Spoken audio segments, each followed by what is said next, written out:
Stealing Kisses with a King, a royal romantic comedy, Kings of Carolina, Book 3. Written by Sylvie Stewart, narrated by Jessica Elisa Boyd and Philip Batley. Chapter 1. Malcolm. Dear Alice, well, I hope you're happy. My entire bloody life is imploding, and you're off God knows where, leaving me to chart a course all on my own. You know how hopeless I am at directions. I've, of course, taken on a new assistant, since these arseholes won't tell me where you are, but she seems entirely incapable of reading my mind. She's called Victoria, and her skirts are too tight, which normally wouldn't be an issue, so I must be coming down with an illness of some sort. But you clearly can't be bothered with minor issues like my health or my impending ascension to the throne of an entire sodding country, so I don't know why I'm even bothering with this letter. I hope whatever it is you're doing is worth abandoning me in this state. Sincerely, Prince Malcolm. P.S. If nothing else, please respond with the name of your perfume. I find the scent soothing, and am confident having a bottle nearby will help with my nerves. It has absolutely zero to do with me missing you. I read the letter over again, and cursed for the 10th time in as many minutes, before crumpling the sodding thing into a ball. It belonged with all the others, so I tossed it in a perfect arc right into the oversized vase, occupying too much space in the corner of my office. What kind of person required such a ridiculously large receptacle for flowers anyway? Last I checked, we weren't living in Jurassic Park. If Alice were here, she'd undoubtedly have a detailed explanation to satisfy my curiosity. But she wasn't, so I returned my attention to the emails Victoria had marked as urgent and put my former assistant firmly out of my mind. Again. How many times do I have to tell you? I had a crisp lodged in my throat. I see. My brother folded his hands on his lap as he surveyed me from across the room, his gaze far too suspicious for my comfort. And exactly what kind of crisps were you consuming 30 seconds before addressing an entire ballroom of donors who were enjoying a gourmet and very crispless, I might add, meal? Walker's cheese and onion, naturally. Any more ridiculous questions? I did my best to meet his eyes, but he's been known to read me better than anyone. Well, almost anyone, so I might have wavered the smallest bit. Just one. Leo leaned forward in his chair, casually resting his elbows on his knees like the smug bastard I've always known him to be. Are you absolutely sure your inability to speak in front of these people had nothing to do with, say, some escalated level of stress you're experiencing of late? Me? Stress? I added a mocking chuckle for good measure. The world has never known a cooler cucumber than the one standing before you, dear brother. My shoulder rested against the threshold to the sitting room, reinforcing my innate composure. I am as steady as Eddie, nay, chill as Bill. I raised my chin, confident I was communicating the appropriate vibe. His only other response was another, I see. Bugger. Leo unfolded himself from my favourite armchair, the one I nicked from grandfather's old palace offices, and approached in his dress slacks and loosened tie and shirt. I maintained my cucumberness. Because no one would blame you for letting the pressure get to you, Mal. It's not every day that a man goes from leading a carefree life of, well, whatever it is you do.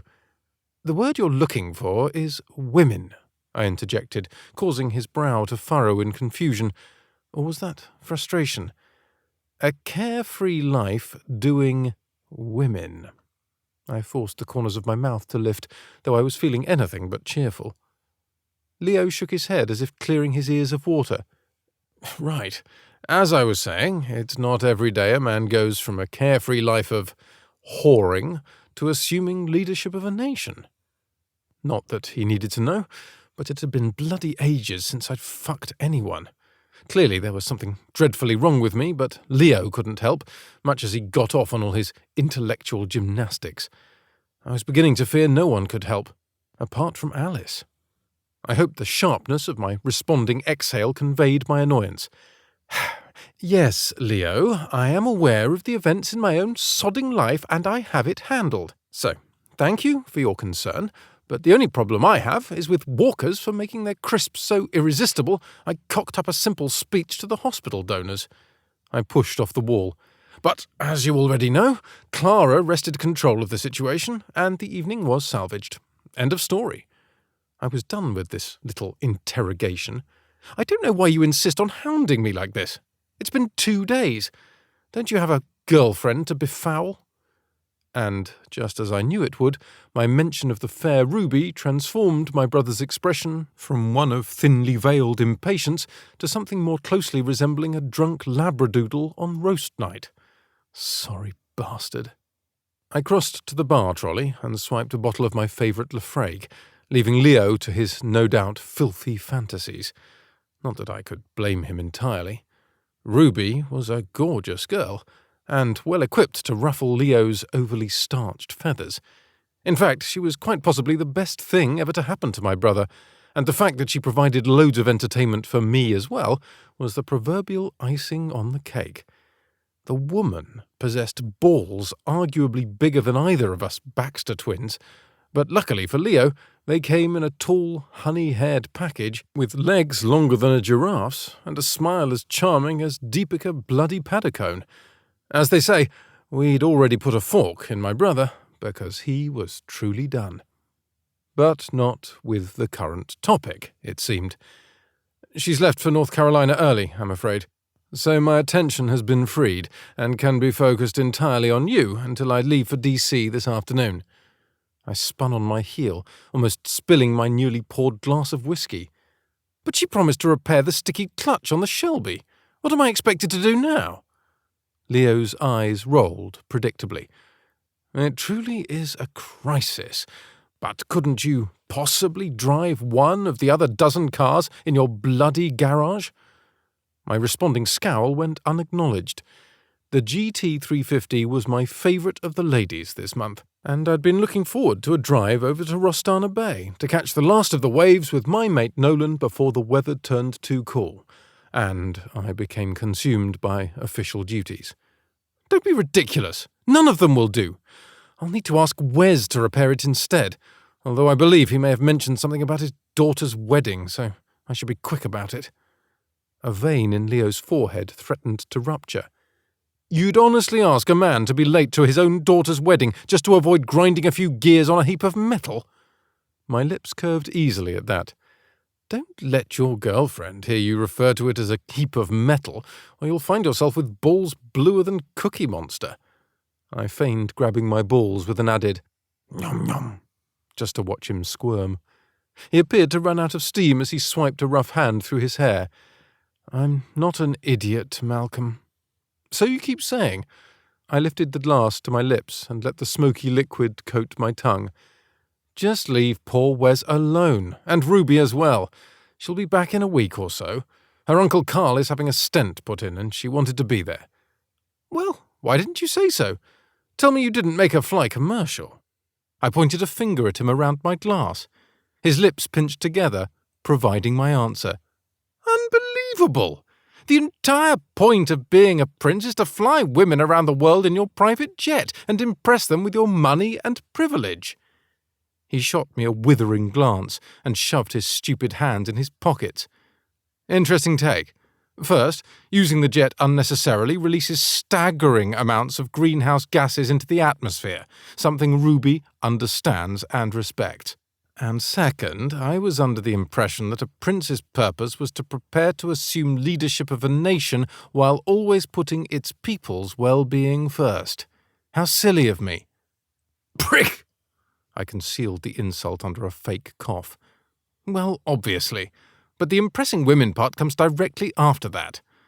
I took another sip of the whiskey, trying my best not to let my brother's lack of adventurous spirit depress me. If you say so. He dismissed my comment with a wave of his hand. Anyway, I thought I should interfere before Mother gets wind of the crisp, torpedoed speech and starts asking questions. My hand froze inches from my mouth. I was man enough to admit Leo's mention of the Queen turned my blood a touch cool. Well, let's be honest, if my blood were a swimming pool, Dick's would have shrunk to gherkins. Let's avoid that, yes? All Leo could do was shrug, but the fingers of dread began clawing inside my chest again. Mother's interference was the last thing I needed. I'll do my best to help, but you can't let it happen again, Mal. Your coronation is only 3 weeks away, and there's no room for error. The whiskey turned sour in my belly, and I abandoned the glass on the table. Leo was right, as usual. I always did my best not to acknowledge it, but he was unfailingly steadfast and kind, not to mention the sharpest man I knew, apart from our father. And father, King Gregory, was the best of men. Strong, patient, wise, and beloved by the Feldish people as well as his family. But his multiple sclerosis had made it impossible for him to continue in his role as king, so it was up to me, as the oldest child, if only by 2 minutes, to take the helm and attempt in some small way to live up to his legacy. It was, in a word, terrifying. So it's no wonder that, with impeccable timing, my brain chose to abruptly develop a crippling fear of public speaking 3 weeks before I was meant to take the throne. Fan-bloody-tastic. I'm just going to see Andrew in the guard's office. No need to accompany me. I tried waving off Victoria, but it was no use. Her heels clicked a rapid steel drumbeat on the marble floors of the North Wing's main hall in her attempt to keep pace. But, sir, I raised a silencing hand. No buts. I'm perfectly capable of crossing a courtyard on my own, Victoria. Why don't you work on the coronation details? Lord knows there must be something you can do there. If the minor pieces of planning I'd been privy to thus far were anything to go by, this event would be an absolute circus, minus the fun bits like tigers eating people. I wonder. No, I mustn't let my mind wander. There were security personnel to annoy, sports cars to be driven, waves to be surfed, and kingly duties to postpone thinking about. All my mind needed was an afternoon at the beach, and I was sure it would sort itself out and be done with this fear nonsense.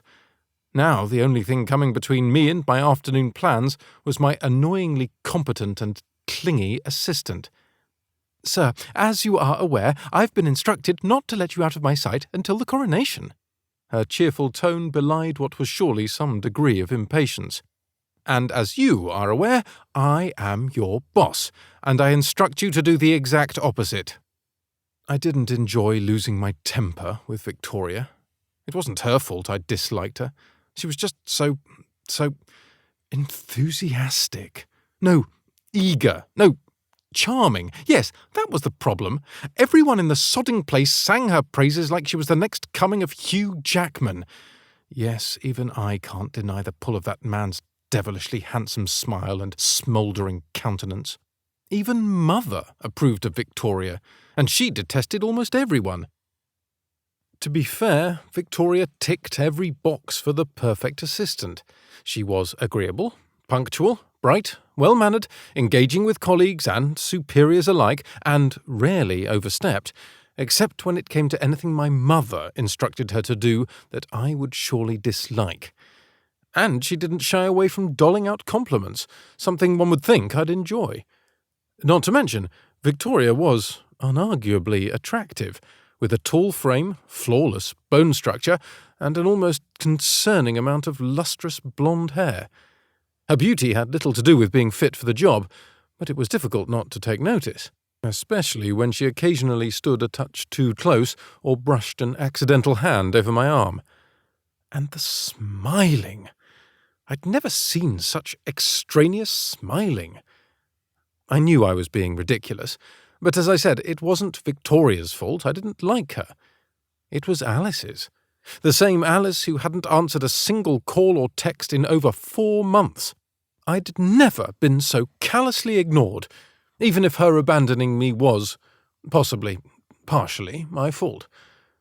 And you know, I wouldn't normally insist, but the Queen did direct me to do as she sees best. so you can understand my predicament." "Is that so?" My feet came to a halt, causing Victoria to totter on her ridiculously high heels for a moment before steadying herself and assuming her usual flawless smile. "Well, the Queen won't be in charge in 3 weeks' time, so perhaps you might want to rethink your career strategy." Lord, I was a dick. Still, I resumed my strides over the gleaming marble, telling myself I needed to walk away before I said something else this woman didn't deserve. Something like, "Why can't you be more like Alice? Why can't you frown at me and get that ridiculous crinkle above your glasses when I make a request you don't approve of? Why can't you wear flats instead of these impractical stilettos? And why can't you anticipate my every need? It's really not that hard. Give me biscuits when I'm cranky and let me watch telly while you take notes on the boring conference calls and then sum it up for me later. Easy. And while we're at it, why can't you just help me find Alice and bring her back?" Bloody hell. I pushed through the doors to the courtyard, not even caring anymore if Victoria was following. Change of plans. Instead of dragging Andrew and the security crew to the beach, I was paying an emergency visit to the Bernards. The Bernards were a pod of well-bred, well-connected assistants led by a chap called Bernard, thus the moniker, who occupied a large office in the security building. As far as I could tell, the pod spent most of their time watching surveillance videos, taking BuzzFeed quizzes, and applying for roles on reality TV programs. Well, that, and refusing to reveal the location of my former assistant. But this time, I wasn't going to take no for an answer. If someone didn't tell me where the hell Alice was, there would be hell to pay. And not the fun kind, with popcorn, s'mores, and hellfire. The kind where I played the king and dismantled the Bernard's favourite toy, the palace gossip train. "Sir, one more item, if I may." It seemed I hadn't scared Victoria off. Of course not. Regretting my outburst, I slowed my steps to allow her to remain upright and not fall face down on the stones under our feet. "I've inquired about lawsuits brought against walkers for the texture of their crisps, and I'm afraid there are none. Would you like me to pursue the issue further?" I waved a dismissive hand, a new idea occurring to me. No, I've moved on. Could you ask Trevor to ring me as soon as possible?" "Absolutely." Victoria made no move to turn back to the north wing, but did pause to allow me entrance to the security building ahead of her. As I said, there was no faulting her manners. And with that, I nodded and sent a wink to Adelaide, the middle-aged blonde who staffed the front desk. "How's your day, love?" "Same shite, different day, Your Highness." I had a real soft spot for Adelaide. We'd once shared a bottle of whiskey, and she'd nearly drunk me under the table. "You know what they say when the shite changes? Go see a doctor," I replied, and her laughter followed me down the hall to the right on my way to the meddlesome hive of gossip-mongers. As I knew she would, Victoria headed in the opposite direction in search of Trevor Northam, the head of security. One perfunctory knock was all I allowed before striding into the Bernards' gathering space and closing the door behind me. The gasps and frantic shuffling were to be expected, as I seldom wandered this far afield, but even the newest of the staff managed to quickly compose herself before I was greeted with the customary murmurs of "Your Highness," along with some overly dramatic bowing. "Your Highness, to what do we owe the superb pleasure of your company?" This came from Bernard himself, an impeccably styled 30-something who kept himself better manicured than Queen Beyoncé herself, and no doubt spent the better portion of his family's wealth on shoes and plant extracts to maintain his fresh-faced glow. "I came to celebrate the good news, Bernard." I motioned for everyone to resume their normal activities as I perched myself on the edge of his desk and picked up a plastic troll doll figurine resting by his computer monitor. "You've hired Lady Gaga to perform at your coronation?" "Not that good, I'm afraid." He managed to shrug it off. "Well, it never hurts to dream, does it, sir?" "Right you are." I replaced the doll, hair now neatly spiked. "I'll never abandon my eternal hope for Kim Cattrall and SJP to hug it out." At this, Bernard made the sign of the cross. "From your lips to God's ears." "Right. At any rate, I thought you'd like to know that Mr. Northam has agreed to allow you to release any information you have on Ms. Williams' exact whereabouts. I maintained my casual air by selecting another trinket to examine, this time a Pez dispenser bearing the head of Count Chocula. "Oh," was Bernard's only response. It was no secret that Alice had resigned her position as my assistant after Leo and I took an unauthorized little side trip to Georgia while we were all visiting the States a few months ago.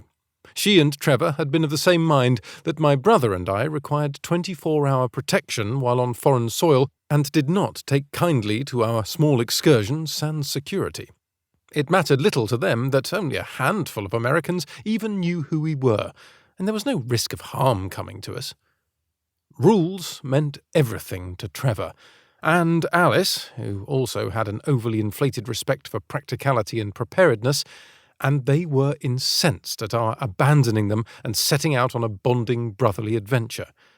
One would think that Leo's acquisition of a hot girlfriend to loosen him up would have served as some consolation, but no.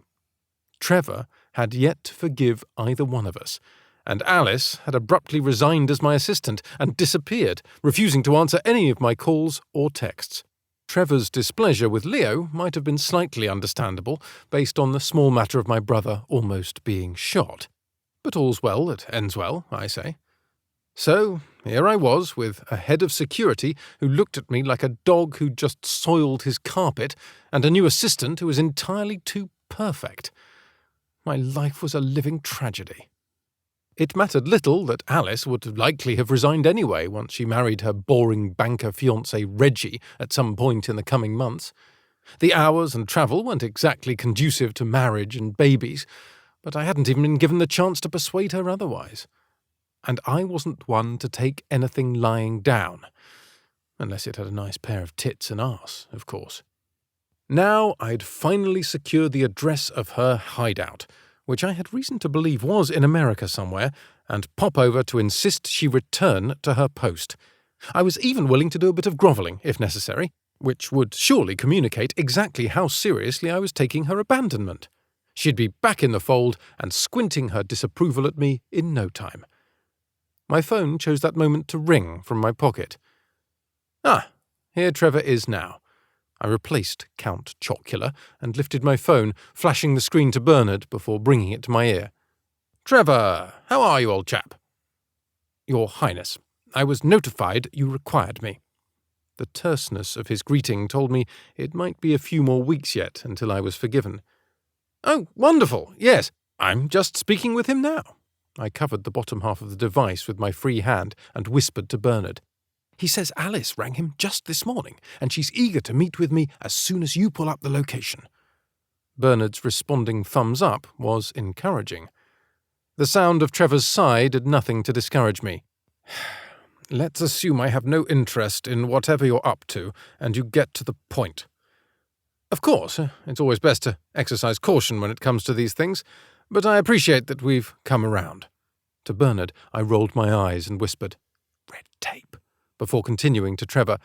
"I was headed over there anyway, so I figured I'd just pop in. If you could stop by the office and deliver the news in person." "Goodbye, sir." This was followed by a click, so I hurried on with, "Oh, the Queen is ringing." Pause. "No, by all means, don't worry yourself. We can sort this out on our own." Another pause. "You as well. Cheers." I'd never considered a career in acting, but perhaps that was a missed opportunity. Phone safely returned to my pocket, I switched my full attention to Bernard. From his expression, I could tell he was on the fence, so quick action was paramount.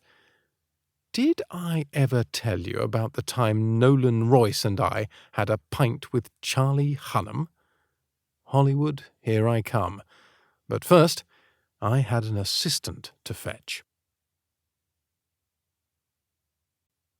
Chapter 2. Alice. "Only in America," I muttered to myself, so busy marvelling at the idea that the hospital housed not only a Starbucks and a mobile phone shop, but a nail boutique as well, that I almost missed the barista calling my name. "Alice!" I snapped back to reality and hurried over to retrieve the cardboard tray of coffees. "Cheers." My polite smile went unnoticed as the young man turned his attention to the next order. Business was brisk today, it seemed. Must have been a popular day for falling ill. It was going on 3 hours of waiting now, and no word from the surgeon yet. Carl's surgery was meant to be a relatively simple procedure, but you never knew with these things.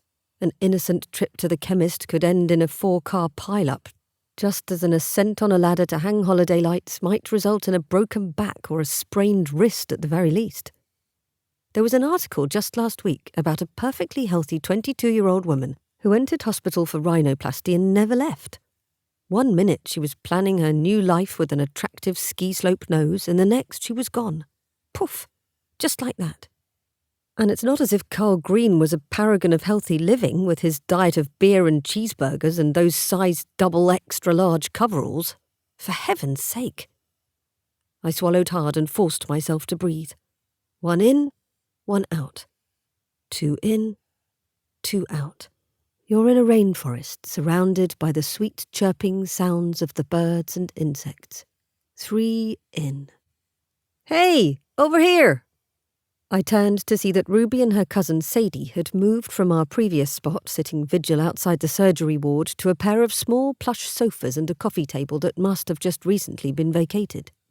We scored the good seats. Sadie smiled, reaching her hands out to help with the coffees while Ruby spread her arms over the back of her sofa and dropped her head back. Finally, my ass was falling asleep, she said with her distinct North Carolina accent and usual straightforwardness. Any word? I dropped down onto the seat next to Sadie, careful not to spill my medium roast as I settled my bag next to me. The scent of coffee was a vast improvement over the stringent antiseptic odour lingering near the surgery doors. Still nothing, but don't worry, Ruby reassured, righting her head once more to send a small smile my way. She looked effortlessly beautiful as usual, with her denim shorts, sleeveless top, and mounds of hair secured on top of her head with a handkerchief. It was sweet of you to come. Sadie laid a hand on my arm, and I had to remind myself not to pull away. It had been almost 4 months now, but I was still somewhat unaccustomed to how tactile Americans were. Or perhaps it was just these Americans. The green women doled out hugs like sweets on Christmas, something I was coming to not only accept but appreciate as well. I can't imagine your new boss is too thrilled to have you skip out on work. Using my free hand, I dug in my bag for the cardboard coasters I kept there, and then arranged them on the table before setting my coffee down. According to her, I work too many hours as it is. It was true I'd only recently found employment here in North Carolina after a visa issue required me to abandon my original post in Washington, D.C., but I'd always been a hard worker and that hadn't changed. And of course I came. If anything happened to Carl, who would call me Tiny Girl? I asked, referring to the big bloke's pet name for me. Easy smiles spread on both Ruby and Sadie's faces as they shook their heads in tandem. I still don't know what you did to own him like you do. He's turned into a regular old softy. Ruby laughed. I merely grinned in return because I hadn't a clue why Carl and I had hit it off so famously from the very start. He was a 50-year-old, 240-pound car mechanic with barely a secondary school education and a reputation of a quick and dirty temper, while I was a petite, bespectacled 29-year-old fell-dish executive assistant who did crosswords for fun and never made a move before considering it from every angle and then some. We were polar opposites, but it did nothing to stop me from adoring him. And now he was lying on a surgeon's table, probably fighting for his life, while I sat here drinking a sodding coffee and having a chat. The thought had me springing to my feet just as a woman in a white lab coat approached our trio. I'm so sorry, I apologised, taking a step back out of her personal space, but she didn't appear bothered. In fact, her lips curved in a bright smile, sending my shoulders slumping in relief. The surgery went beautifully, and your father is in recovery. The surgeon addressed us all, and no one bothered correcting her as collective sighs filled the air. Sadie was Carl's only daughter, while Ruby was his niece. I filled the role of new family friend, I supposed. The surgeon crossed her arms, clipboard hugged to her chest. I apologise it took so long. We were a little more backed up than I'd realised. Thank you so much. Can we go see him? Sadie's tone was one of combined relief and eagerness. The surgeon's eyes skipped among us. Only 2 at a time, I'm afraid. I immediately resumed sitting as there was no question of who would see Carl first. Are you sure? Ruby glanced my way, biting her lip, her keenness to check on her uncle impossible to miss. After all, he'd been her father most of her life, for all intents and purposes, and it had been a stressful day. "Of course," I shooed them away. "I can see him later. Go." My smile was genuine and I hoped reassuring enough to not have them troubled by any sort of guilt. It was just a brief hello to check on him, not a one-time chance to say goodbye or anything so dramatic as that. My eyes followed the green women until they turned the corner, holding hands as they followed the surgeon. And then it was just me and the sofas and the 3 cardboard cups of coffee. I sighed and lifted their coffees to reposition the coasters, and then filed the coffee receipt in my wallet before ensuring my bills were properly sorted. American money was pitifully unattractive. Where was the colour? The artistry? With nothing left to do besides bemoan the state of American currency, I pulled my phone from my purse to check work emails. But I froze at the notification staring back at me from its screen. 1 missed call from No, Never, Don't. The pumping of blood in my veins roared through my ears and throbbed at the pulse point in my wrist as I held the phone on my lap and tried in vain to keep my mind from racing along with it. Why, oh why couldn't my life be simple? Breathe in. You're lying on a feather bed with fresh silk sheets, looking up through a skylight at the night sky. Breathe out. Why couldn't he leave me alone? In, out. Why did I let myself give the slightest consideration to impossible, impractical, foolish notions? In, out. In, out. And why was it so bloody hard to resist ringing back the man I loved? In, out. In, oh, sod it. To be fair, I didn't always love Malcolm Baxter, otherwise known as Malcolm Nicholas Christoph Baxter, or simply Your Highness. In fact, my first impression of him was that of a spoiled, lazy simpleton with an overinflated ego and not an inkling of what it meant to be a functioning adult. But over the course of my 4 years working for him, I began to view him differently. It was one of life's random strokes of luck that had landed me the position in the first place. Had I not been the daughter of one of King Gregory's former housekeepers, I'd never even have been considered. While I'd managed to complete my bachelor's degree at night school, these positions as direct aides to royal family members were normally reserved for children of moneyed families or experienced secretaries and assistants who'd worked their way up from less prestigious members of high society or royalty. But the king's apparent regard for my mother persisted after her untimely death, a fact I knew nothing of until I was approached several years later by a member of the royal family security team, a man called Trevor Northam, who had come to be a close and respected colleague. The king had kept our family in his thoughts and wished to offer me an employment opportunity with the royal family.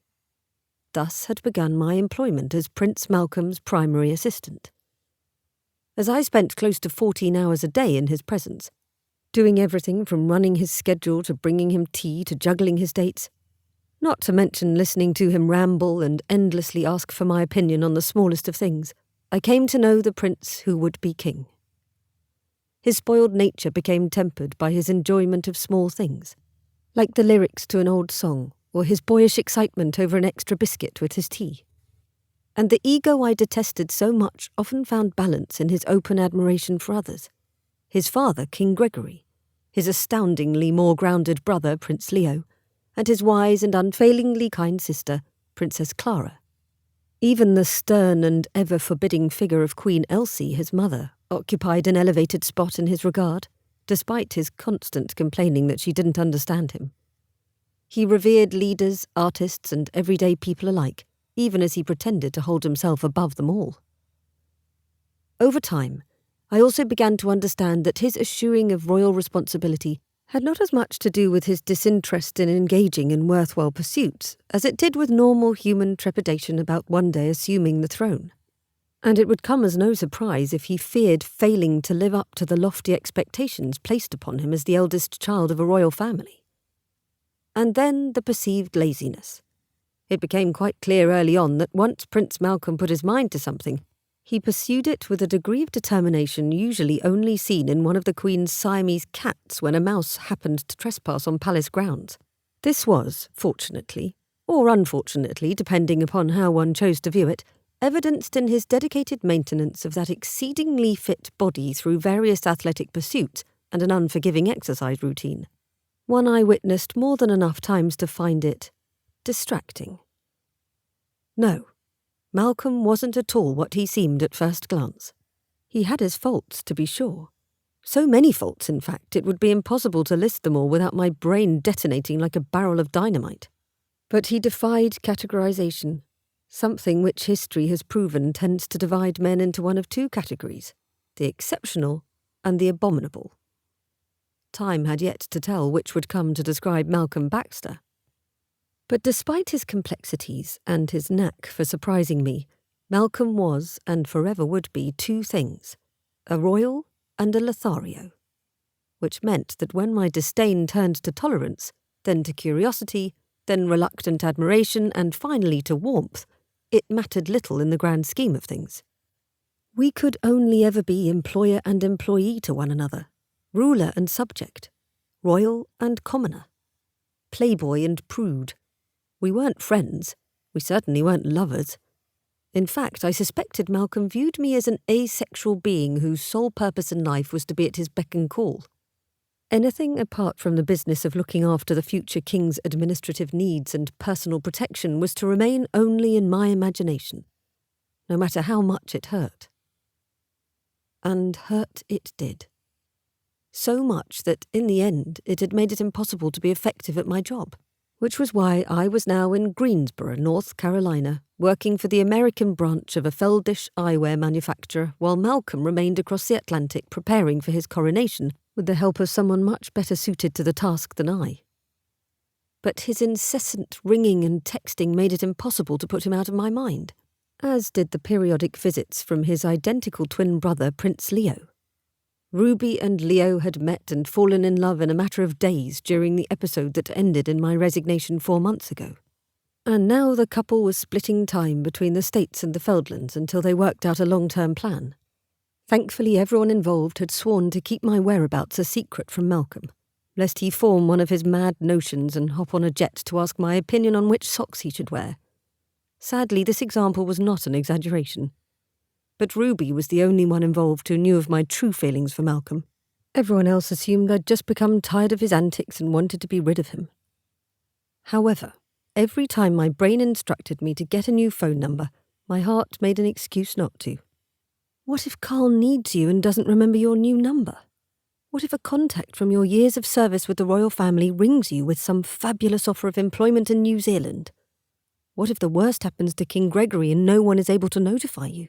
So my number stayed the same, and I did my best to ignore all the flashes of no, never, don't on my phone's display, no matter how much I wanted to answer and let my heart do the talking. Alice! My head snapped up at Ruby's voice to find her grinning down at me. Coral's asking for you, and he said to tell you to stop worrying. She rolled her eyes and I felt myself grin. Tucking my phone back into my purse, I stood and made my way down the hall to determine for myself if I could release my concerns and breathe easy once more. I'd do well to keep my focus on those who made my life easy, not those with the power to tear it apart. The stack of papers hit the desk with a rather loud thump as the ache in my biceps suggested an exercise routine of my own wouldn't be the worst idea. Here's the quarterly report, Miss Voorhees. My boss's eyes remained on her mobile phone as I continued. I took the liberty of making copies for the executive staff meeting, double-sided and collated. I've personalised them with sticky tabs denoting each attendee's department. I separated them into different piles on the wood surface, and I highlighted the areas on which to focus to keep the meeting flowing and give you plenty of time to make it to Wilmington for your dinner with Bonello and his agent. I pulled a pen from behind my ear and adjusted my glasses. Oh, and I did a little snooping last night and discovered they're both pescatarian, so I switched the reservation to Pinpoint Restaurant. Yelp reviewers insist you mustn't miss the oysters, so be sure to place an order for the table. I readied my pen and notepad for anything I might have missed. It didn't happen often, but the morning distraction of Carl increased the possibility that I'd forgotten something. My boss's eyes finally lifted, but their usual sparkle was absent, and it was clear she was distracted. "Ms. Voorhees makes me sound like a frigid headmistress. How many times do I have to tell you to call me Greer?" One more, it seems. My returning smile was professional yet warm. I quite liked Miss Voorhees as both a boss and a person. She'd only recently taken over as head of the American office of Triumph Eyewear after some apparent drama or other at the Feldlands headquarters. No one envied her the situation she'd inherited, given the vast amounts of red marking the sales reports. But Greer was bright and energetic, if not a tad unfocused at times. I had the impression she'd been assigned to this sinking ship more to go down with it than to save it. But she was creative, and certainly never felt the need to cross into the killer female executive archetype to motivate the staff. In the short time I'd been working here, I'd grown to admire her and enjoy working with her. I was a bit of yang to her yin, and she never tested my patience nor asked me questions about cartoons, two of many things differentiating her from my former boss. "Well, let's hope we get a chance to reach that one more." Greer sighed and dropped her phone to her desk before leaning back in her office chair and considering me. "Is there a problem?" "If losing Scotty Bonello is a problem, then I'd say we have a huge, sodding problem." "What?" My pen dropped to the floor and my stomach began to follow suit. "You're on a warm, relaxing beach, watching the waves go in and out. In and out. That's it. Everything is just fine." I shook my head at Greer. "Surely there's been some mistake." This made no sense. At Greer's instruction, our marketing department had cashed in more than a few favours to secure a contract with Scotty Bonello as the spokesperson for our upcoming advertising campaign. A movie star, even if a minor one, wearing our new line of prescription sunglasses was just what the brand needed to catch the American public's attention. And, not to mention, save our bottom line and keep me in the States. "I'm afraid not. I've been on the phone with marketing since 5 this morning." Greer's eyes returned to her phone as she let out an even deeper sigh this time and read from the screen. "Viral video catches Hollywood rising star Scotty Bonello in racist tirade outside Las Vegas casino. Is Hottie Scotty's career over before it even begins?" My eyes widened as my boss's words sank in and she turned the phone's screen my way. Scotty Bonello's face sneered up at me, his blonde hair in its usual slicked-back style, and a pair of Triumph Eyewear's new Velocity prescription sunnies resting on the bridge of his nose. For pity's sake, someone needed to teach that imbecile a lesson. Immature I could probably withstand. Hateful was another thing entirely. Although I was simply an executive assistant, the success of this company was important to me. I learned early in life to use my talents to their fullest and to never give less than my best. It was one of the only lessons imparted to me by my late mother that I could recall, and one that stood in direct contrast to my father's preferred technique of wallowing in self-pity and blaming the world for his poor choices. In the short time I'd been working for Triumph, Greer had come to depend on me, and I was determined not to fail her. "All right, we'll just find someone else." The confidence in my tone belied the quickening beat of my heart. We'd been lucky to get Scotty in the first place. The almost hysterical nature of Greer's responding laugh was unsurprising. "No problem. I'll just ring up Brad Pitt and check if he's had any cancellations." Was it my imagination or was Greer turning a bit green? I stepped forward, returning my boss's phone to her limp hand. "We could do this. You'll be able to back out of the contract based on the morality clause, and we'll begin a new search. I'm not saying it will be easy, but we have little choice at this point." Greer squeezed her eyes shut, and I considered fixing her some tea and biscuits.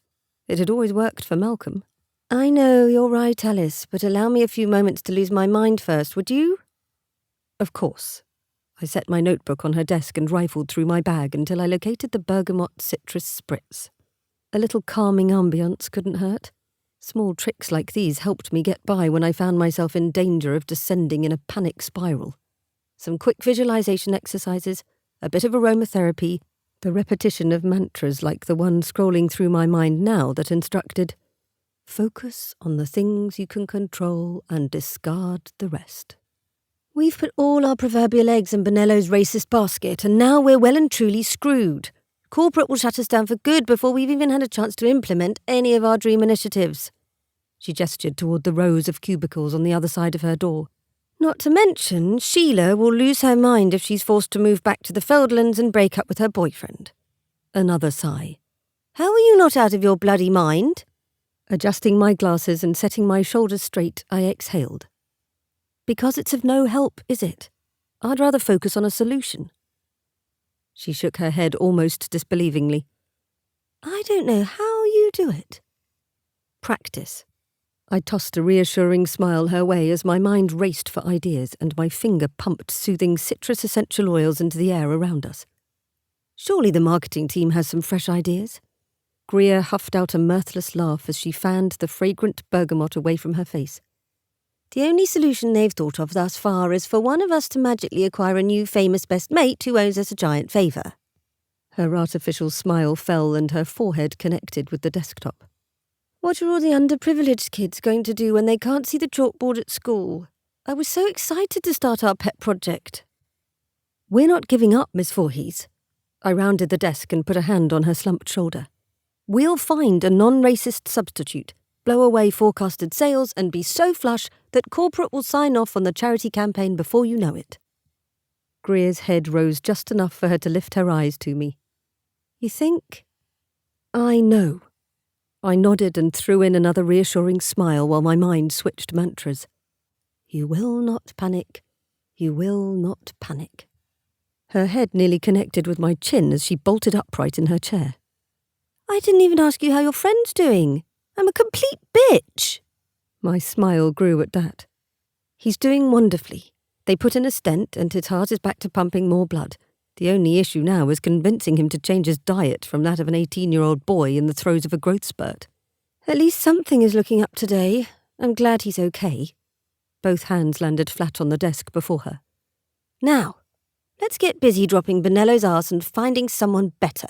I never liked his smile anyway. And that was that. It was time to get back to what I did best, shoving everything but the job aside and not letting anything fall through the cracks.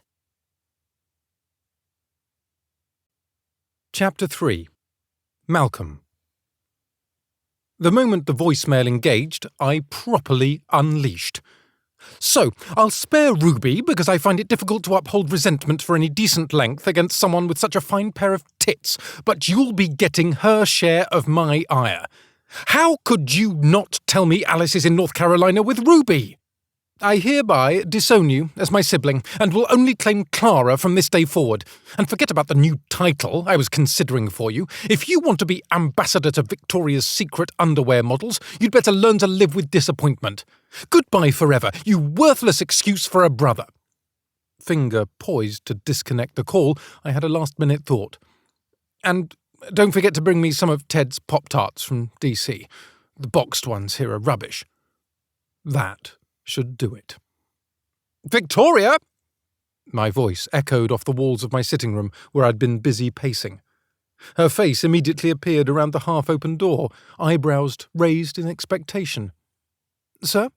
Pack my bag and cancel my appointments for the next 24 hours. Expectant switched to troubled as she fully entered the room, the reflection of light off her glossy hair almost blinding me. I'm afraid that will be impossible, sir. Then make it possible. I all but stalked to the liquor trolley, and then changed my mind. Stone-cold sobriety would be to my advantage on this little mission. You have dinner with the King and Queen, Princess Clara, and members of the Belgian royal family this evening. It's Duchess Vera's 50th birthday. We'll have to reschedule. Reschedule her birthday? My pacing resumed as I formed a plan in my mind and waved a dismissive hand at my assistant. I have every confidence in you. Now, let's get that bag packed and the jet fueled. Andrew and his team would accompany me. There was no arguing that. But I'd need to invent a reason for Victoria to remain here. I could tell her my closet needed urgent rearranging, or she could write my coronation speech. Or perhaps letting her go now would be the kindest thing, since Alice would be reclaiming her position and there would be no need for Victoria's services any longer. I was confident someone in this place would find her a new position, or it was conceivable Mother would adopt her if nothing else. Victoria inexplicably erupted into a riot of giggling that set my teeth on edge. "You almost had me there, sir." She pointed a finger at me. "I'd admit it's taken a bit to become accustomed to your sense of humour, but that one was quite funny. Cancelling dinner with the Queen. Indeed." Her head shook at the hilarity of it all. What was wrong with this woman? She found no humour in Zach Galifianakis' genius performance in Masterminds, but my instructions to fuel the jet had her utterly tickled. She'd have me wearing a bare spot on this heirloom rug before long with all the pacing. "I'm being perfectly serious, Victoria. Bag and jet. Let's get cracking, shall we?" "Oh." All mirth ceased as I made a mental note to request a Galifianakis movie marathon on the flight. "My apologies, sir, but the jet is in Belgium, retrieving the royal family." I turned on my heel to face Victoria. "Bloody hell! It's not as if I can take the helicopter to America now, can I?" "America? Why on earth would you need to go there?" "Prince Leo departed just this afternoon for Washington, D.C. I'm certain he could address this issue if it's so urgent." Her voice was almost pleading as she held her phone before her, thumbs poised over its screen. "Just tell me what's wrong and I'll see to it." "You can't." "Please, sir, it can't be that difficult. Now, what is it?" I shoved my hands in my trouser pockets and scanned Victoria's face. Why wasn't she wearing glasses? Assistants should wear glasses. "I've forgotten something in North Carolina, and I must go and retrieve it. It's of the utmost importance."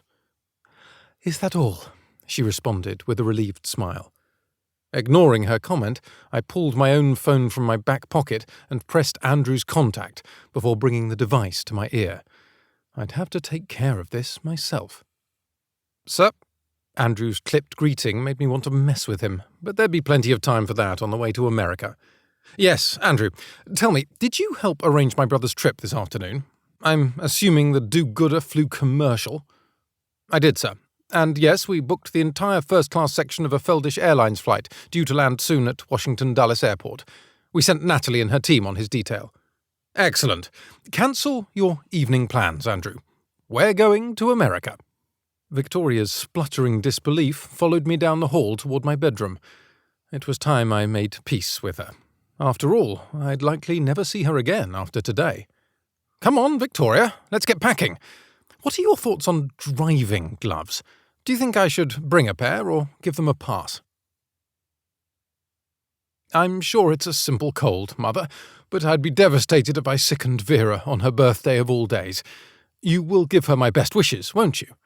I pulled the phone from my ear just long enough to whisper my drink order to the flight attendant. "Sparkling water, please."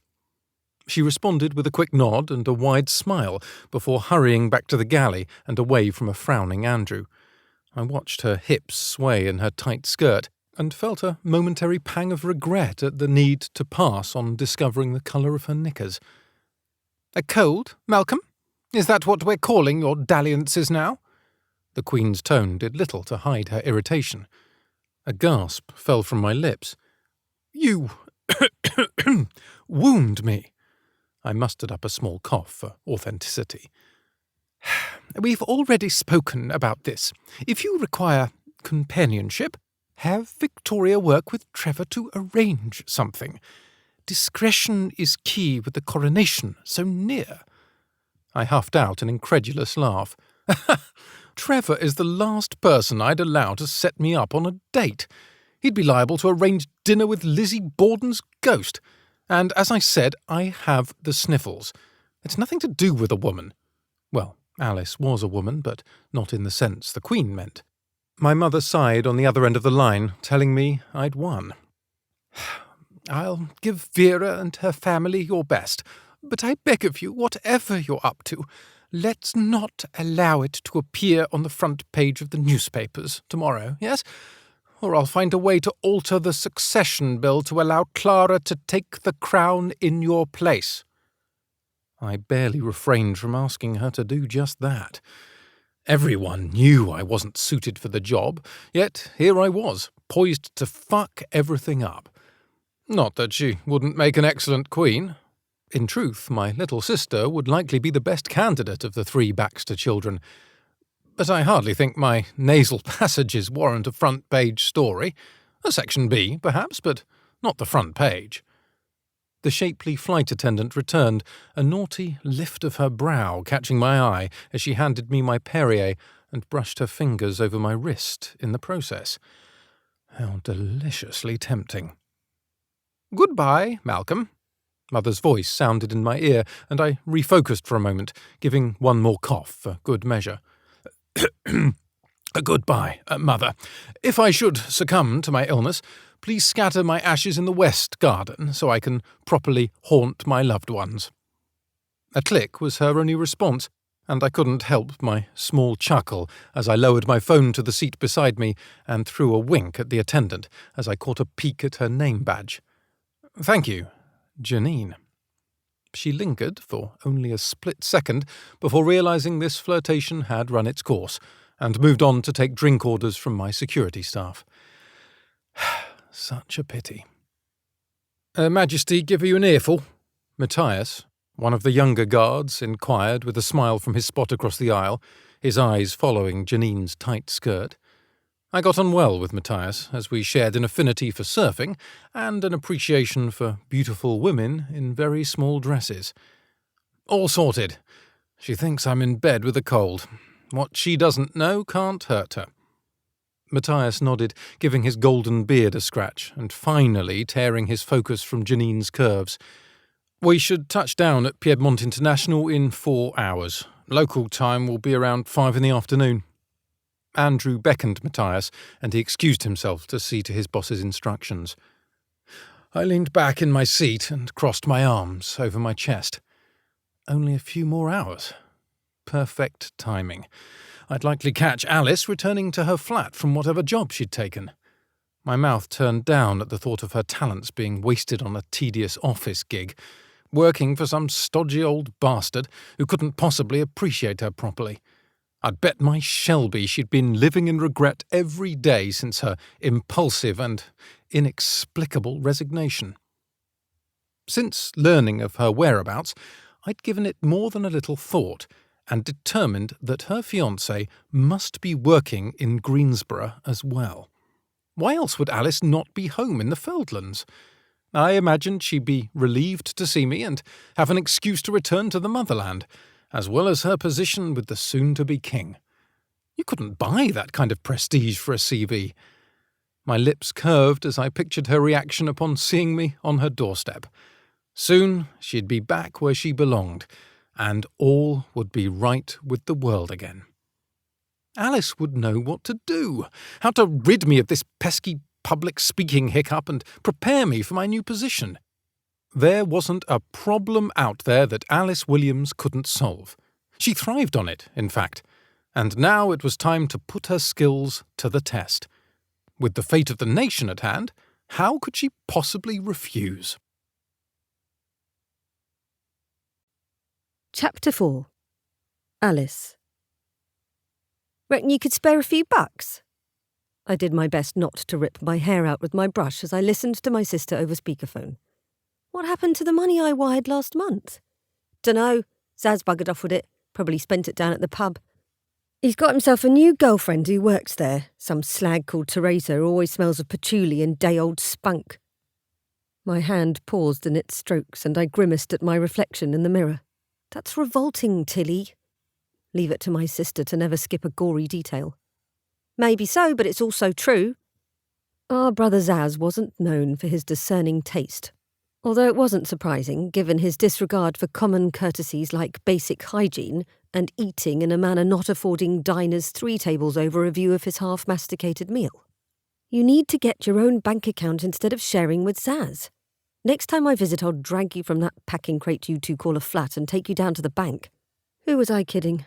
If this campaign at Triumph failed, I'd be on the next plane home, tail between my legs, with nothing to do but go visit my siblings and make nice with the smelly girlfriend. "I have a better idea. You can fly me over to stay with you in America." Not that I wouldn't enjoy seeing her, but it was impossible. "You saw how much visa trouble I had. You'd be sent right home." "Only if I was after a job. I'm talking about a holiday." I lowered the hairbrush to the counter. "Have you even earned holiday time yet? You've only been at that shop for a few months. Dunno, I suppose I should check that. How could she not know how much holiday time she had or where her money went? It never ceased to baffle me how we'd all come from the same womb, yet those two were fine, wandering the earth with no concrete plan or ambition.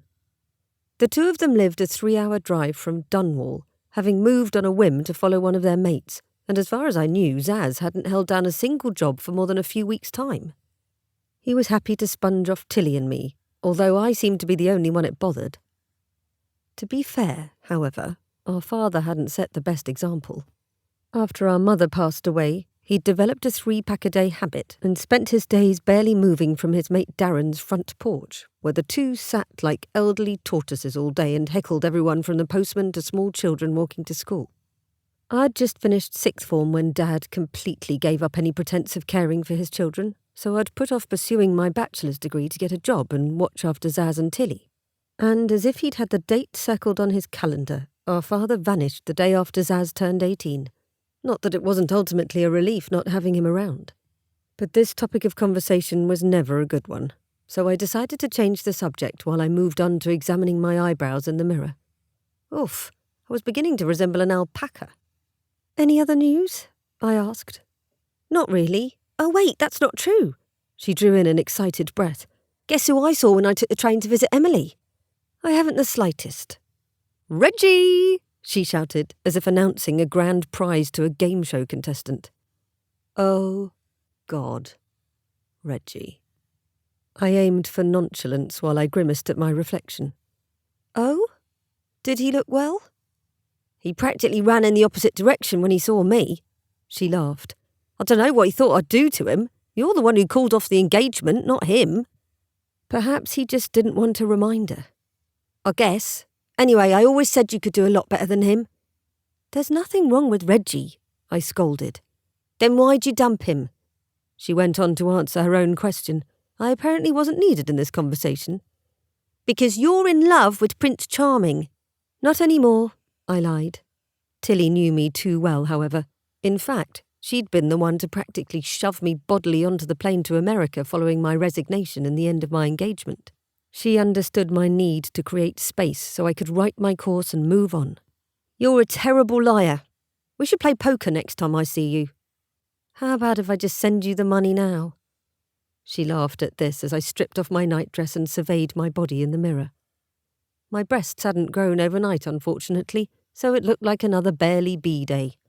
Cupping them with my hands, I smushed them together in an effort to create some semblance of cleavage, but as soon as I released them, they returned to their original positions with hardly a jiggle. Sigh. Turning to check out my bottom instead, I asked, "So, are you doing all right?" "I'm doing good." Unable to help myself, I corrected her. "You're doing well." Tilly's eye roll was practically audible. "How many times do I have to tell you I don't need to talk like a toff to earn a living?" "And how many times have I told you that speaking properly can open up new opportunities?"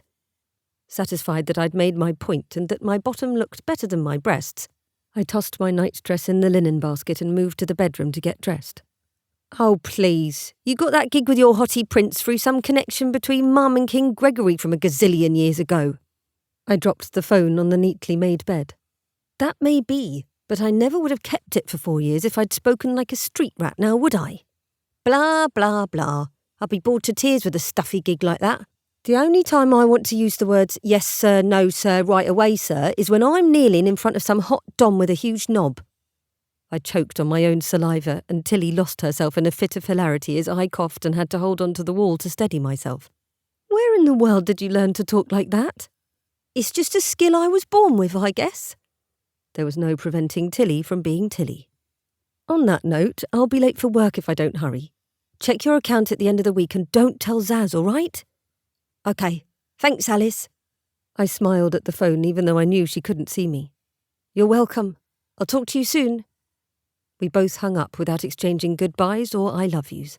We'd never been a particularly demonstrative family. In fact, I can't say I'd ever heard my father tell me he loved me, and Mum's affection was so far in the past I hardly remembered. But we did love one another, of that there was no doubt. Unfortunately, love was sometimes a double-edged sword. I ran my fingers through my freshly brushed hair and switched my focus to the day ahead. I had work to prepare for, a new spokesperson to magically conjure into existence, and a unibrow that needed dividing in two before I set foot out of this flat. And after work, perhaps I'd make a quick stop for a push-up bra to perk me up, in more ways than one. It might do the trick, even if there was no one to see it but I. We were back to the bergamot spritz again as Greer's fists hit the desk in front of her. Why, oh, why did I dump my uni boyfriend for that coked-out guitarist who cheated on me 30 minutes after we began dating? Excuse me? I drew my notepad closer to my chest, wondering if we'd transitioned into the hallucination stage of panic. My uni boyfriend Gabriel. He's now a talent agent and he represents Val Sodding Rao. I couldn't help my sharp inhale at that. Really? I hurried forward and helped myself to the seat across from Greer's desk. Val Rao was inarguably the hottest actor in the Feldlands, an up-and-comer in America as well, and was rumoured to be, let's just say, genetically blessed in areas besides his face. I assume you've just discovered this. Her shoulders slumped inside her trim jacket. Yes, and I'm considering strangling myself. Please, let's not do that. I crossed my legs at the ankles and considered my boss for a few beats. If you had to qualify this breakup with the agent boyfriend, how would you rate it on a scale of 1 to 10? Perhaps there was still hope. Greer's eyebrows spiked. 1 being we both cried and promised to remain friends, and 10 being he set my car on fire and told my dad I had herpes. If you wish, I nodded, only slightly terrified. 11. I inhaled deeply through my nose and readied my pen for another brainstorming session. Okay, let's just move on to Plan C, shall we? I already did. Val Rao was Plan G. Greer groaned as her head fell back and she began murmuring under her breath. Oh. Her desk phone rang and I leaned over to pick it up while she continued her self-flagellation. Greer Voorhees' office, how may I help you? Yes, this is Anthony Burgess returning her call from Beckering Palace. A man with a Feldish accent responded and I almost choked. Tony? My voice took on a pitch usually reserved for unexpected spider sightings in the tub. I'm sorry, with whom am I speaking? A smile spread across my lips. I apologise, it's Alice Williams? Alice? He dropped his formal tone. What in the bloody hell are you doing answering my call? Did I cock things up and ring the wrong number? He sounded happy to hear from me and it warmed my heart a bit. I missed many of my former co-workers, not that I would consider most of them friends exactly. I wasn't the consorting type. But when you encounter someone every day for over 4 years, a degree of familiarity can't help but form. No, not at all. I work for Triumph now, in the States. I added the obvious. Tony let out a small chuckle. This is beginning to make a lot more sense. Oh? How so? A glance at Greer showed her still addressing the ceiling with her thoughts. One of the secretaries took a call from, your company, I suppose, inquiring about possibly hiring one of the lesser royals to represent some new glasses product. Can you imagine? Oh, I could. I could imagine that very well indeed. I shook my head as it suddenly became clear what Greer's Plan F had been. I'm sure it was just a joke, Tony. I threw in my own short laugh as I lied through my teeth. Don't they know the Queen doesn't have a sense of humour? I held in my gasp at that.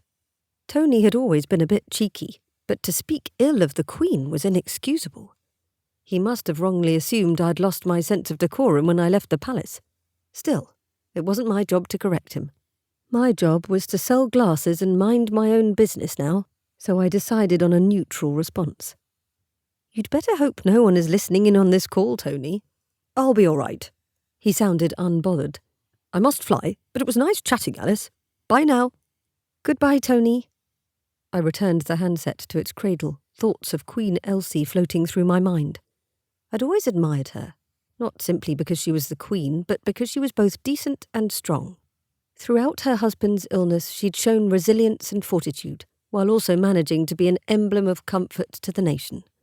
Malcolm often disparaged her, which I suppose is every child's right, but I knew he admired her as well. He'd do well to take a page from her book while embarking on his new position.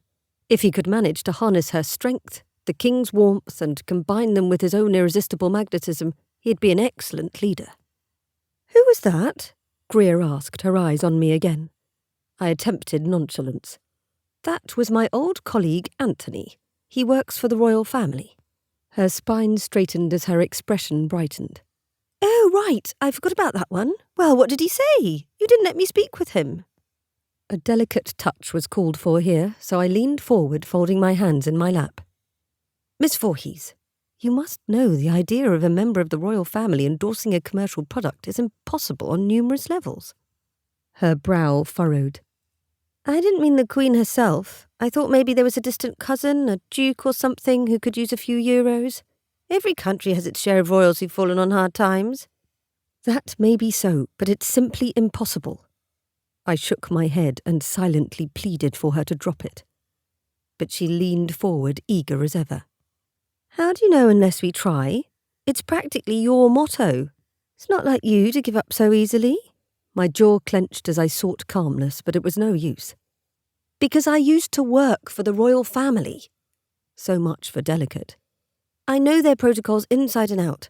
I know how the Queen takes her tea and how many meters apart the security guards must stand when shadowing the princess. I know everything there is to know, and I know this idea wouldn't get past the very first stage of approval." Greer watched me carefully as my chest heaved and I attempted to collect myself. "You're being serious, aren't you?" "Yes." I sat back to let the chair support my spine as my breathing slowed. My manic rant just then only proved I'd made the right choice with a career change. "But your CV, there was nothing in there about the royal family." Right. The royal family's money was a confusing tangle of centuries of private family wealth, income from private endeavours, and a small portion of the taxpayers' money. That's because my employer was technically one of the family's corporations. It's to do with the separation from public funding. Her eyes narrowed as she tilted her head to the side. "So the executive you assisted for the last 4 years was—" "Prince Malcolm," I admitted with a short nod. Greer's jaw unhinged like a baby bird waiting for a fresh meal. "Get out! Prince Malcolm? Are you joking right now?" "I'm afraid not." She cupped her hands over her mouth, and I considered for a moment that she might be about to cry. It had happened more times than I liked to remember during my time with Malcolm. But, instead, she shot up onto her feet and threw her arms out. "Forget Val Rao. Malcolm Baxter's worlds better." "You're on a tropical island with the white sand warm under your feet." "Miss Voorhees?" "This will be amazing," she began pacing behind her desk. The calming sound of waves repeats while a warm breeze blows.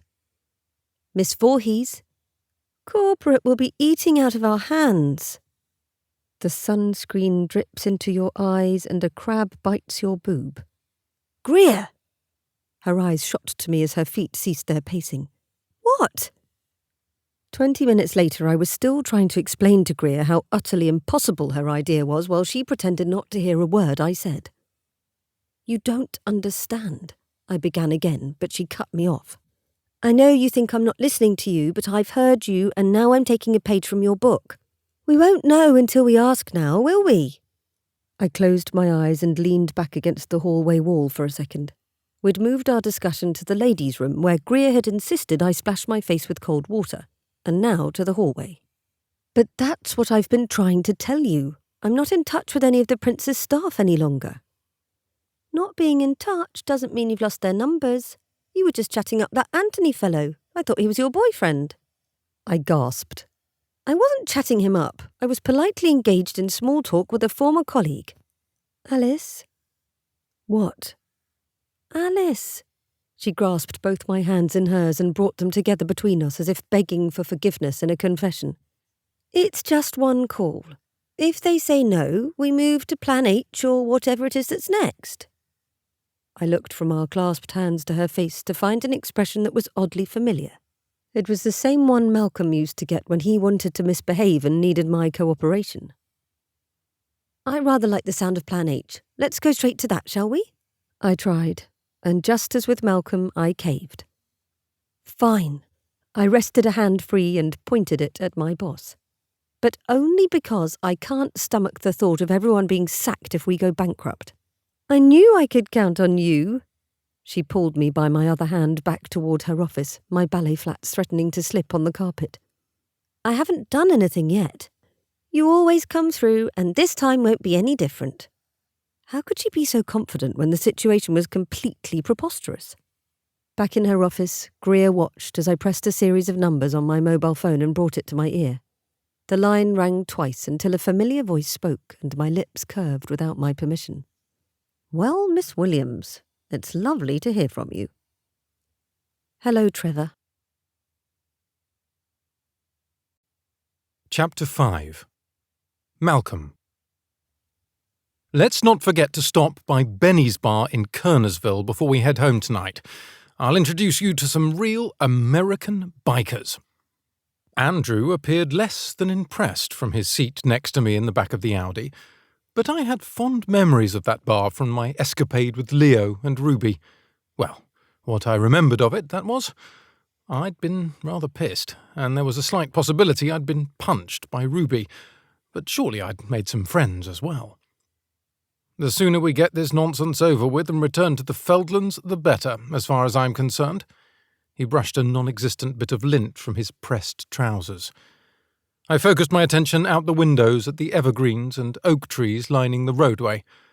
That's because you have no imagination, Andrew. My eyes snapped back to my guard. The name Andrew is a bit stuffy, isn't it? Do you ever go by Andy? Or maybe Drew? Drew sounds like a fun chap. Although Andrew had worked for the family for several years now, he'd mostly been assigned to Leo until recently, so I didn't know him as well as some of the others. No, he didn't even bother considering it. Pity.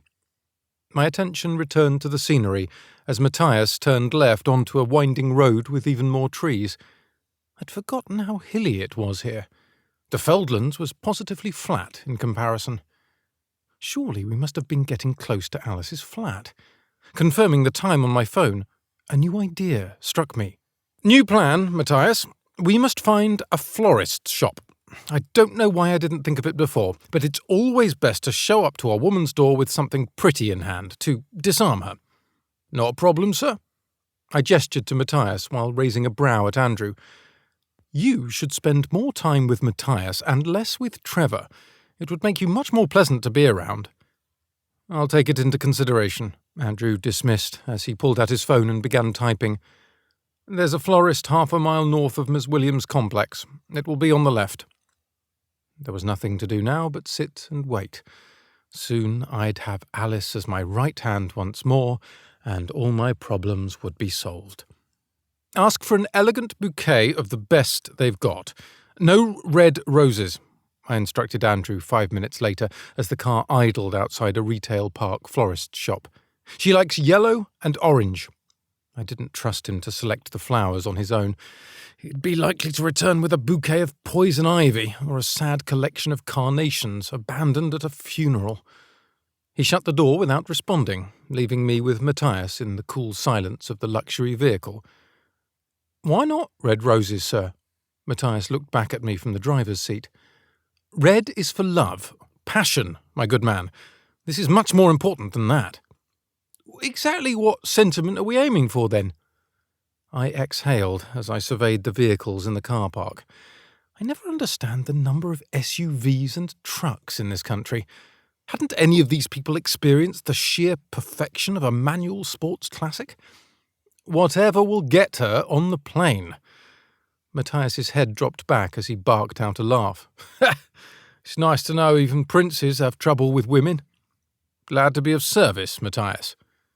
The door opened and Andrew slid back into his seat, a large bouquet of assorted yellow, orange and pink flowers in hand. The woman said this is their new beginnings bouquet. Here, he thrust the flowers at me. Andrew, you sly dog.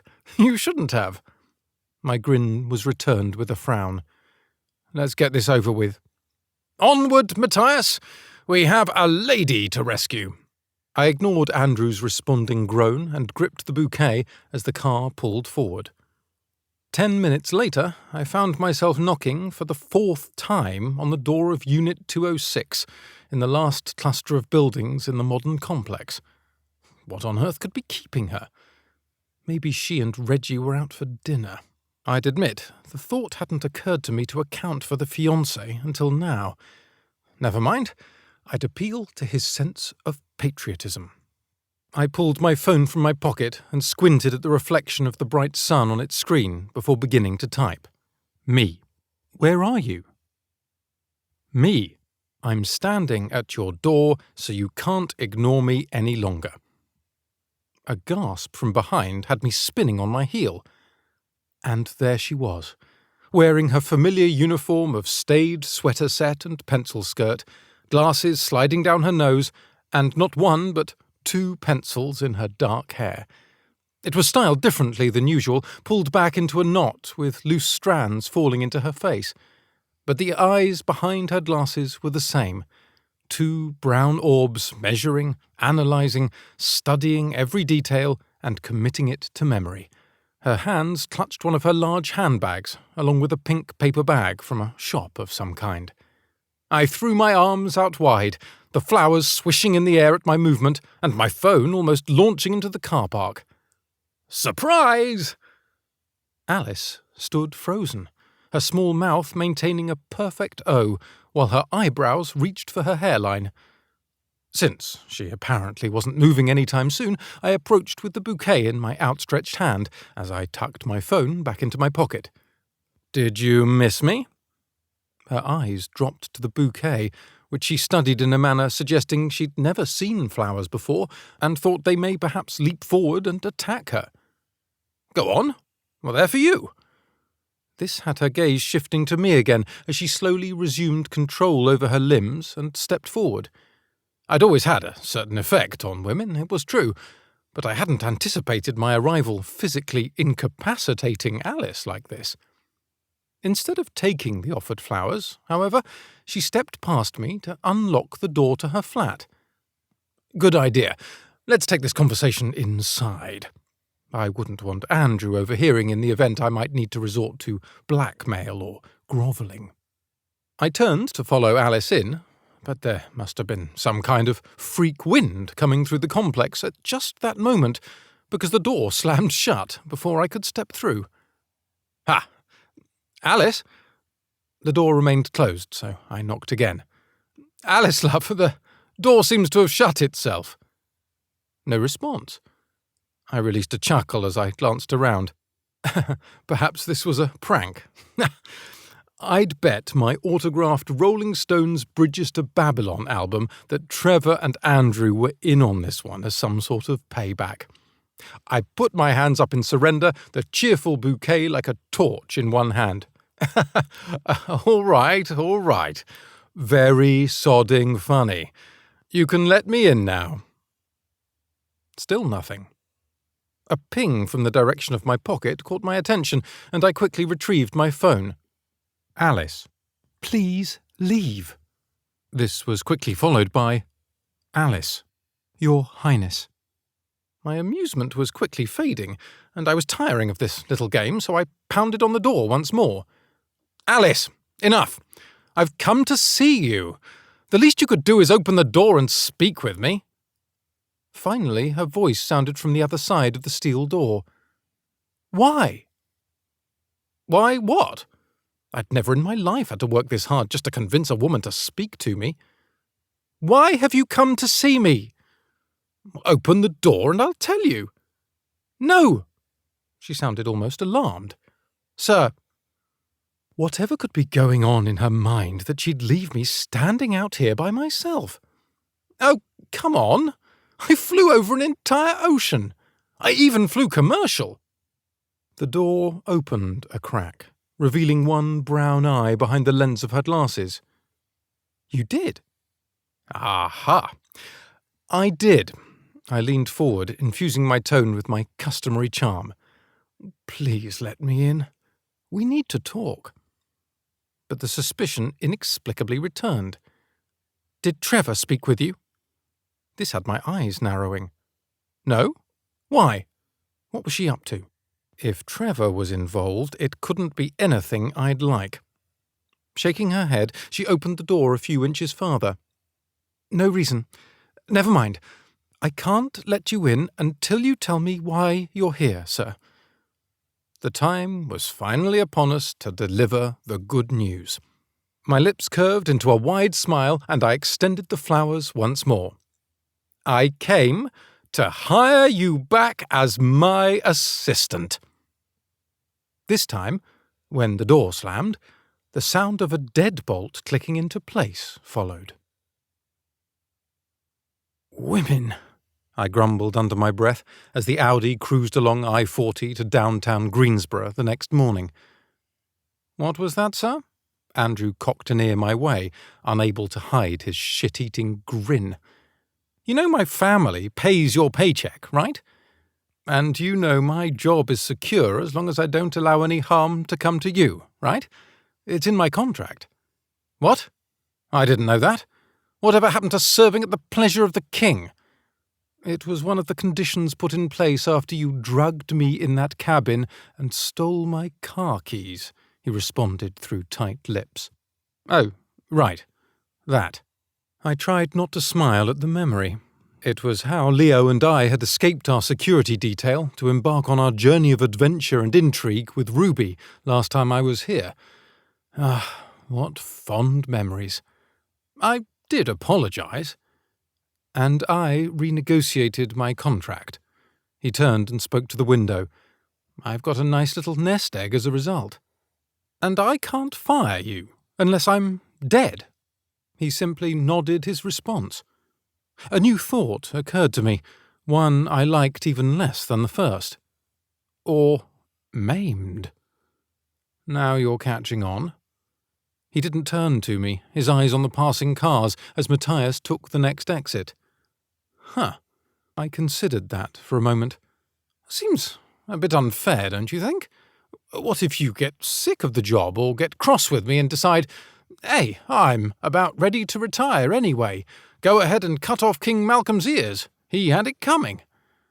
Other people might take that as an incentive to behave with more fealty. This time he let his eyes meet mine, and I swear there was a hint of coldness in place of his usual dismissiveness. Then he blinked, and it was gone. Ah, I pointed at him. You almost got me there. He merely shook his head in one of his various expressions of exasperation, and I responded with a shove to his shoulder. I'd win him over, eventually. Here we are, Matthias announced from the front seat, and I only then noticed we'd pulled into a parking garage underneath a building. You two get out here. I'll find a spot and meet you at the Triumph offices. Excellent. If Alice thought I'd give up so easily, she clearly didn't recall much about me. After I'd been dismissed the previous evening, I'd decided the best move would be to track down Ruby and try wresting information from her. It had been a breeze finding my brother's girlfriend, as there was only one place she'd be with her Uncle Carl resting up after his surgery.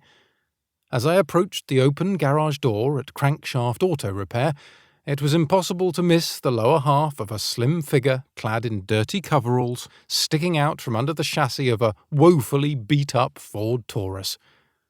Hey, legs! What does a guy have to do around here to get a drink? Out rolled the dolly to reveal Ruby's grease-streaked face, her mouth spread in a huge smile. Mal, what are you doing here? She sprang to standing and threw her arms around me, clearly not caring that my clothes were likely ruined from all the dirt and grease. Not that it bothered me one bit.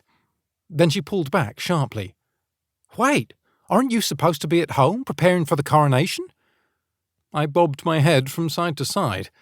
Probably, but I had a little business to take care of. Here? Her hand still gripped my biceps, but as I nodded, she released me and took a step back, the smile falling from her lips. Oh, no. I continued to nod. Oh, yes. My index finger tapped her forehead. You and my arsehole brother thought you could keep her whereabouts from me, but I found out all on my own. Have you seen her? Ruby's hands perched on her hips as she frowned at me. My smugness died on my tongue, and it was my turn to step back. Shoving my hands in my pockets, I admitted, "Yes, kind of." Ruby's smile was back. "She kicked you out." "Can one really be kicked out if he wasn't ever technically in?" I scowled at the harpy. She covered her laugh with a hand to her mouth. "I think I love Alice." "Traitor? You're supposed to be on my side. After all, we'll likely be family one of these days. Whatever happened to blood is thicker than water and all that?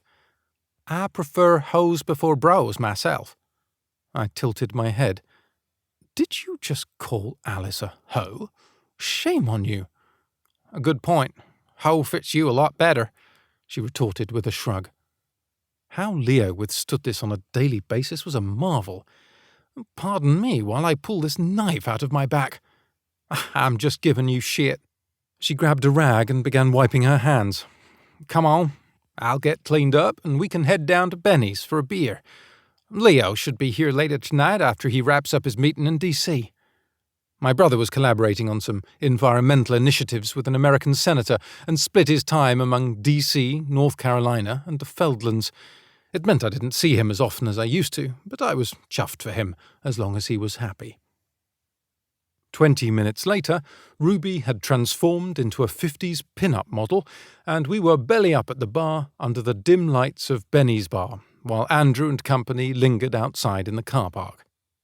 "Ruby, Leo, how's it hanging? What can I get you?" the bald man, resembling a professional wrestler, asked. "I'll take a Bud Light," Ruby responded, hooking a thumb my way. "And this isn't Leo. It's the other one." The man's mouth dropped into a frown. "1 beer limit for you." "What? That's not fair. What on earth did I do?" He threw a bar towel over his shoulder and leaned in. "The fact that you can't remember should tell you something." Ruby patted me on the back.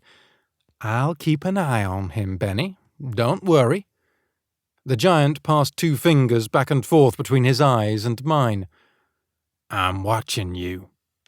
I threw my hands up in surrender as Ruby laughed and said, "Just bring him a beer," before the bar's namesake left to fill our order. "So much for southern hospitality," I commented over the warbling country tune playing from the jukebox. "All I've encountered since my arrival have been closed doors and angry hitmen." "Benny's harmless. Just leave the waitresses alone and you'll be fine." My eyes skipped around the place, but all I saw were a crowd of drunken locals, a couple of waitresses who looked to have been born under a toadstool, and what appeared to be the head of a woolly mammoth. It's not waitresses I came for. Benny set 2 bottles of cold beer in front of us and retreated with another flick of his fingers to his eyes and mine. Ruby lifted her bottle to her lips. "What did Alice say?" "Nothing much. She refused to talk and locked me out of her apartment. Not feeling very thirsty anymore, I simply spun my bottle on its napkin and watched the condensation soak the paper. You can't be too surprised. She resigned." "Yes, but I still don't know why. All I know is what Mother told me, which was that Alice took the blame for allowing Leo and me to run off unattended, and she was no longer confident that she was effective in her duties. Which is a load of bollocks, as well you know."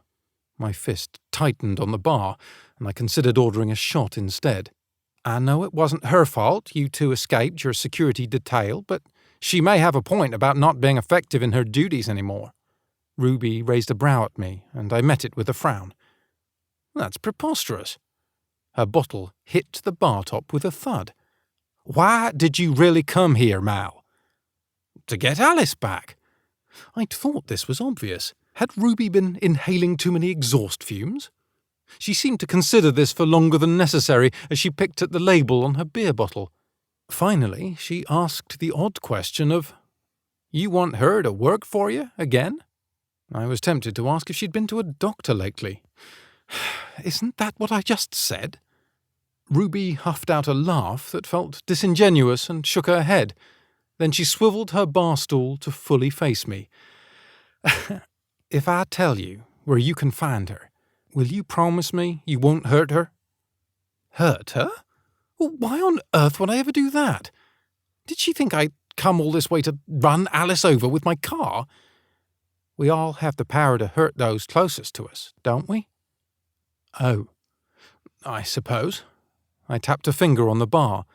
"But Alice was perfectly happy in her job until that bloody trip.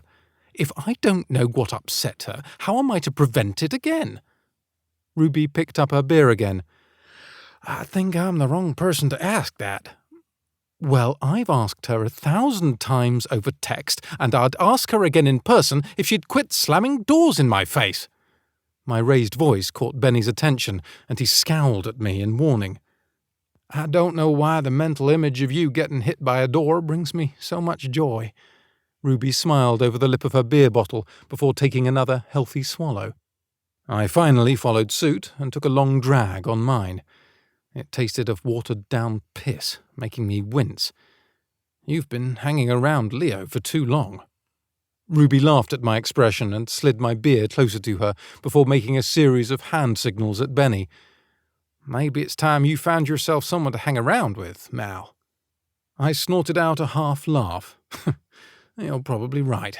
I've been so consumed with all this coronation business that I haven't been laid since my last time here." Ruby's eyes widened. "Interesting. Not the word I would have chosen, but all right. Now, are you going to surrender this top-secret information on Alice's whereabouts or not?" After that, Benny dropped off a whiskey for me, and Ruby and I played a few rounds of darts before Leo joined us late in the evening. I'd ultimately been escorted too sober for my liking to my hotel, with a silent Andrew at my heels. Now it was time to take that second chance afforded by Ruby. After much consideration, I determined I should start with an apology this time. If I'd learned anything from watching films, women always liked it when men apologized, even if they've done nothing wrong. Or in my case, probably cocked up a number of things but couldn't figure out exactly what. Best to issue a blanket apology on behalf of myself and the male gender collectively. As Andrew and I ascended in the lift of the office building, I silently rehearsed my speech, certain to add in enough flowery bullshit to make it both convincing and irresistible. By the time the lift's bell rang, indicating our arrival at Alice's level, I was confident I'd win Alice over and be on the next flight home. It was as good as done. Chapter 6. Alice. I hadn't a clue what had given me the strength to close the door on Prince Malcolm not once but twice the previous evening. It must have been the adrenaline coursing through my body at the unexpected sight of him standing there looking so ridiculously handsome and confident on my doorstep. My first instinct had been to grab him by his shirt front and kiss the living daylights out of him. Well, technically my first instinct had been to turn around and run for my life, but the kiss notion followed closely after. In the end, though, it had been two things that brought me back to reality and reminded me of all the reasons I'd been wise to quit in the first place. The way the throwaway endearment, love, had slipped so easily from his lips when trying to cajole me into opening my door. Charming his way inside was second nature, whether it be the inside of my flat or the inside of some tart's thigh. He felt entitled and had no regard for the feelings that small endearment might evoke in the recipient. The flowers in his hand had been the second reminder that Malcolm hadn't really come for me at all. He'd come for his missing assistant. He'd probably driven his new aide away and was looking for a quick and easy solution to a problem. I knew the job and could fit right into the empty slot with little inconvenience. It was painful but true. If Malcolm had really come for me, if Malcolm even really knew me, he'd surely know I was allergic to flowers, now wouldn't he? But today was a new day, one without the threat of Prince Malcolm interrupting it. I'd been careful to pack a bag and scout the car park on my way out this morning, and I planned to get a hotel room for the night in case he had the misguided notion to linger for another day. What was I saying? He'd surely come to the area on some manner of errand for Leo or Ruby and had just decided to pop by on the off chance I might like my job back. And Prince Malcolm would never in a million years fly commercial, so that had clearly been a lie as well. I yanked the papers from the copier more aggressively than necessary and stalked back down the hall to Greer's office, cursing myself for even allowing my thoughts to wander in the direction they'd run for the last 16 hours. OK, here's the dossier on Fedra Keane. Her reputation is clean as a whistle as far as I can find. I flipped the pages as I entered the room, looking for the section on our soon-to-be sponsor's charity work. You know, I can't believe it took us so long to think of her. Who needs a Hollywood bad boy or some stuffy prince when we could have a self-made entrepreneur and internet sensation instead? I affixed a smile to my lips as my eyes swung up to my boss, but my smile dropped when I realised she wasn't alone. "What are you doing here?" The words were out before I could stop myself. Greer gasped, as she rightly should at my lack of propriety in the presence of royalty. I quickly attempted to cover my lapse. "Your Highness, sir." I blew a loose strand of hair out of my eyes. "To what do we owe the honour?" Neither Malcolm's smile nor Andrew's small grin escaped my notice. Greer stepped in to fill the pause. "I can't tell you how thrilled I am that Miss Williams was able to arrange this, Your Highness, and so quickly." Malcolm raised a dark brow at that, and had Death chosen to knock at that moment, I would have readily ushered him in. The prince's presence seemed to act as an instant caffeine injection on my boss, because she proceeded to chatter and gesticulate in a manner I'd never before witnessed. "You'll want to sample the product first, of course. We wouldn't dream of asking you to endorse a product you didn't truly like, sir, but I'm confident the Triumph Velocity will meet with your full approval. You may have as many pairs as you like. Take them all. Share them with the family." Good God. She was careening off the rails on her way to a barn filled with petroleum barrels. "Miss Voorhees, pardon me for interrupting, but I believe you've misunderstood Prince Malcolm's appearance at our offices." "Not so fast, Alice. Let the woman speak." His lips practically trembled as he tried to suppress his laughter at my glare.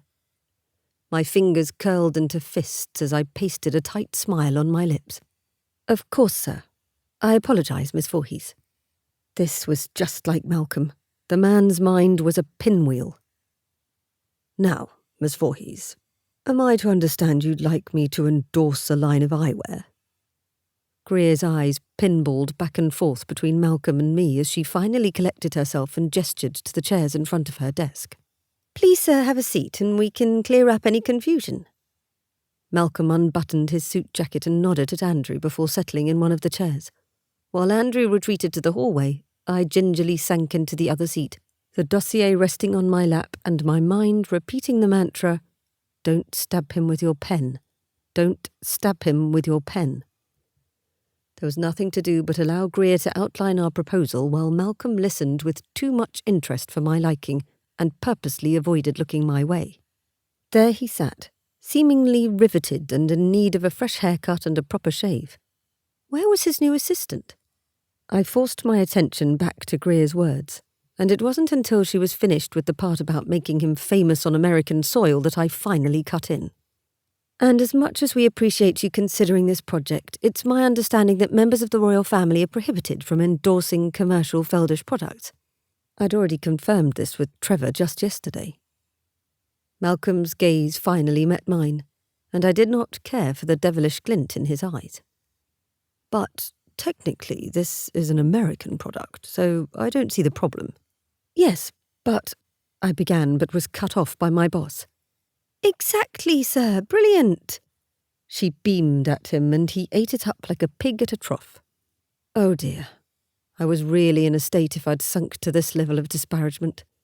No matter how Malcolm tested me, it was important to maintain the proper respect. "Wonderful," he responded with a slap of both palms to his thighs. "Draw up the paperwork and I'll give it the old John Hancock, as they say here in the States."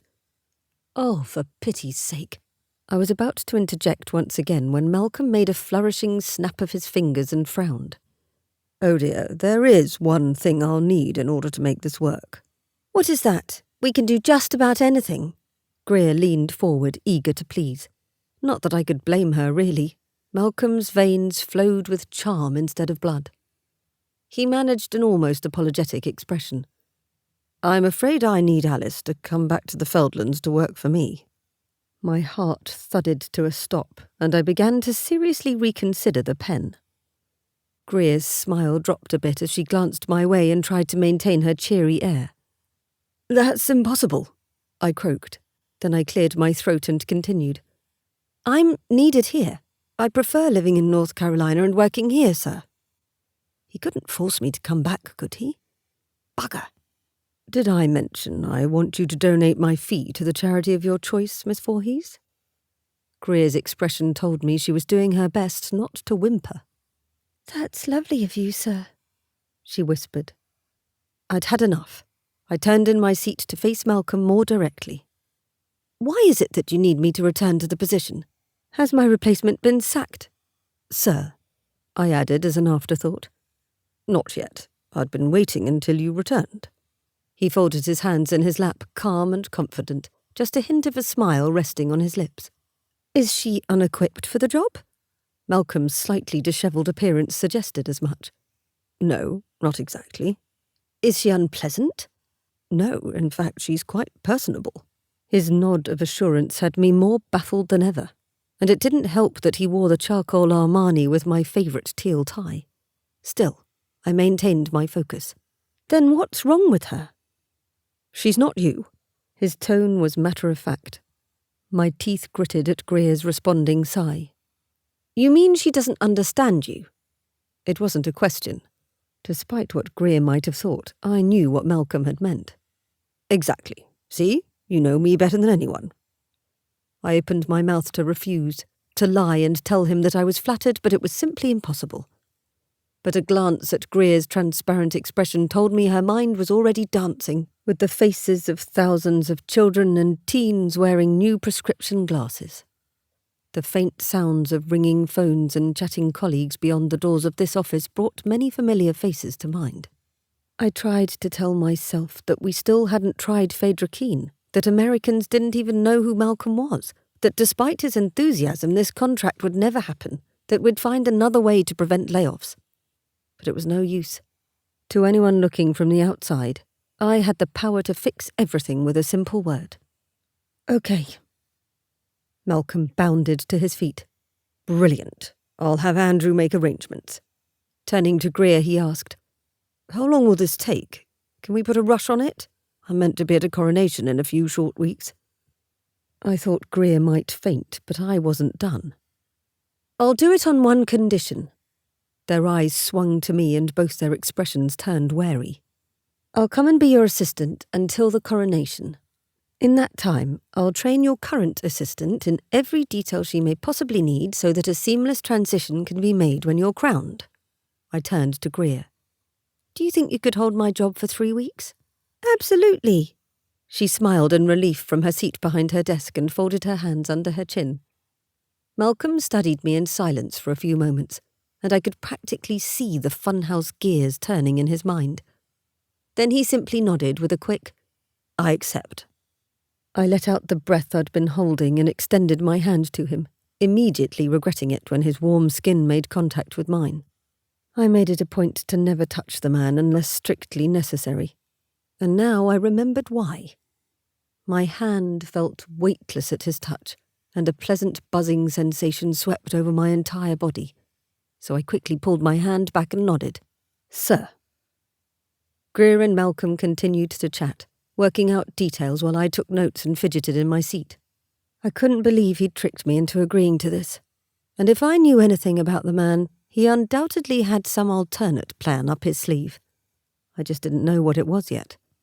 Whatever he was up to, though, I'd figure it out and make sure I was on a return flight to North Carolina in 3 short weeks.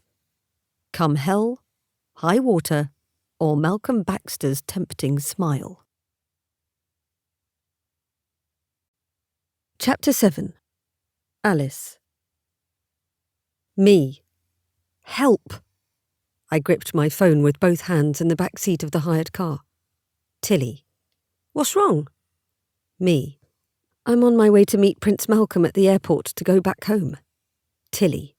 What? Why didn't you say anything earlier? Me. It just happened. Tilly. Score, babe. Me. No, not like that.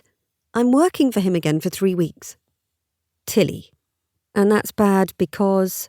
Me. You're meant to be supportive of my ban on princes. Tilly. Then why did you agree to it, dummy? Me. Because clearly I hate myself. Tilly. I think it's because you want to shag him. I bit my lip and spared a glance at the lush greenery outside the windows before responding. Me. That's irrelevant. Tilly. Look, you love the guy, just tell him. What's he going to do, fire you? Then you'll get out of this job and go back to your job with the glasses people. Me. He'd likely keep me on just to torture me. The image of his delighted expression in Greer's office surfaced and my traitorous belly warmed. Me. He looks good. A bit wild and in need of a haircut, but good. And annoying as always. Tilly. Alice, we've been over this 1,000,000 times, and since the very first day you admitted you'd lost your mind over him, I've said the same thing. Make a decision. Me. I did decide. I left to get over him. Tilly. Then what are you doing meeting him at the airport? Me. It's complicated. Tilly. It's not. Since you've already agreed, you may as well walk into his office, close the door, take off your clothes and sit on his face. I gasped, probably scaring the driver. Me. How are you my sister? You're appalling. Tilly. You won't think that when his tongue's buried in your hot box and you're coming all over his face. Me. I have to go. Tilly. Go get him, Tiger. Me. You need professional help. Tilly. You need to get boffed by a hot prince. I dropped my head to the seat back and closed my eyes while my Uber driver thankfully ignored me. Tilly understood this from the perspective of lust alone. While attraction and lust were one thing, affection was quite another. She saw a handsome man with flawless bone structure and a fit body, and her mind never went past sex. This was understandable.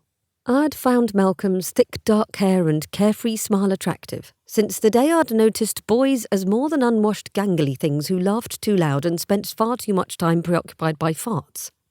But he hadn't been real to me, just a figure on television living in a different world to mine. So when I met him in person years later, I was unsurprised at my appreciation for a fine human specimen. He was, objectively speaking, a handsome man, as was his identical twin brother. But I hadn't counted on the intensity of my attraction to Malcolm, nor its level of inconvenience as it grew. I blamed pheromones. Something about the man called to a base carnal spot inside me that made me want to do so many uncharacteristic things. Crawl across his desk and rip his shirt off, lick his muscular chest from navel to collarbone, slip my hand past the waistband of his trousers and grasp him. The list went on, as did my nightly fantasies. But I was a grown woman with control over myself, so I resolved to keep my libido in check by reminding myself of all the things I disliked about Malcolm, as well as both the foolishness and impossibility of any kind of sexual encounter or arrangement. And it had worked, at first. I began dating Reggie, an old classmate from school, and found relief in the ways in which he differed from my boss. He was unassuming and kind, quiet and pleasant-looking, thrifty and disciplined with a good job, a mortgage and a sensible Volkswagen. We were compatible in many ways and neither of us was the least bit clingy, which in the end I had to acknowledge for what it truly meant. Reggie and I were no more than friends who wanted to be in love but weren't. Although I'd admitted to Tilly my feelings for Malcolm and she'd been nothing but sympathetic about my predicament, I suspected she thought love was a choice, one that I'd made knowingly. But my affection for Malcolm had grown slowly, like a weed you don't notice until it's taken over the entire garden and choked out everything else. Not exactly the most romantic bit of imagery, but appropriate nonetheless. I'd been in denial, dismissing it as a foolish crush until I was forced to face it head-on and admit to myself that I was well and truly in love with Prince Malcolm. Stupid, stupid girl. The day my true feelings revealed themselves to me had been like any other. I'd been working for Malcolm for about 2 years at that point, and we were on a 4-day tour of a series of small towns in the northern regions. Malcolm was representing the entire royal family at a crucial juncture in the family's acknowledgement of King Gregory's illness, where the public was acclimating to the likelihood of Malcolm's ascension to the throne within a much shorter time frame than previously anticipated. Keeping to a schedule was essential, as each town and village had organised its own event to welcome the prince, and we couldn't be seen as showing the slightest favouritism or misstepping in any way. Favourable public opinion was crucial, and the entire point of the trip in the first place. At the close of a reception in the village of Melby, in which the town's children had performed a traditional dance, staff and security worked quickly to usher the prince from the venue so we could arrive on time to a dinner honouring the prince at the next scheduled stop an hour away. Keeping crowds at a certain distance was a constant struggle any time a member of the family appeared in public. For this reason, we often used back entrances, side doors, or anywhere people weren't likely to congregate. On this occasion, when the back door was opened, a young woman sat on the curb with her head in her hands, oblivious to the royal circus coming through. When approached by one of our guards, her head shot up in surprise, revealing eyes almost violet from crying, and skin blotched in red patches from her distress. She asked for just a moment as she tried gathering herself, but only appeared to become more anxious as she realised the attention she'd unintentionally brought to herself. As another guard stepped forward to help, Malcolm stopped him with a hand to his chest, his eyes fixed on the poor woman. Without a word or a glance at anyone, he hurried forward and crouched on his haunches before her while Andrew blustered and the guards looked at one another for guidance. Through the eyes of security and staff, this woman could have been anyone. She could have been playing a part to get close to the prince only to inflict harm. But whisking the prince away against his wishes would have been unthinkable without provocation, and Malcolm was famous for having a mind of his own. I hadn't a clue what Malcolm said to the woman as I watched, but they spoke quietly for several minutes, during which he handed her a clean handkerchief, finally helping her to her feet and hugging her. They stood like that for a good 30 seconds before he released her and smiled, saying something that made her smile back. No one dared interrupt the intimate moment, even as the minutes had ticked by, making us late. But Malcolm wasn't finished. He turned to Andrew and announced, "We're dropping Marcy at home on our way," before escorting the woman to his waiting BMW and helping her into the back seat before him. Andrew was good and angry, as this flew in the face of every protocol. But there wasn't much to do but proceed and take whatever precautions they could to mitigate any danger. Damon, another guard, managed to give the new passenger a cursory sweep with a wand and insisted on joining the two in the back of the car. I rode up front in silence as Malcolm and Marcy quietly chatted in the back until she was dropped at a small home on the edge of town 10 minutes later. We'd been 45 minutes late to the dinner, but Malcolm used his charm and wit to smooth the situation over. That and a dozen bottles of champagne delivered from the nearest shop. On the way back to our country inn for the night, Malcolm had been unusually quiet, but my curiosity wouldn't allow me to hold my tongue.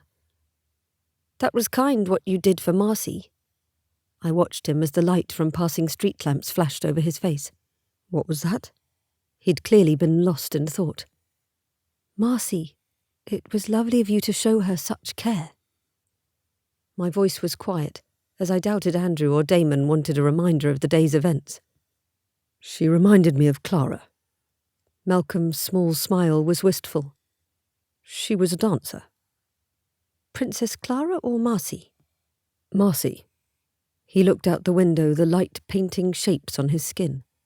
"She taught her daughter to dance as well, but the girl passed last autumn."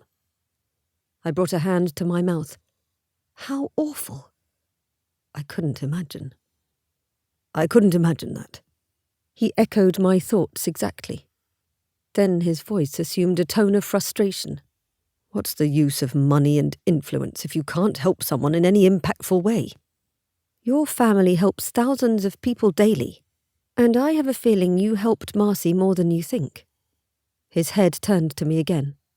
Really? He looked so hopeful my heart threatened to break. Of course, I reassured in my usual pragmatic tone. It's what my father would have done, he murmured, twisting my heart in my chest again. Because he was right, and more than that, it was clear he truly cared. Although your father would have let Andrew sweep her first. I meant it partly in jest, and partly out of a sense of allegiance to my co-workers. We were all tasked with the prince's safety, despite his common disregard for it. Malcolm's eyes brightened again and a grin lifted the corners of his lips. That's because he's scared of Trevor. He lied. My only response was a non-committal hum as we continued past the street lamps and the car's interior fell into darkness. My head rested back against the seat, and I flexed my fingers where they rested on my lap, aware of the man seated next to me in a most unnerving manner. Because the pesky attraction was still there. But the love I felt for him could no longer be denied.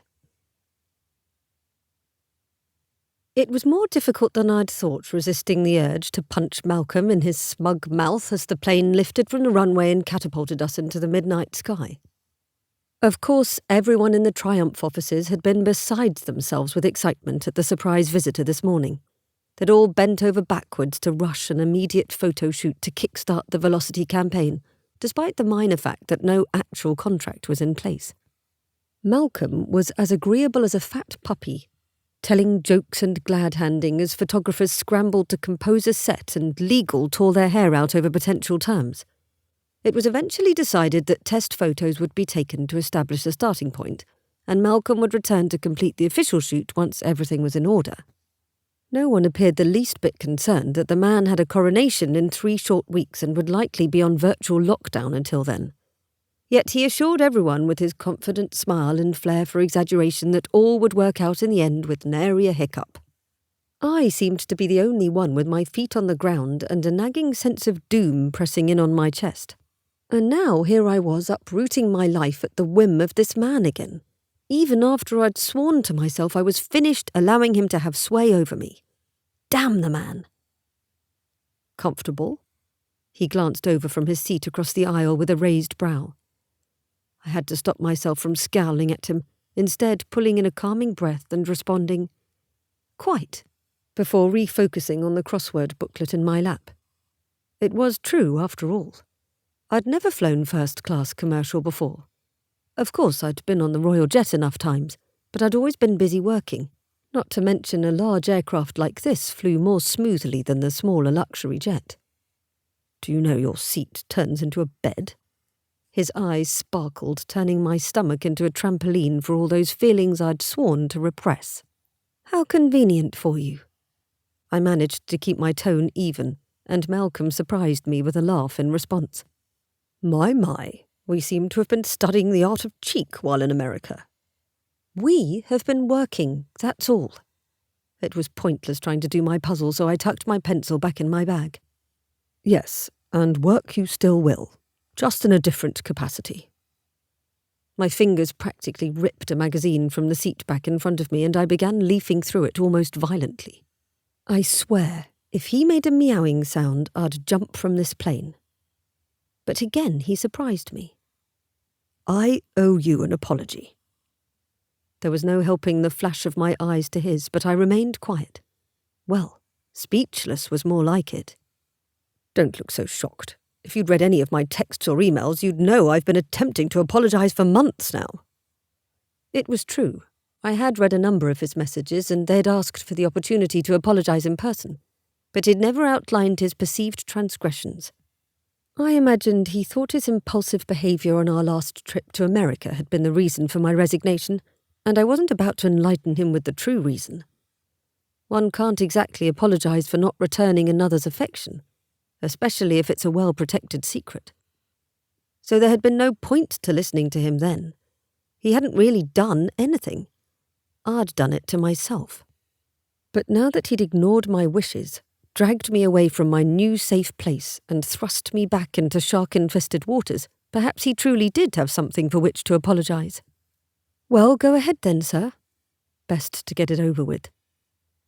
He shifted in his seat and set his shoulders back while he faced me. Our first-class seats were more like private capsules, providing a level of intimacy in the arrangement of our 2 seats across the aisle from one another that I didn't care for. Unsurprisingly, apologising didn't appear to come naturally to Malcolm, but after a moment of excessive throat-clearing, he finally began. I am ever so sorry, Alice, for putting you in the difficult situation of assuming responsibility for my irresponsible actions. Had I considered it more fully, I'd have contacted Trevor and the Queen directly and demanded permission instead of sneaking off in the night like we did. I couldn't help myself from interjecting. But you never would have gained approval, something you well knew. True. He didn't even try to deny it. So you would have run off like you did anyway. It wasn't a question. Also true. I resumed the pretense of reading the magazine under the narrow shaft of light from above. That's not exactly an apology then, sir. Well, what do you want me to say? He threw a hand out and leaned back in his seat again. This is pointless anyway. It was time for me to resign and I did it willingly. It was nothing you did. There, that should do it. Then what was it? And why wouldn't you talk to me? My pulse raced, and I accidentally tore a glossy page as I turned it on my lap. He was never going to let this go. Because it wasn't my job to anymore. I nearly shouted before I got a hold of myself. Sir!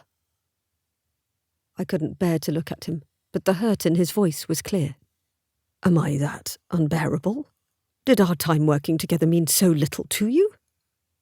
Oh, the irony. I wanted to laugh and cry and scream all at once, but I calmed my voice instead. Not at all. I don't understand you, Alice. I finally turned to him. Under the harsh beam of his reading light, his dark hair looked as if he'd spent time in a wind tunnel, and the circles under his eyes were more pronounced than I liked. Don't concern yourself. I understand you only too well. That came out a little stroppier than I'd intended. But this conversation would never get us anywhere when the truth needed to remain a secret. That sounds awfully cryptic. He mustered a smile, and it did fabulous things for his face. You're not going to garrote me in my sleep, are you? Don't be silly. I'd have no escape route 30,000 feet in the air now, would I? His head reared back as he choked out a laugh. Was that a joke? You have changed. Yes, that I have. I'd learned not to dream of impractical things and torture myself by letting my heart run away with me. But you're still cross with me. I was, for a myriad of reasons, but only one was of any relevance now. Not about that stupid trip. I'm cross because you know as well as I do that the chances of you successfully completing the Triumph campaign are exceedingly small. Not at all. What good is it being king if you can't make the rules? He simply shrugged, and I laid the magazine aside to give him my focus. That's not how it works, and you know it. He grinned over at me. I know no such thing. Just wait, Alice, and I'll have you eating your words. I tucked some loose hair behind my ears. No one wishes for it more than I. Having our sales problems disappear would be a dream. Well, except perhaps for Miss Voorhees. So she's a good boss, is she? I reclined my seat a touch, stifling a yawn. It must have been nearing 10, and we'd have a long day ahead of us. Yes, she is. As opposed to, say, me? Malcolm crossed his arms over his chest while he attempted nonchalance. I'd never say that, sir. I couldn't help the slight grin pulling at my mouth. But you'd think it. Was that a growl? He turned in his seat again, the overhead light casting a shadow over much of his face. What can I do to make our situation better for you? Clearly you were unhappy with some aspect of it, or you wouldn't have resigned. Were the hours too long? Did Reggie give you an ultimatum? My grin dropped like a stone. Don't be ridiculous. Well, I don't know. I've never been engaged to be married. He ran a rough hand through his hair, clearly agitated. Reggie's not an issue anymore. Why had I said it like that? I'd meant to be vaguer. So he's fine with staying behind in the States.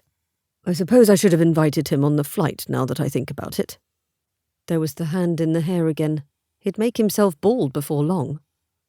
He's not in the States, he's home. Why I felt the need to keep explaining was a mystery, but this time I succeeded in assuaging Malcolm's anxiety. Ah, so I've actually done you a favour bringing you home. No need to thank me. He relaxed back into his seat once more while I tried not to roll my eyes. When is the wedding, anyway? There isn't going to be a wedding. I gritted my teeth, waiting for the onslaught of questions, expression of despair, or maybe some violent cursing. Anything was possible at this point. But he simply raised his palms to me. Rest assured I wasn't presuming to invite myself. Was he daft? I took a deep breath and finally put an end to the topic with a calm, clear explanation. There isn't going to be a wedding because Reggie and I have split up. Now, I'd advise you to get some rest. It will be midday when we touch down, and you need sleep if things are as hectic as I imagine them to be so close to the coronation. I closed my eyes and began my nightly mental process for falling asleep. Malcolm had always had the ability to effortlessly drop off to sleep at a moment's notice, so I wouldn't have been surprised if he hadn't even heard my response. Alice. So, not asleep then. What? Regretting my impatience, I sighed. Do you need something, sir? I'm sorry about Reggie. His voice had turned soft. My eyes remained shut, but a sting in my nose warned me of impending tears. Nothing to be sorry about. I was the one who'd so badly wronged Reggie. But Malcolm wasn't done. It's his loss. A laugh slipped out before I could stop it, joined by 2 fat tears falling from my eyes and sliding down my throat until they soaked into the fabric of my top. I did my best to keep my voice from cracking. That's kind of you, sir, but really I'm quite all right. Even so. This man was oh so dangerous. Good night, sir. Good night, Alice. The sound of the engines and movement of the plane eventually lulled me to sleep, but not before I'd spent more time than was wise watching the rise and fall of Malcolm's chest while picturing the sparkling sapphire tone of his eyes behind his closed lids and wishing for things that would never be. Chapter 8. Malcolm. Something was different. Much as I tried, I couldn't quite put my finger on it as I waited in the empty airport lounge for Andrew and the team to finish their security sweep. It wasn't just the new hairstyle or the open manner of speech Alice had exercised on our flight. I honestly hadn't known just how amusing or cheeky she could be previously, and I was intrigued by this side of her. But there was still something else that kept drawing my eye every time she moved as much as a finger, and it was nagging at me. The subject of my mind's disquiet chose that moment to walk through the glass doors of the lounge, rifling through her large black handbag as she strode in my direction in her sensible flats. All right, sir. Take 2 of these vitamins now and continue for the next few days in case you picked anything up through the airplane's ventilation system. She extracted a plastic pill bottle, followed by a San Pellegrino, and thrust them at me without raising her eyes from the bag's contents. I've already contacted Wes, and he assures me Niles brought the BMW to pick us up instead of the Range Rover, as I know your day in the States will have you off SUVs for the next while. Out came a double pack of Biscoff, which she handed over as well. These were the only biscuits the flight attendant had on hand, but I'll ensure your favourite chocolate ones are stocked up as soon as we get to the palace. She lowered herself into the seat next to mine and crossed her legs at the ankles before resting the bag on her lap. And I arranged for Jamie to come cut your hair tomorrow morning. He cancelled another client to fit you in, so please don't give him a hard time. And for heaven's sake, don't ask him about his boyfriend. They've split up, and he doesn't want to talk about it. Her phone now rested in her hands while her thumbs moved over the screen at lightning speed. Is that all? I watched her, unable to hide my amusement. She had me feeling almost giddy with her familiar efficiency and her literal bag of tricks. Oh, how I missed this. But she was clearly not entirely up to speed yet, because she failed to pick up on my sarcasm and simply responded, "Not even close," as she continued to type. I ran a thumb and forefinger over the morning stubble on my chin while I watched Alice. How was it that her skirt and blouse had barely a wrinkle, while I resembled a homeless man who'd spent the night in the dumpster behind Gucci?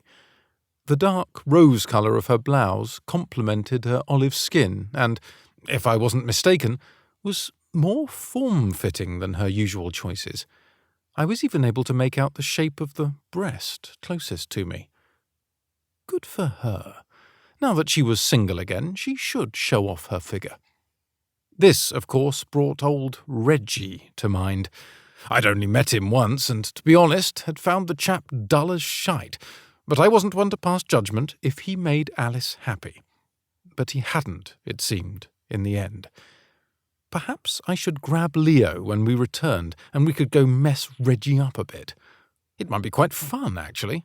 After all, he'd upset Alice, and anyone who did that deserved a beating, right? Oh, right. I suppose Leo should give me a good going over as well, while we were at it, in that case. Despite Alice's insistence that I'd done nothing wrong, it wasn't my first day being a man. I took that as the equivalent of her telling me everything was fine, and everyone knew what that meant.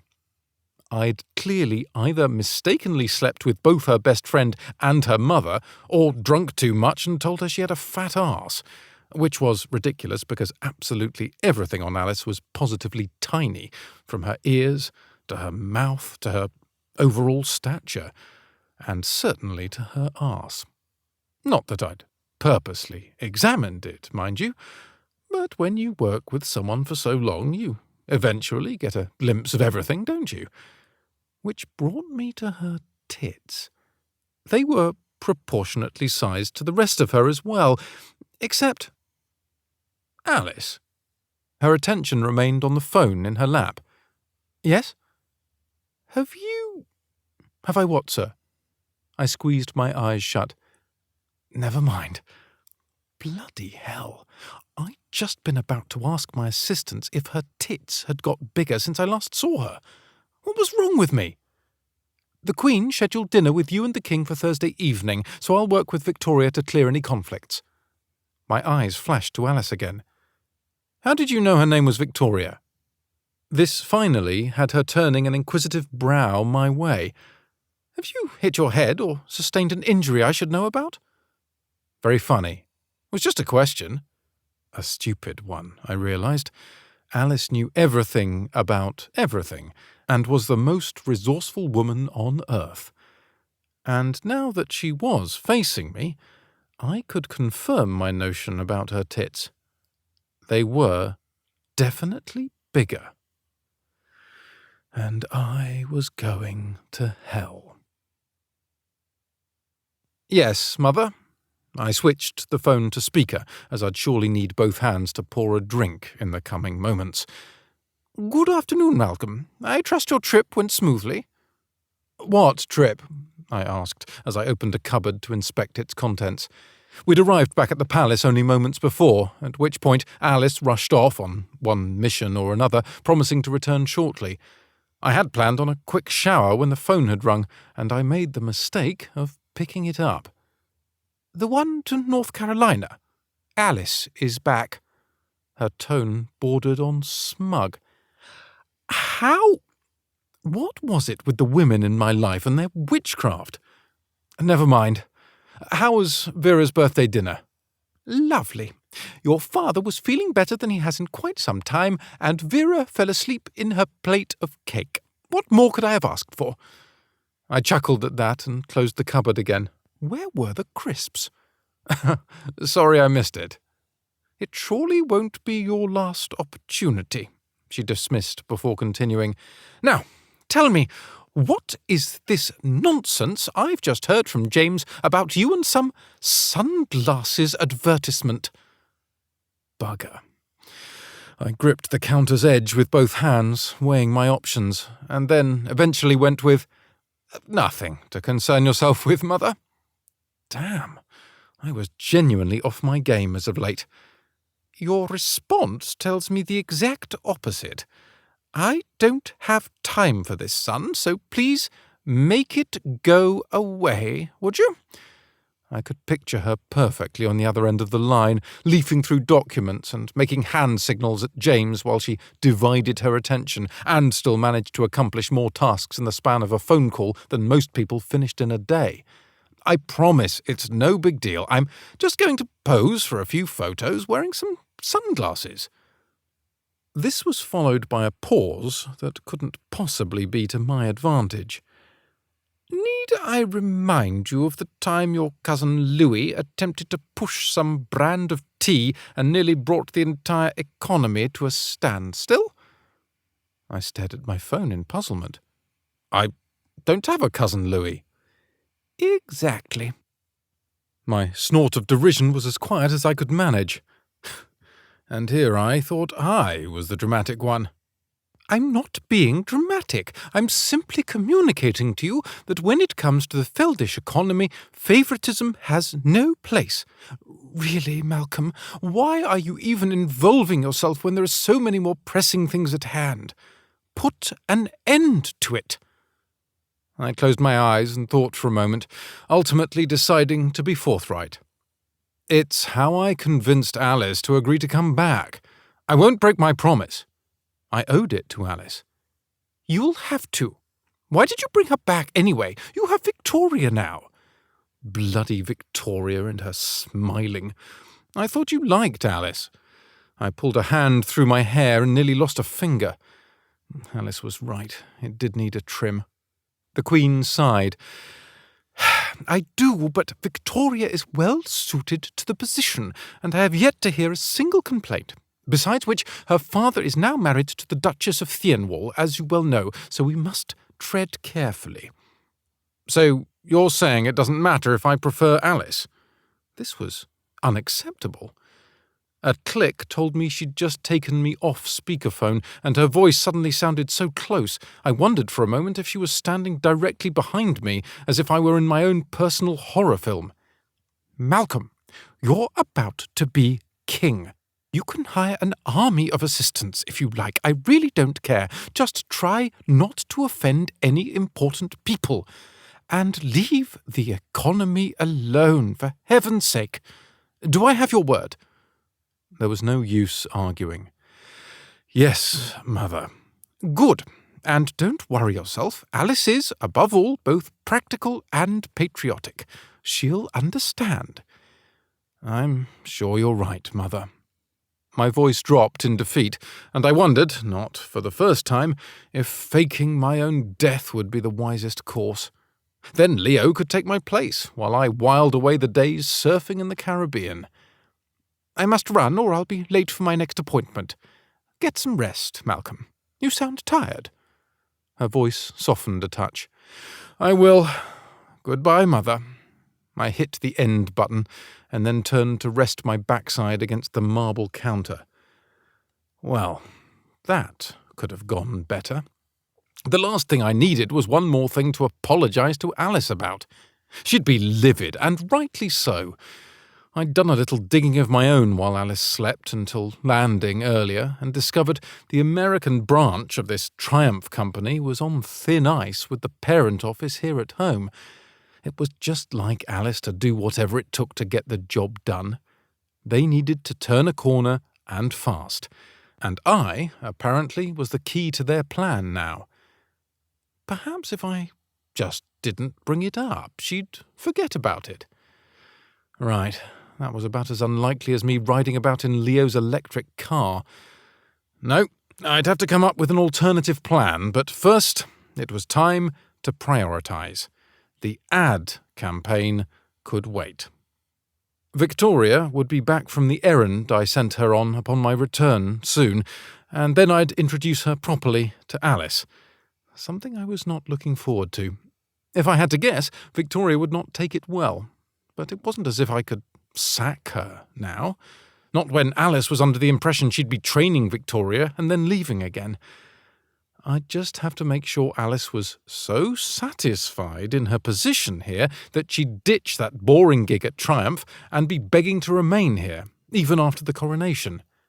Then I could sack Victoria, or send her on a goodwill mission to Tibet. But keeping Alice satisfied might be tricky. I sifted through the contents of my private kitchen drawers until I located a pen and pad of paper. Time to start a list. Alice would be so proud. Things that make Alice happy. 1. Bossing me around. 2. An organised desk. 3. Me sticking to my schedule. 4. Proving me wrong. 5. Being useful. All right. This was a good start. As soon as I admitted my public speaking issue to her, we'd be satisfying several of these right off. She'd be positively ecstatic at the news of my inconvenient affliction. Well, in a manner of speaking.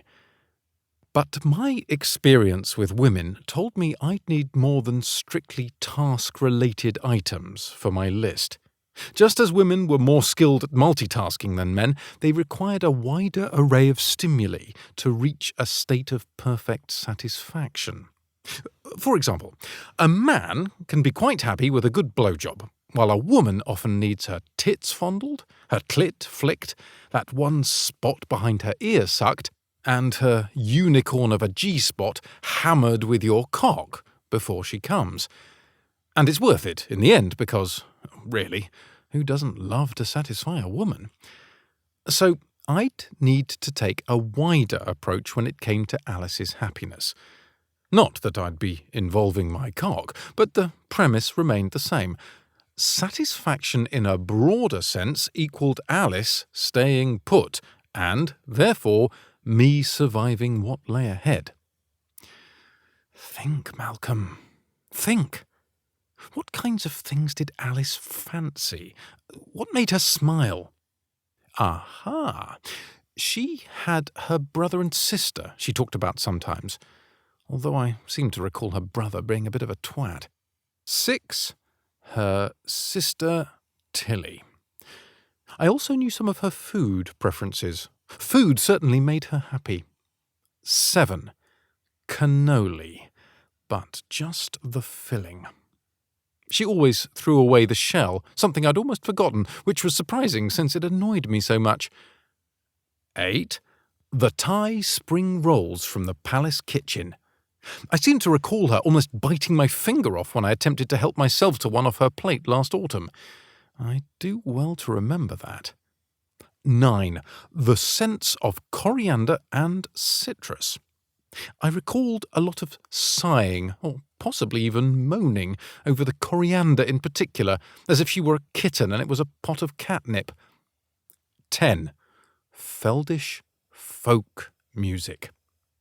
Any time I'd wandered to her office at night, she could be found listening to the old songs, something about it reminding her of her mother.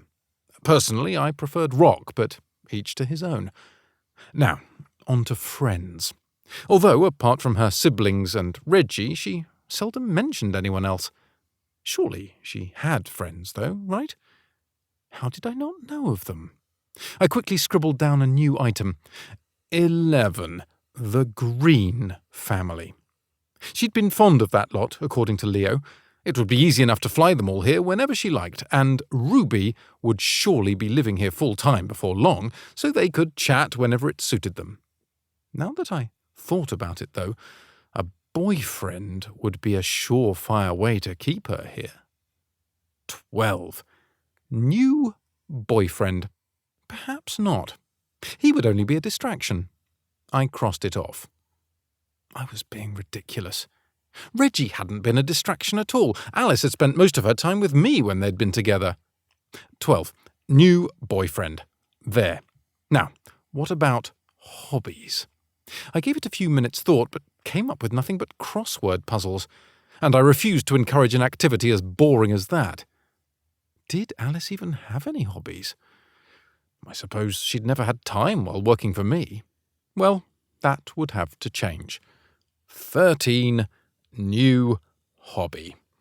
I surveyed my work and nodded in satisfaction. This would be child's play making Alice happy, and she'd be begging for a permanent position in no time. Well done, me. This one will have to go. Alice pointed her stylus at the silk throw pillow resting on an armchair in my bedroom. The prince is allergic to feathers. My response of, I am, met Victoria's simultaneous, he is? Alice merely eyed us both over the top of her glasses as she tapped into the iPad propped in one hand. Why do you think we always arrange for foam pillows when you travel?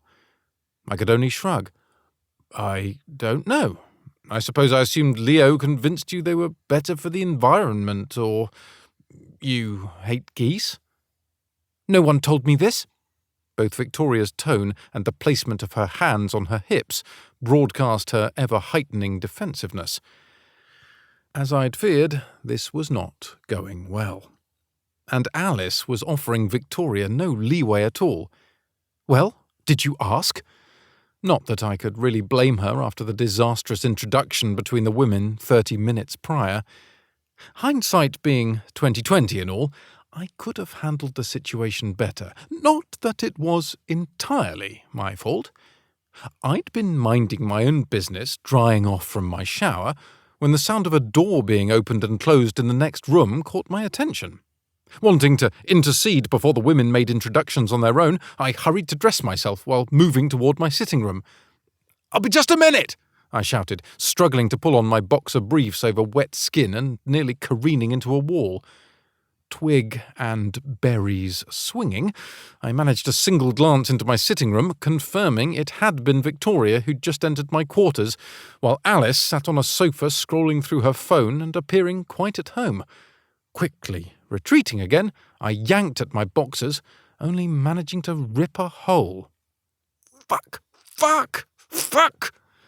Before I could utter another word, Victoria apparently took one look at the stranger on my sofa and came to her own conclusions, because the next thing I heard was a shrill, "Who are you and what are you doing in the prince's quarters? Did you sneak by security? I didn't authorize any visitors. Stay where you are. I'm ringing security." Fuck! Fuck! Double fuck! Finally managing to cover the vital parts, I took another peek to find Victoria brandishing her phone at Alice, who then stood, likely to explain her presence. However, this only prompted Victoria to remove one of her spiked heels with her free hand and threaten to blind Alice if she didn't stop moving. "Wait!" I swiped my jeans from my bed and pulled them on like the building was on fire, but not before the words, "interloping trollop," and something about "royal groupies and their crab-ridden honeypots" was shouted by an incensed Victoria. At least she took all aspects of my health and safety seriously. By the time I hurried into the room, shirtless and still wet, bellowing, "She's not a trollop!" I fear the damage had been done. Only Victoria, not being an idiot, took one look at me and quickly reassessed the situation, turning slightly red in the cheeks while stammering her apology and looking anywhere but at my half-naked body. At which point Alice finally spoke up, voice calm as ever. "I am afraid you have the wrong impression. I work for Prince Malcolm." "Of course, it's none of my business," Victoria hurried. "I'm just always notified of any visitors by security beforehand. I'm sure you understand. You can trust me to be discreet." She averted her gaze from both of us, making Alice and me turn to one another with raised brows. It seemed it was my turn to explain. "Victoria, again, it seems you have the wrong impression. She's not, well..." Uttering the word prostitute seemed a tad indiscreet, so I left it at that and continued. "This is Alice." I gestured to my diminutive assistant as if showing off a prized possession. And then, like a complete wanker, I added, "The best assistant a man could ask for." My aim, of course, had been to atone for the whole Alice Hooker misunderstanding, but, well, you can clearly see my error. By the time Alice and I had explained the new arrangement and informed Victoria that she'd have a mentor for the next 3 weeks, all had descended to the point where I doubted I'd be seeing any of Victoria's superfluous smiling any time soon. At least there was that. Back in my bedroom, Victoria straightened her shoulders, her eyes sending daggers at Alice. "I suppose I'd expected someone to volunteer information about the prince's allergies," she responded through gritted teeth. Alice turned to lead us out the room, iPad and stylus at the ready, nose a bit higher in the air than strictly necessary. "As his assistant, you'll need to remain one step ahead. Prepare for any and all contingencies." Then she turned on her heel, causing both Victoria and me to come to an abrupt halt, and eyed Victoria with the expertise of a proper Marvel villainess. You don't want a king's death on your hands, do you? Part of me wanted to applaud because, well, that was outstanding to witness. The glasses really added that extra something. But the other part knew I should tell her that roll needed to be slowed a few knots. Let's not get too dramatic here. It's not as if a few sniffles will kill me. I chuckled to offer some levity. Although it's nice to know you'd rather I were alive than dead. Victoria's responding smile was on the smug side, but Alice wasn't giving up. You'll both be singing a different tune when King Malcolm dies of anaphylactic shock after ingesting a peanut. Victoria gasped at that, while I crossed my arms over my chest. I'm not allergic to peanuts. How do you know? You didn't even know you were allergic to feathers. There went that nose tilt again. I'd be in danger of spying a rogue bogey soon. Because you once forced me to eat a peanut butter and jam sandwich instead of a Dunwall pie, because you claimed the pie had been sitting out too long and you feared I'd contract staph food poisoning. Alice huffed, her shoulders straighter than a boarding school mistress and her cheeks an attractive pink. And it's a good thing I did. Damon went with the Dunwall pie and had to call off the next day. That's beside the point. Stop scaring Victoria. Fine, let's move on to the kitchen. She turned and strode from the room. It was as if she'd had an IV of hostility and the Rocky theme song on repeat in her head. The Alice I knew was more timid than this creature. She'd always been strict, matter-of-fact, and bossy, but never quite so outspoken, and, dare I say, evil. This was turning out to be fantastic. Chapter 9. Alice. I honestly hadn't a clue what had come over me back in Malcolm's quarters. I generally avoided purposely insulting or intimidating others, but that Victoria woman had me riled immediately and kissing professionalism goodbye. That introduction had been a disaster, leaving me feeling flummoxed at not only being threatened, but then finding myself paired with a shirtless Malcolm in some dodgy tryst scenario where I played the part of a call girl. With that as a start, there'd been no easing into the bit about me tutoring Victoria in the complexities of the prince, so her defensiveness shouldn't have been a surprise. I'd have felt a bit insulted as well had I been in her shoes. Despite the initial rockiness, however, everything I'd ever need to know about Victoria had been revealed in the moments after Malcolm retreated to his bedroom to finish dressing. Attempting to smooth things over somewhat, I'd offered another apology. I'm sorry for the misunderstanding. All of this was arranged overnight, so I know it's a bit of a surprise. Are you here for my job? Victoria made no attempt to hide her contempt from where she sat perched on Malcolm's favourite leather armchair. She was very pretty and poised, an obvious product of good breeding. I could spot that from both her ease of movement and her innate ability to look down her nose, a nose that was too perfect to be the one with which she was born.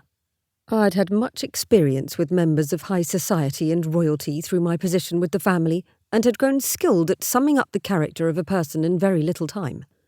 I knew the Duke of Portenbury was painfully insecure by the way he always managed to steer any conversation back to himself, just as I knew him to be cruel by the manner in which he spoke to his dogs.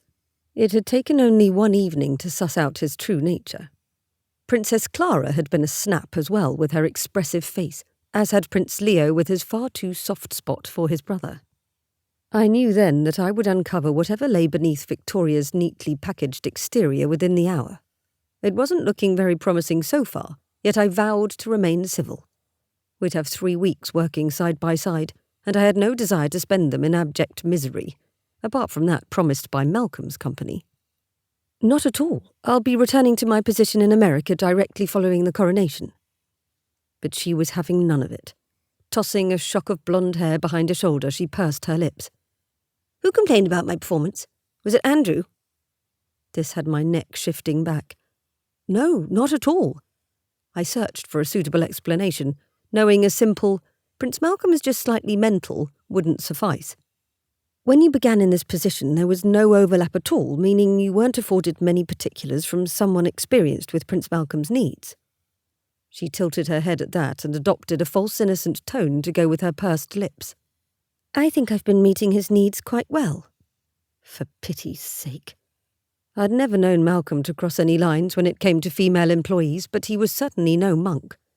I'd learned over time how to separate my personal feelings on the matter, for the most part, by always assuring myself that the women he bedded may have been beautiful, but not a one had lasted more than a few dates. And besides, I'd been with Reggie for some of the time, so Malcolm's revolving bedroom door should have been of no consequence. Clearly, I was the worst kind of girlfriend, despite my constant attempts to rid myself of my pesky feelings for my boss. Suffice it to say, Victoria's comment deserved no response. At my lack of reaction, she straightened her shoulders to their most regal height and studied me.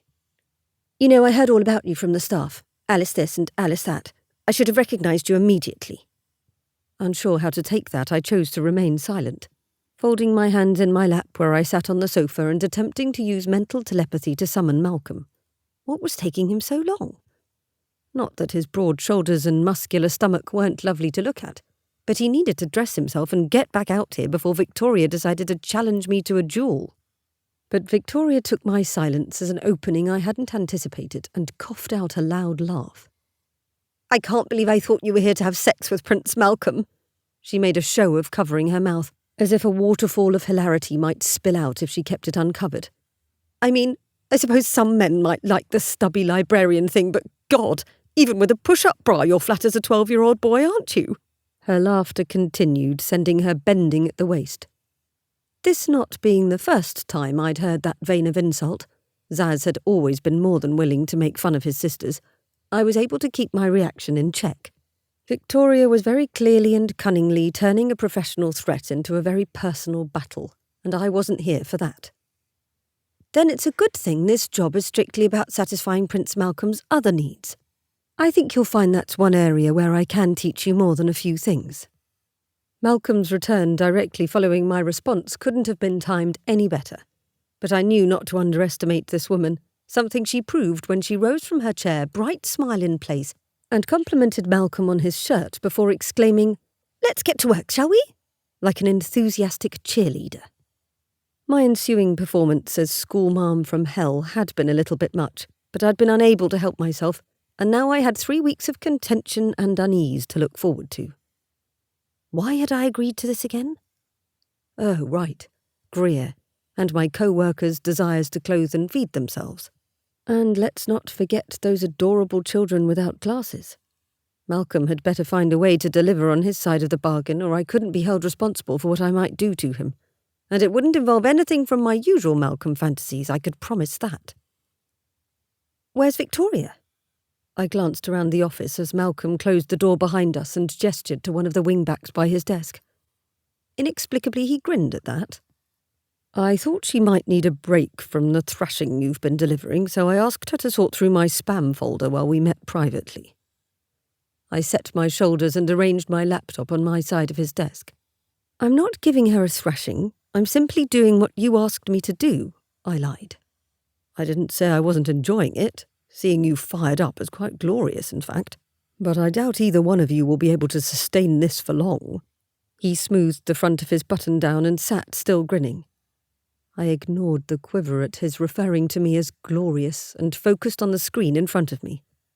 I'm sure we'll work it out, just the normal beginning stage hiccups.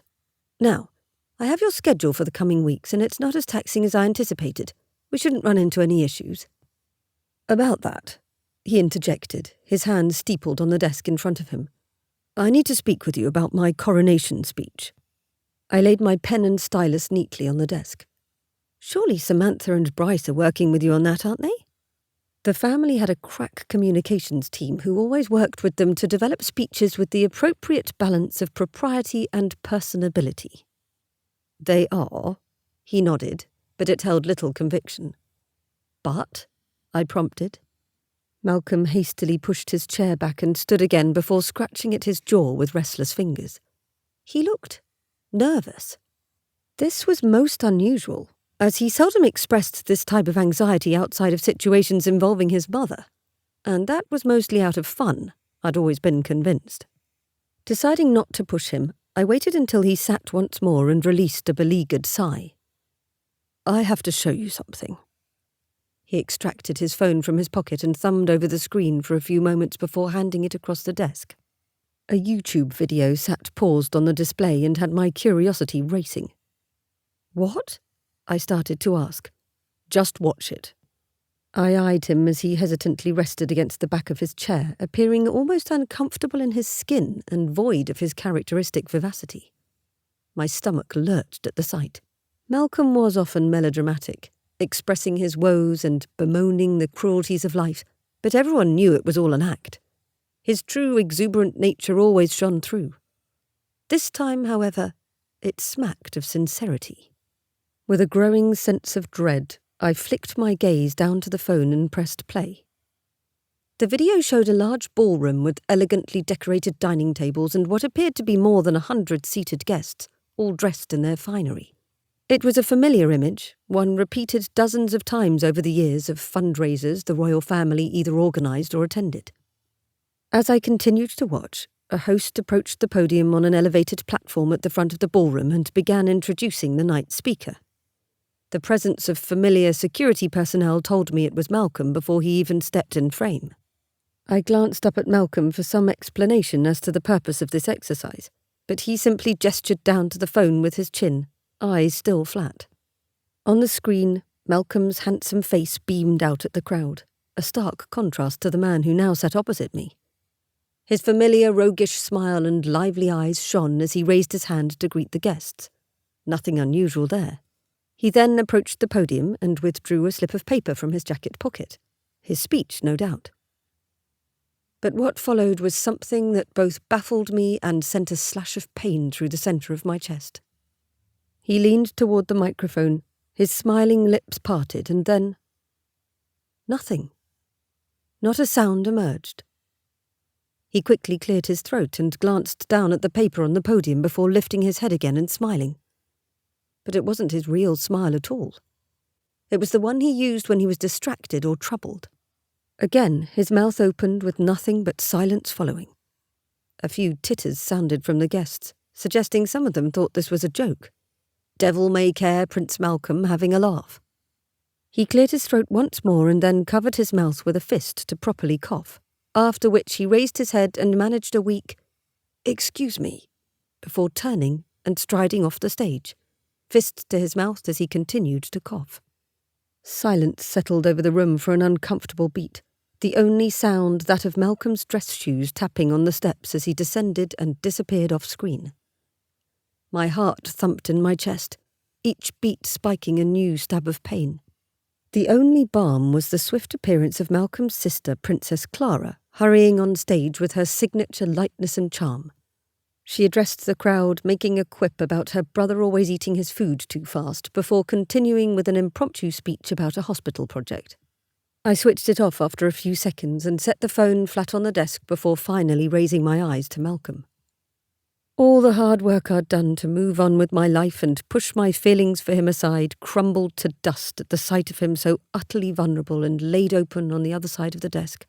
For someone who'd spent most of her life solving other people's problems and preparing for every eventuality, there was nothing like a man facing his own demons and asking for help. In this moment, Malcolm was my kryptonite in every sense. As much as he'd always blustered about his inability to survive without my help, and the necessity for me to weigh in on everything from his choice of aftershave to his selection of candidates to lead the Feldlands National Day Parade, I'd truthfully never been more than an organised sounding board and a reassuring safety net. I was paid to make his life easier, not change the world. But this was different. He was truly terrified. It was right there on his face now as it had been in those endless moments of silence in the video. He needed help, and he'd called on me as a trusted confidant and ally. There was no way on earth I was letting him down. And what he needed now wasn't sympathy. It was action. I assumed my best efficient tone. "What does your family have to say about this?" Best for me to know as much as possible to assess the situation properly. His relieved sigh told me part of him had worried I'd stand up and walk out on him. Oh, Malcolm, you stupid, stupid man. "They don't know." My brow furrowed. "What do you mean?" Princess Clara was there, and I can't imagine it went unnoticed by others. Malcolm eyed me cautiously and gave his cheek a scratch. I lied and said I had a crisp stuck in my throat. I couldn't help a hint of a grin at that. I see. His arms flung out. It was the best I could come up with on short notice. And the Queen believed this story? There was no hiding my scepticism as I extracted my tablet from my bag and prepared to search news articles. As far as I can tell, she's still blissfully unaware of the shortest speech in history. It's a modern-day miracle. Malcolm propped his elbows on the desk and leaned forward. Impressive. All right, and how many times has this happened? Just the once, but prior to that I misspoke at more than one dedication ceremony and completely forgot the recipient's name while presenting an award. And the press? He'd know what I meant. He shrugged. Just a few tongue-in-cheek articles taking the piss, but nothing too worrisome. Yet. Involving more people in this than necessary would only increase the pressure on Malcolm, so we'd need to tread carefully. Good. Anything else you can think of that's caused you difficulty recently? Just the usual. Andrew and Trevor having no sense of humour, my mother threatening to end me, my father's illness, Leo and Ruby's seeming inability to locate a room with a closed door before they maul one another, and the small matter of preparing for a job I never wanted. I exhaled and considered him. His mood had lifted enough for him to make jokes, so that was a good sign, but he still lacked the exuberance he normally displayed. Well, I doubt we can change any of those things, so let's just tackle the public speaking, shall we? We nodded at one another in agreement, and I began gathering my things so I could organise myself and dive in. Alice. The graveness in his tone stopped me, and I glanced up at him again. No one else knows besides you, and you must promise to keep it that way. Absolutely. I promise. I hoped my brief smile was properly reassuring. Although, if I was unable to make progress in the coming days, I'd be obligated to call in outside help. Malcolm being unable to speak at his own coronation, or at any important public event, was simply unthinkable. He'd stand on that balcony and address his people with the confidence of a king if I had to strike a deal with the devil to make it so. Thank you, Alice. There was nothing to say, so I nodded again before swiping up my bag and hurrying from the room. It was time to make a plan. Chapter 10. Malcolm. Taking the time to fly off to America meant the next 2 days were hectic and tiring. There was no time for anything but shaking hands, kissing babies, and weighing in on issues ranging from the appointment of funds to charitable foundations to the question of whether the Feldlands was ready to designate a national dog breed.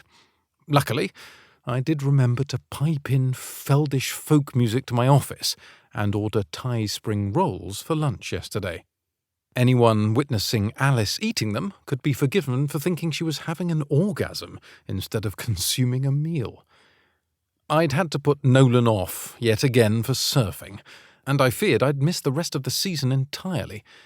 I supposed I'd better get used to it, as I had little recollection of my father ever doing much of anything outside his family obligations and duties to the Crown.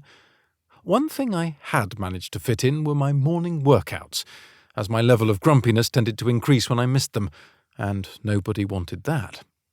Mitchell, my tailor, all but moved into the palace with all the fittings required for not only the coronation but the numerous dinners and visits associated with the occasion. He was the only man I trusted to go near my favourite parts with pins and shears. Luckily, he was good company and told the most indiscreet stories about his celebrity clients. On another positive note, Victoria and Alice now appeared almost cordial to one another, which relieved me greatly. In fact, Victoria didn't so much as grind her teeth when Alice removed all the red ties from my dressing room. Now they were off reviewing some list or another, leaving me my first moment alone since I'd awoken this morning with possibly the worst case of morning wood I'd had since my teenage years. The captain had been at full mast for what felt like ages, until I was able to find some relief in the shower and talk him down. I suspected it was the result of some dream or another, but I couldn't for the life of me remember what I'd dreamt. Pity, that, as it must have been quite sensational, given the result. "You're looking cheerier than when I last saw you." Leo strode through my office door unannounced, wearing jeans and a crankshaft T-shirt with an open shirt over it. "There's not a woman under your desk, is there?" "Sadly, no. Just trying to remember something." I gave my head a small shake, not wanting to discuss my hard-on with my brother. "I didn't realize you'd returned." "Yes, He rubbed the back of his neck and scanned the floor. "I thought I'd attend the dinner tonight." Since when did any of us purposely free our schedules to attend yet another boring dinner party? "Which dinner is that?" I could have brought up the schedule, but I wasn't taking my eyes off Leo until I knew what he was up to. Eyes wide, he attempted a nonchalant, "It's just that thing at the Greenwoods. Heart disease, I think." "Heart disease," I repeated, willing to wait him out until he cracked. His hand left his neck to raise a finger. "Oh, now I remember. Child hunger." I picked up a pen and rocked back in my chair, allowing for a long pause. "Don't you find it the least bit ironic that the Greenwoods are putting on what's sure to be a 5-course dinner to talk about starving children?" He laughed at that, confirming my suspicion was well-founded. "Ha ha! They've never been the most percipient family, have they?" My mouth turned down into a frown as I twirled the pen over my knuckles. "No. Now, are you going to tell me what's going on, or do I have to bribe Ruby?"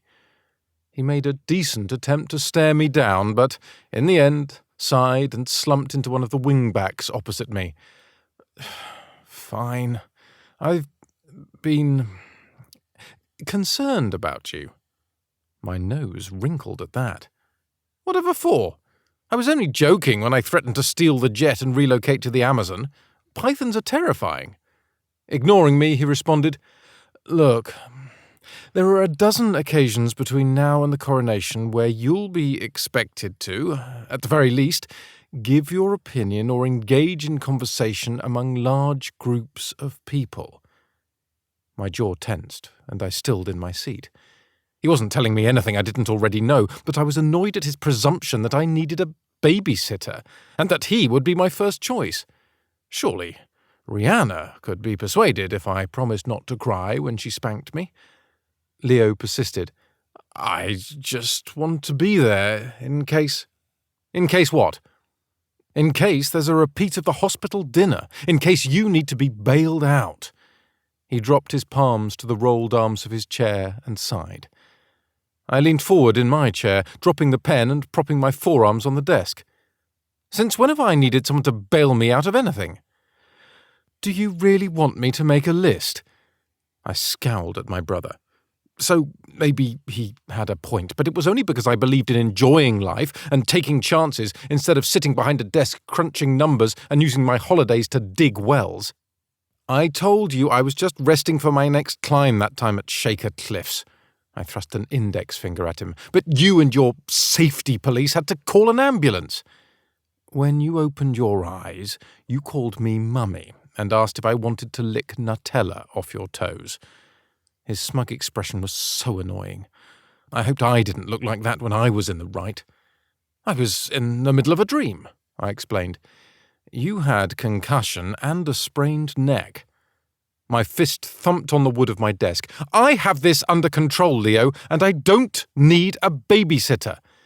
"So you admit there's an issue?" Persistent little arsehole. "I admit nothing." Leo stood, palms toward me. "Fine." After a deep inhale and a glance at my desk, he continued. "I'm going to trust that the presence of coasters and the lack of crumbs on your desk mean Alice is back. Remember when I said I have it under control? I could budge a little, I suppose. He was my brother, after all." Leo nodded, eyes unfocused as he mulled that over. "All right, but I'm coming to that dinner tonight." "That's your business, unless you're asking me to be your date. In that case, I'll have to refuse." I assumed a contrite expression. "It's me, not you." God help your future wife. He turned to leave, a quick flip of his hand in parting. "Bite your tongue! It's bad enough I have to be a king!" I shouted after him. Looking down at my desk, I noticed the coaster under my cup of tea and the fresh stash of pens and highlighters filling the small tray to the side. And, sure enough, there wasn't a crumb in sight from the chocolate scone I'd devoured earlier as I listened in on a conference call. I opened the top drawer to see if I'd missed anything else, only to find a yellow, sticky note with the word "breathe" written in neat black print. My mouth relaxed into a smile, just as my phone pinged with a text notification. "I wanted to remind you to dress for dinner before our appointment." Suddenly feeling much lighter than I had since the shower this morning, I quickly replied, "Anything for you." I'd been feeling calmer in general since sharing my secret with Alice, and I trusted both her discretion and her cleverness in forming a plan to address my sudden malady. I hadn't missed the array of emotions crossing her face during the course of our meeting the other day. Confusion, shock, dismay, concern, and then the one I'd been counting on to make an appearance, determination. It was exactly what I needed. Give Alice a challenge and she will rise to the occasion. This would be no different. So far, she'd sent me synopses of dozens of articles to peruse, given me a base-level assessment quiz, and outlined a variety of techniques to employ, as well as a schedule for their induction. I hadn't a clue what early visualization and overriding old brain might entail, but I trusted her implicitly to carry out her plan of starting small and building upon each victory. With our first session scheduled for this evening, I was feeling rather positive about the whole thing, despite my run-in with Leo. Renewed in confidence, I resolved to follow Alice's instructions to the letter, as well as revisit my list of ways to make her happy, because having her back in my life was proving to be a habit I didn't think I could break. "Exactly what are we doing on the roof again?" I pulled at my shirt cuffs to straighten them as I stood on the large, flat section of roof covered in river stones. Alice beckoned from her spot near the edge of the roof, where she peeked timidly over the elevated lip as the breeze loosened strands of her dark hair from their twisted knot. "I told you, this is the only appropriate place I could find where security wouldn't shadow us." "Appropriate for what?" I asked as I carefully picked my way across the stones to join her. "Where's your coat?" The days were still mild, but the autumn evenings here brought quickly descending temperatures, not to mention wind at this height. "I forgot it inside." She glanced my way and looked as if her teeth might start chattering at any moment. "Here." I removed my jacket and held it out to her, but she only shook her head. "I'm fine, really." She crossed her arms over her chest while I rolled my eyes at her and shook the jacket out before settling it on her small shoulders. "Don't be ridiculous. If you die of a pneumonia, Ruby will remove my testicles with a pair of rusty pliers." This lifted the corners of her mouth as she met my eyes. "Thank you, sir."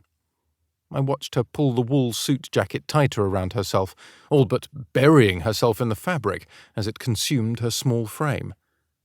"So?" I prompted, leaning forward to take my own look over the side of the palace's stone wall. The subtle light of dusk covered every surface with a warm glow, despite the cool colours of the stonework. "If you're suggesting I jump, I already promised Clara I wouldn't." "That's not exactly what I had in mind. I'd like to do a little exercise," she explained, turning to face me directly. "I want you to think about your experience at that dinner, standing in front of the room, unable to speak." It appeared we were diving in straight away.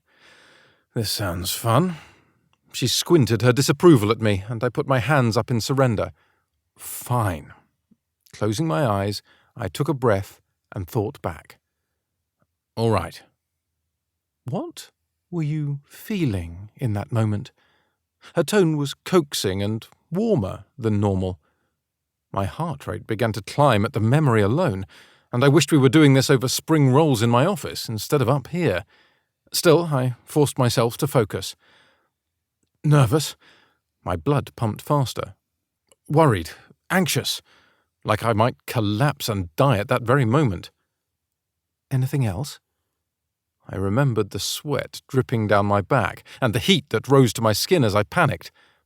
Hot, sweaty, difficult to breathe. I took a few deep breaths as if to banish the memory of the sensation. I swallowed hard. Afraid. Afraid of what? I kept my eyes squeezed shut as a chilled breeze swept the roof. What do you mean? Wasn't it obvious?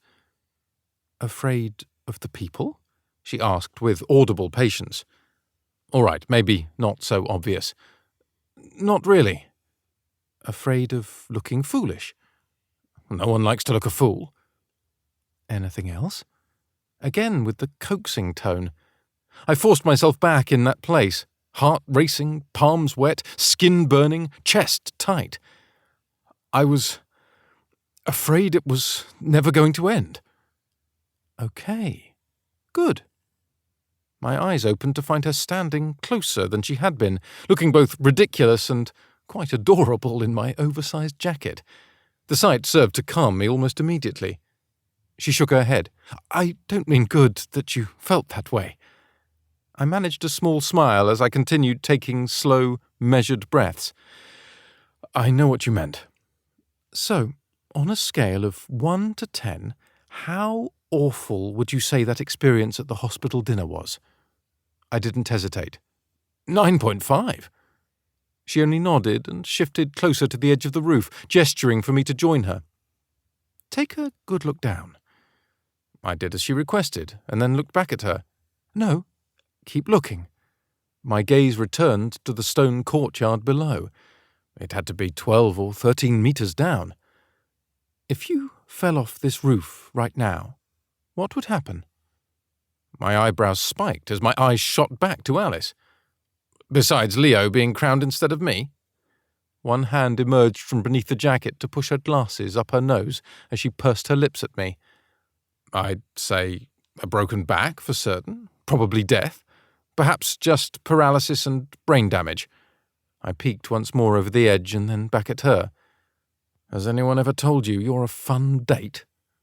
Ignoring the last part, she said, Let's go with a broken back.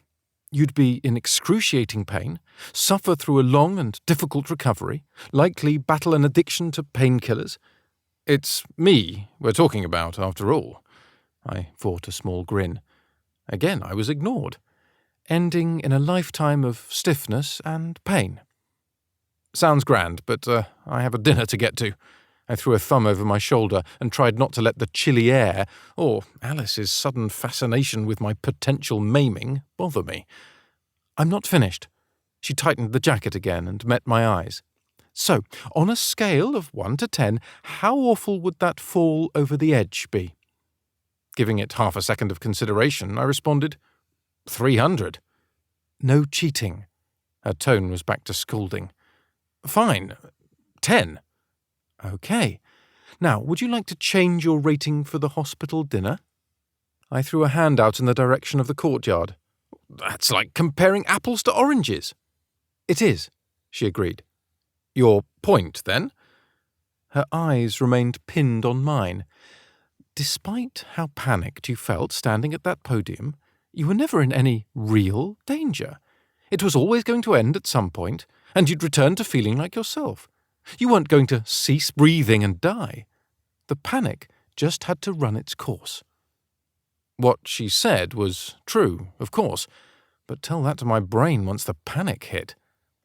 And this little exercise means it won't happen again? I asked, knowing it wasn't that easy. She shook her head, more hair falling from her knot as the wind picked up again. I didn't say that.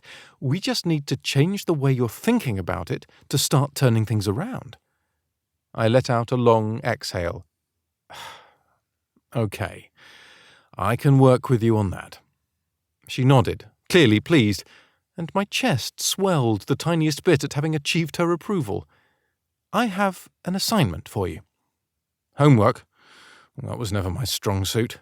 Evasion was always preferable to commitment. Too bad. This is important. All right, Ms. Williams, I straightened. What's my assignment? a random notion suddenly popped in my mind. In all my sexual adventures, why hadn't I ever pursued any sort of bedroom role-play involving a little student-teacher scenario? It sounded quite hot now that I considered it. "Pay attention, you wanker!" Ignorant of my mind's musings, Alice continued, "At the dinner tonight, I want you to find an appropriate moment to stand, hold up your glass, and say cheers." Her hand rose in a mock toast, my jacket threatening to fall from her shoulders before she quickly secured it again. "That's it. Just the one word, and then you can sit back down." "And having people think I'm insane will help me how?" "These people know you, sir. They'll forgive you anything. Besides, surely you've behaved more oddly than that." Her lips curved, causing the apples of her cheeks to bump her glasses so they required straightening again. For a woman who worked at an eyeglass company, one would think she'd own a pair of glasses that fit properly, although the sight of Alice pushing her glasses up her nose was one of those little idiosyncrasies that brought me pleasure, so I hoped she'd never get a new pair. "All right." She was right about my behaviour. "I accept the challenge." I held my hand out to her, and she placed hers in mine to seal our agreement. Her skin was warm, despite how chilled she'd been, and the way my larger hand completely enveloped hers made me want to smile. Did she shop for gloves in the children's department? When we broke contact, she pulled the jacket around herself again and dipped her chin so I could hardly see any of her face. Then I noticed something that made me chuckle. "Are you smelling my jacket?" Her head immediately popped out, eyes wide behind her glasses. "What? No, don't be ridiculous." She tugged the jacket from her shoulders as if it were covered in fire ants and thrust it toward me. "You'd better get going, or they'll be sending out a national alert." Still smiling from her reaction, I gestured for her to walk ahead of me. Ladies first. No wonder she'd been freezing. She wore only a short-sleeved sweater, close-fitted to her body, and one of those pencil skirts. And, if I wasn't mistaken, her tits weren't the only things that had grown recently. There was a new curve to her bottom as well, wasn't there? Either that, or I'd never noticed how nicely her hips curved out from her small waist. But what was I doing? I wasn't supposed to have thoughts of any kind about Alice's body. She was practically like a sister whom I paid to spend time with me and do things I didn't like to do. She certainly bossed me around like a sister. "Are you coming?" Alice turned when she reached the roof access door, and I realised I'd stopped walking, as I'd been inappropriately considering her hips. I shrugged my jacket on, catching a whiff of Alice's familiar scent of citrus and a touch of spice as I straightened it and strode forward to meet her. Having a reminder of her presence would be a reassurance at tonight's dinner, so I hoped the scent lingered indefinitely. Chapter 11. Alice.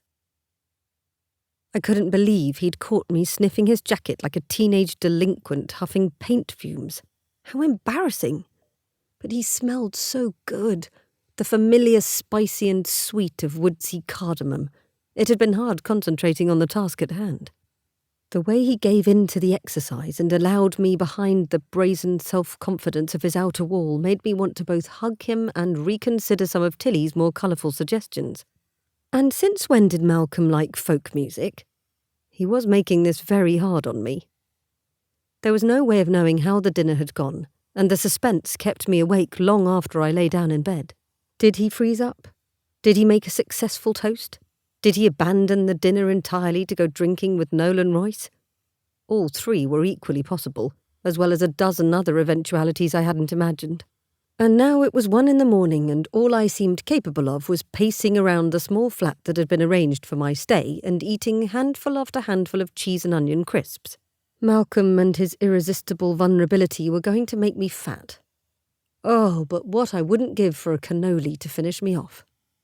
If tonight's toast hadn't gone well, I wasn't sure what I'd do. The only way Malcolm could conquer this fear and panic was to challenge himself again and again while finding ways to understand the fear and methods to weaken it. If he'd frozen up in front of this relatively small group of people with whom he regularly socialised, I feared he'd want to give up on my plan entirely. Patience had never been one of his strong suits. I'd need to convince him to keep trusting me. There were no two ways about it. But keeping this a secret would become increasingly difficult. By the time I dropped off to sleep, I'd finished the entire bag of Walkers, washed down with a glass of wine and an ibuprofen to ward off the morning headache I'd surely have. "Good morning, Alice." Matthias greeted me as he exited Prince Malcolm's quarters just as I was headed in. "Good morning. How is he today?" Perhaps I could get an idea of Malcolm's mood to prepare me. With barely 4 hours of sleep, I was running later than I liked, but at least I didn't have a headache. On the other hand, if Victoria waited inside for me, I'd likely develop one on the spot. We'd fallen into a routine of treating one another with civility in the presence of others, while remaining as silent as possible when we were alone. Email and text had become our preferred manner of communication, but we'd need to find a tolerable way to work together if I were to impart enough of my experience in the short time allotted.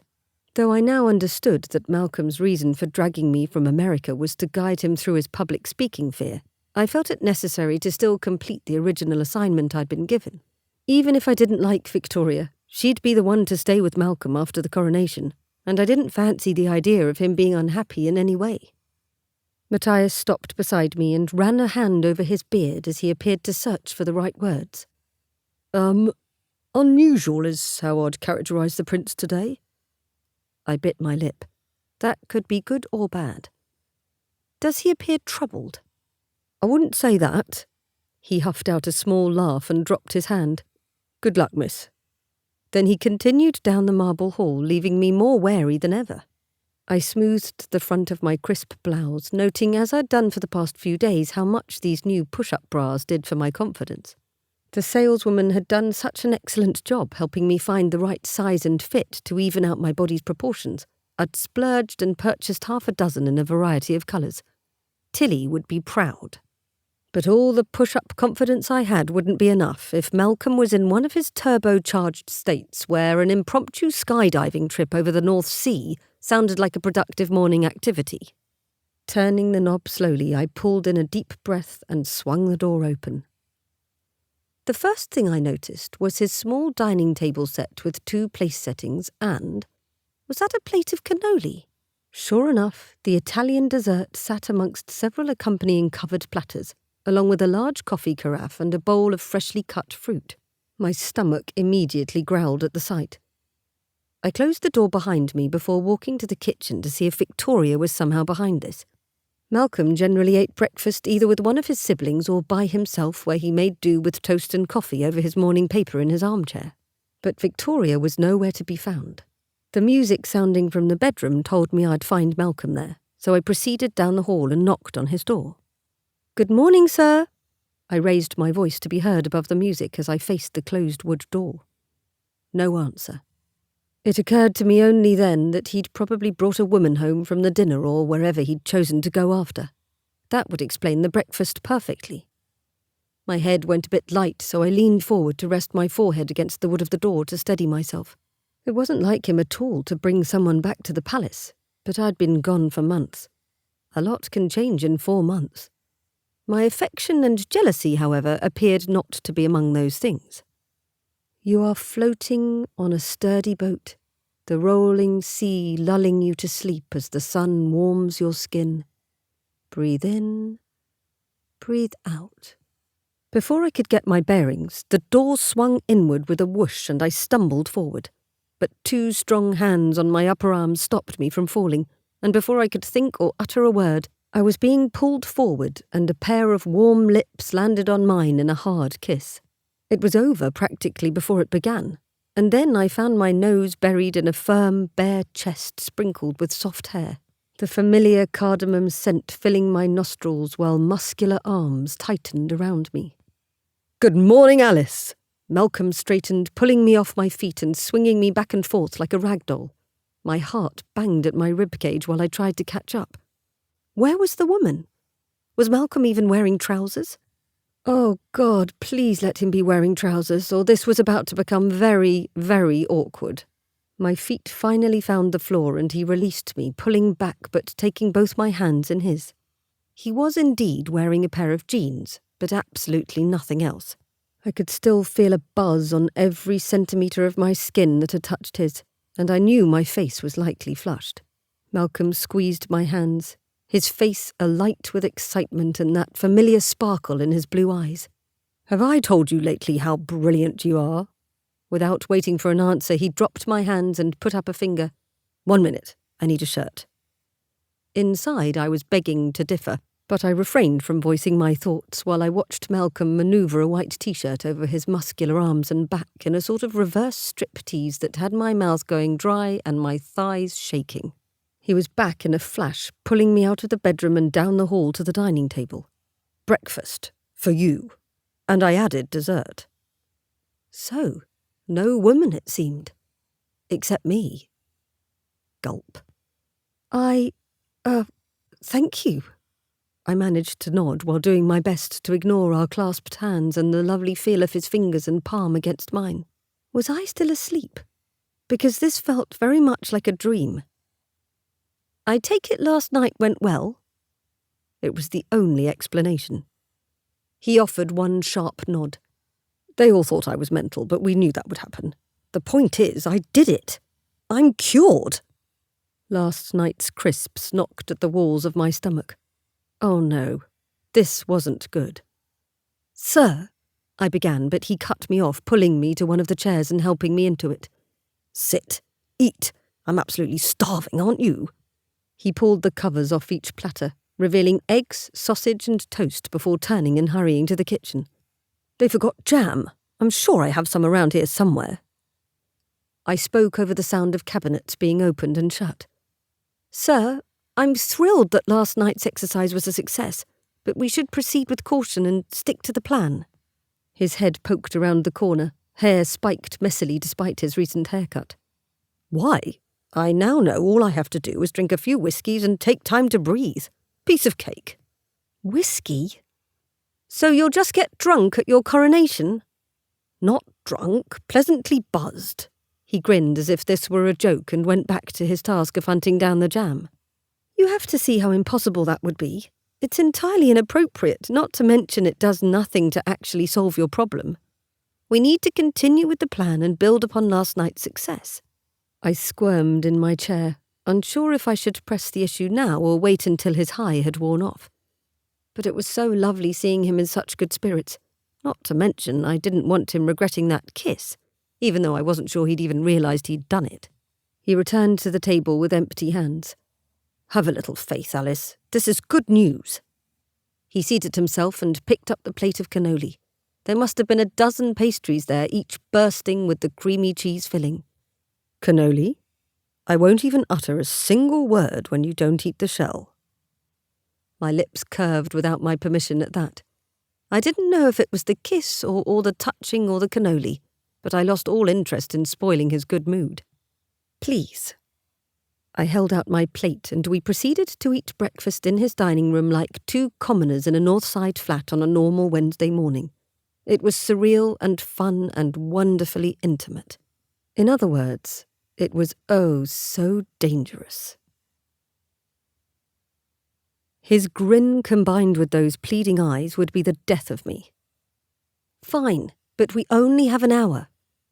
I gave in way too easily as Malcolm held open the door of one of his classic cars, a Corvette with a flawless blue shine and soft leather interior. "Not a problem." He helped me into the passenger seat and closed the door before bounding to the other side and sliding in behind the wheel. Following our indulgent breakfast, I'd conferred with Victoria on a few items, scheduled a visit to Tilly and Zaz, and made some calls while Malcolm did heaven knows what. All I knew was it resulted in 2 boxes being delivered to my office, one containing a pair of designer jeans in my size and the other a pair of buttery brown leather boots.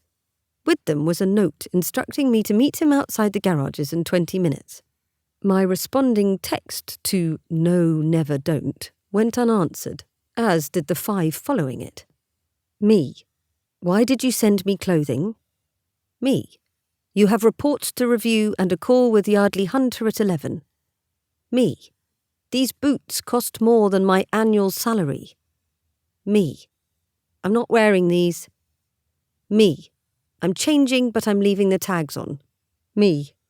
Fine, I'll be right out, but we can't go anywhere.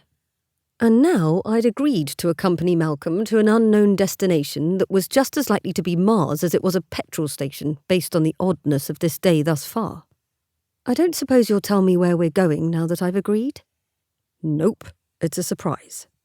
In my experience, surprises commonly ended up being things like the power being shut off because Dad spent the money on cigarettes and booze, or having to call off work for the afternoon because Zaz's principal wanted to discuss how to keep him from telling all the first years that Saddam Hussein wasn't really dead but was, in fact, living in a cavern under the school library. All I could do was hope this surprise would be more pleasant. Malcolm pulled out of the gates, a security car shadowing us, and quickly accelerated as he turned onto the street. I gripped the armrest and tensed. It had been a long time since I'd ridden in a car driven by Malcolm. Since he refused to reveal our destination, I thought it wise to use the time productively. Sir, have you thought any more about who you'd like to recommend to the Agriculture Board? I'm sure the Queen has an opinion. Can't we just let her choose? He shifted into a higher gear. When you become king, will your answer to every question be, I don't know, let me ask my mum? The words were out before I thought better of them. I gasped at my own impertinence and utter abandonment of decorum, but Malcolm only threw his head back and laughed. I quite enjoy this new, unfiltered Alice. His eyes crinkled with mirth, but I was appalled. My pulse raced as a feeling of faintness threatened. This wasn't the type of thing I said. In fact, it was exactly these kinds of comments I detested when others spoke them. I apologise, sir, I'm so sorry. I'd say it's a result of a poor night's sleep, but there's really no excuse for that manner of disrespect. Please forgive me. Alice, don't worry yourself, love. And no, I don't plan to ask Mother. I plan to ask Leo. He laughed again at my lack of amusement. Don't take everything so seriously. If I didn't, I wondered who would, but I managed to keep my thoughts to myself this time. Why didn't you sleep well? He asked. My cheeks flamed at his question. It wasn't as if I could say I'd been thinking of him, but Malcolm tilted his head as his eyes flicked back and forth between me and the road ahead, his smile growing once more. Oh, it seems we've fallen upon a touchy subject, he taunted. This, of course, only served to elevate the heat on my cheeks to a temperature found only on the sun's surface. Who's the lucky chap? No one! I straightened in my seat and tucked an unruly strand of hair behind my ear, trying not to let it register that he appeared almost elated at the idea of me having sex with a man who wasn't him. God, why did I do this to myself? It's nothing to be embarrassed of. Was it Reggie? What? No, it wasn't Reggie. I told you it was no one. Ah, he nodded, his grin turning sly as he tapped his fingers on the steering wheel. What was he? Oh, no, I gasped as I understood his mistaken conclusion. No, not that. Not what? His expression morphed into the picture of innocence. You know what? I'm afraid you've lost me. He shrugged and followed that with, Siri, play Dancing with Myself by... But I cut him off with a smack to the arm and what felt like a growl. What was I doing? Feeling a bit violent today, are we? I didn't bother apologising this time. Malcolm was enjoying himself far too much. I pursed my lips and instructed my cheeks to cool. If you must know, I was thinking about work. It was true, after all. His devil's grin dropped, replaced by a curled lip. Then this little excursion is just in time. What does that mean? I frowned at him. You work too much. I work for you. The man was a walking contradiction. And as your boss, I'm giving you an hour off. He turned into a long drive, one with which I was already familiar. What are we doing at Nolan Royce's estate? Malcolm's smile was back. Tell me, Alice. Have you ever ridden a horse? Chapter 12. Malcolm. The lip caught between Alice's teeth told me today's ride would be a brand new experience. Perfect. I was already enjoying myself tremendously with Alice's playfulness in the car, and I was looking forward to what else our morning would hold. When I'd returned home after last night's dinner, I'd felt as if I were on a high. Granted, the whiskey may have contributed, but the ease with which I'd stood and spoken in front of 30 people was massively relieving. Maybe all I'd needed this entire time had been Alice's return. The reassurance of her presence only a room or a phone call away had all the pieces falling back into place. Now I had only to convince her to stay. It was this thought that brought me back to my list of ways to ensure Alice's happiness, which I'd come simply to call my Alice list in my mind. Even though the speaking issue had been solved, I'd still go along with a few more of her exercises, as she spent a great deal of time preparing her plan, and being productive pleased her. The work with Victoria could continue as well, and there were bound to be endless opportunities for Alice to boss me around and/or prove me wrong. As long as I kept this excursion to the promised hour, and didn't fuck things up too spectacularly going forward, I considered items 1 through 5 to be sorted. Tick, tick, tick, tick, and tick. Number 1, bossing me around. Tick. 2, an organised desk. Tick. 3, me sticking to my schedule. Tick. 4, proving me wrong. Tick. 5, being useful. Tick. Add to that the music and the spring rolls, and I was on fire. Look at me ticking items off like a star pupil. 8, the Thai spring rolls from the palace kitchen. Tick. 10, Feldish folk music. Tick. But I wasn't done. Simply curing me of my affliction and bossing me around wouldn't do the trick to keep Alice after the coronation. So I'd arranged the breakfast and cannoli for her before I turned in for the night. In the morning, I rang for Matthias and asked a favour which he was kind enough to take on. By the time Alice returned to her flat this evening, several potted coriander plants and a basket of citrus fruits would be waiting for her. This manner of task would normally have been delegated to Victoria, but I was unsure I trusted the solidity of their apparent détente just yet. I'd briefly considered the boyfriend piece as well. Find a decent chap to drive her home this evening and maybe strike up a conversation. It could work, since she had no car and always insisted on using public transportation to find her way home. But I quickly discarded that idea, since I hadn't a clue how to locate an appropriate man for the job. That, and the idea of watching Alice drive off with some pervy stranger, didn't sit well at all. This had me settling on nurturing a new hobby, and since I'd previously been reassured that all women adore horses, I immediately thought of Nolan's stables. One conversation later, and all was arranged before Alice even knocked on my bedroom door this morning. The biggest revelation of the morning, and in fact the entire week since Alice's return, was the impromptu kiss I landed on her lips. As brief as it was, I found her lips' sweetness lingering on my own well after the moment, and I couldn't quite get the softness of her skin out of my mind. Though her body was small, I found a suppleness I hadn't expected as I all but attacked her and held her to me. My fingers flexed over the yielding curves of her waist and hips, and I had the fleeting notion that, had I carried her just a few feet into the room, I could have laid her on my bed to further explore all that I'd been missing to that point. Thankfully, I'd quickly gathered my head again and carried on with breakfast.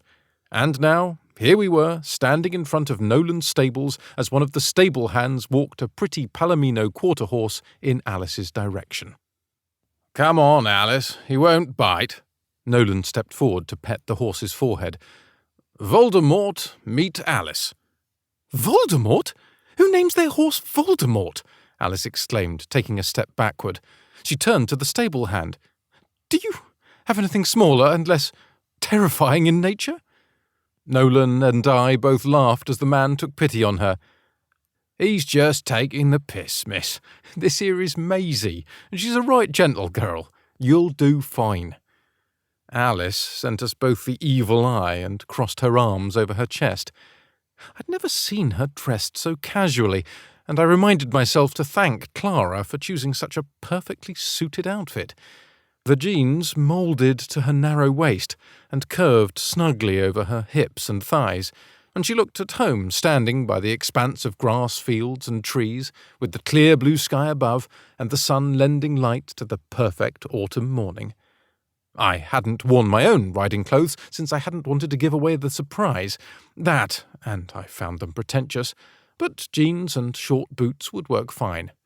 Nolan, on the other hand, was suited up and looking like a proper member of the Dunwall Equestrian Club, to which he naturally belonged. His shaggy brown hair attempted to escape from his black riding hat, while his usual easy smile aimed itself at Alice and her glare. I couldn't resist. "Forgive me, Alice." He put a hand to his heart, making me want to roll my eyes at the bastard.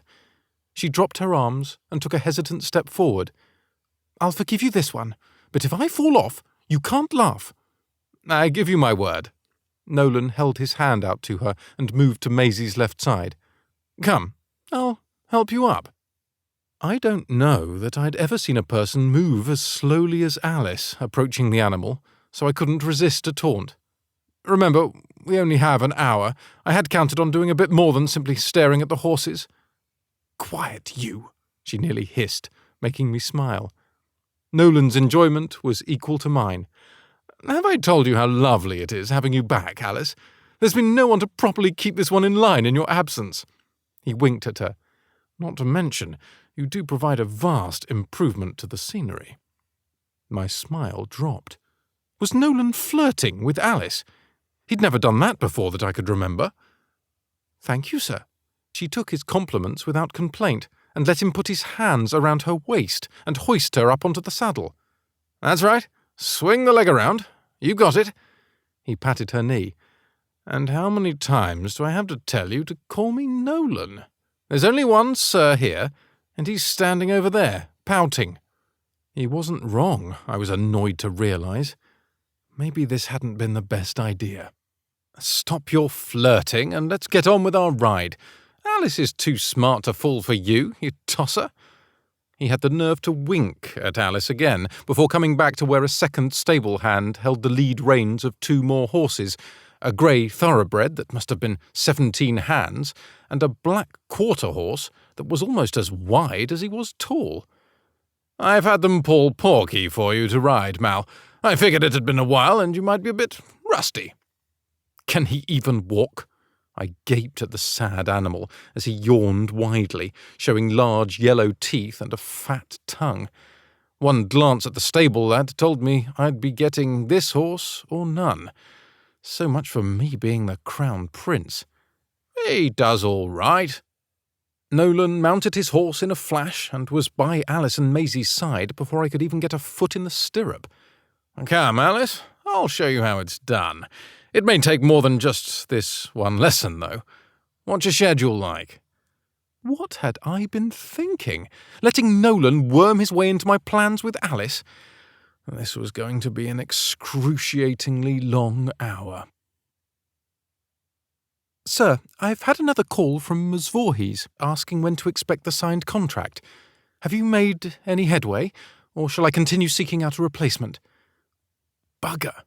I straightened in my chair a bit too quickly and felt a jolt of pain run across my lower back. Damn. Alice rounded my desk in record time. "Is it your back? I knew you'd hurt yourself this morning. Why did you deny it?" "Because I'm a man. Why do you think?" I frowned up at her as best I could without moving too much and jarring my spine. If karma were real, Porky would be on his way to a glue factory by morning. I'd never in my life fallen from a horse until that fat old bastard decided to have a lie down beside a rise of craggy boulders. I was lucky I hadn't been crushed. Not that it kept Nolan from laughing his arse off at my predicament. He and Alice had been off having a grand old time while I'd spent the better part of half an hour trying to coax Porky to at least pretend to try to keep pace. At least Alice had had a nice time. Her disapproving scowl inexplicably soothed me out of my frustrated state. "Have a little faith. I told you I'd do the campaign, and I will. The contract is still with legal, and they're a bit preoccupied with all the matters surrounding the change in leadership." I hadn't told Alice about Mother's firm refusal yet, because I was still determined to find a workaround. but I knew Alice and Triumph would be wanting to schedule a photo shoot soon, so inspiration needed to strike quickly. All right, but I'd rather know sooner than later so I can work out an alternate plan. Ms. Voorhees may still be convinced everything will work out, but I know the obstacles we're facing. She studied me, letting her eyes travel from top to toe. I'm getting you an ice pack and some ibuprofen for swelling. I'll bring tea and biscuits as well. Ha! I knew she could never stay cross with me. Oh, can you bring the new ones, dipped in chocolate? She finished for me with a nod. Of course. Then she smiled at me, almost as if she had a secret she was considering sharing but wasn't quite ready yet. It pulled at the corners of her mouth, lifting one side higher than the other and accentuating her full lower lip. What on earth was she thinking? But she turned and left my office without uttering another word, and all I could manage was a "thank you" in her wake. Let's just hear it one more time, and then we can rehearse a few more times before you leave in the morning. Alice pushed her glasses up her small nose and arranged her hands on her lap like the perfect audience. I've already recited the bloody thing 12 times. The words are literally burned into my brain. I drilled my index finger into my temple. There is no possible way for me to muck this up. I'd had my tea and pushed my way through the afternoon's tasks, my back only bothering me slightly following Alice's ministrations. Now we were ensconced in one of the unused parlour rooms, surrounded by the lavish green and gold furnishings and decor while we worked on the remarks I was expected to give at a public health convention in the morning. Communications had sent the draft earlier today, and Alice had immediately begun coaching me, despite the remarks being only a few short sentences. I wasn't the main attraction at the convention, but was simply there to lend the support of the crown. Sir, you agreed to follow my plan, and this exercise is part of it. The more you rehearse, the more natural the words will become until you could recite them in your sleep. You'll be much less likely to trip up. I sighed and reined in my frustration. Where were the good old days when I'd show up to these functions half hungover with not the slightest care about what I was saying or how I said it? Here I was, not even 30 years old, and my best years were behind me. Such a travesty. But Alice was right. I had promised. So I faced her as she sat perched in the centre of the antique gold chaise and began in the flattest tone I could achieve. Good morning, ladies and gentlemen. It is with... What are we doing now? I turned to see Victoria had just let herself into the parlour room, although how she'd located us was beyond me. I folded the paper with the remarks and tucked it in my pocket, while Alice rose from the chaise, doing a truly shite job at projecting nonchalance. It hadn't occurred to me until that moment that she may very well have been incapable of lying. Imagine such a thing! Victoria narrowed her eyes and spread her lips in a sly smile. Oh, come on now. We needn't keep secrets. She made her way farther into the room. How am I to learn all I need if I'm not included? Damn. Victoria was the last person I wanted in on our little project. We were just rehearsing a play, Alice proclaimed from where she stood, wringing her hands in front of the heavy green drapes. Good God! Of all the explanations she could have come up with, she chose a play? I coughed out a forced laugh. Not a play, per se. We were just attempting to select a few Shakespearean verses for the Women's Patriot Luncheon next week. But now that I think about it, perhaps we should go with a Feldish writer instead. I turned to Alice and implored her with a tilt of my head and a tight mouth. After an initial stammer, she threw her arms wide in a display of enthusiasm far surpassing what I personally could ever find appropriate for some old dead people. Of course! That idea is loads better. Well done, sir. You'd think I'd just found the cure for erectile dysfunction. Clearly not buying any of this, Victoria thinned her lips and squinted at each of us in turn, the gears of her undoubtedly sharp mind working. But then her face relaxed, and she graced us with one of her signature smiles before crossing to a gilded armchair to take a seat. I'm a huge fan of Burroughs. Or how about Kern? He had that entire series about the nation's founders. Half an hour later, I was no more prepared for the morning's address than I had been before, and I'd been promised a full hard-bound set of the works of Martin Kern from Victoria's father. Although watching Alice squirm and doll out compliments to Victoria on her taste in biographers made it much easier to bear, I must admit. It was safe to say Alice still detested Victoria, despite the civility I'd witnessed. But instead of finding it at all worrying, I rather enjoyed being a member of a private club of two, where Alice and I appeared to be the only people for miles who disliked the woman. In fact, it made my heart rather warm. It was all I could do to wait for Victoria to close the door behind her before I turned to Alice with a raised brow. Rehearsing a play? Really?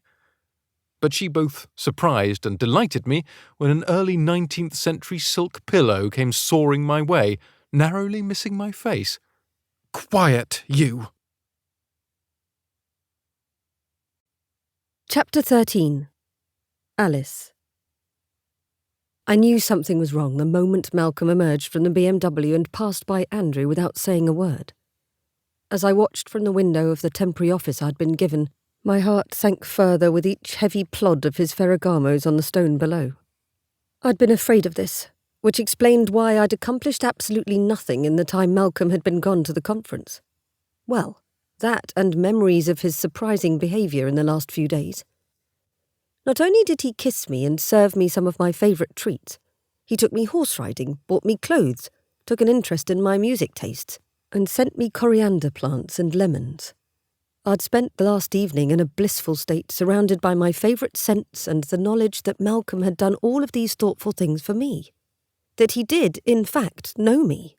If he'd been anyone else, I would have been convinced he were attempting to woo me. But that was ridiculous. Or so I'd thought until this morning when we'd been doing final rehearsals of his remarks. After complaining about what he considered a bloody waste of time, he'd asked after Zaz and Tilly, and then quizzed me on qualities I looked for in a suitable partner. As crazy as it sounded, I was having difficulty explaining it away with any other conclusion. So I'd been completely unable to focus until spying him plodding toward the palace doors and recognising the heavy weight of defeat in his steps. But I wasn't surprised. Dejected, yes, but not surprised. No one wished more than I that his speaking issues were behind him, but solving it with the snap of a finger and a glass of whiskey wasn't realistic. Arming myself with my bergamot spritz and an entire sleeve of biscuits, I ordered my nerves to calm and opened my office door. But I took an immediate step back when faced with a frowning Prince Leo on the other side. "Your Highness," I nodded and straightened my shoulders. "May I have a word?" Without waiting for an answer, he squeezed past me into the office and helped himself to a seat in one of the two chairs by the desk. My eyes closed as I begged for this to go well before I closed the door again and turned.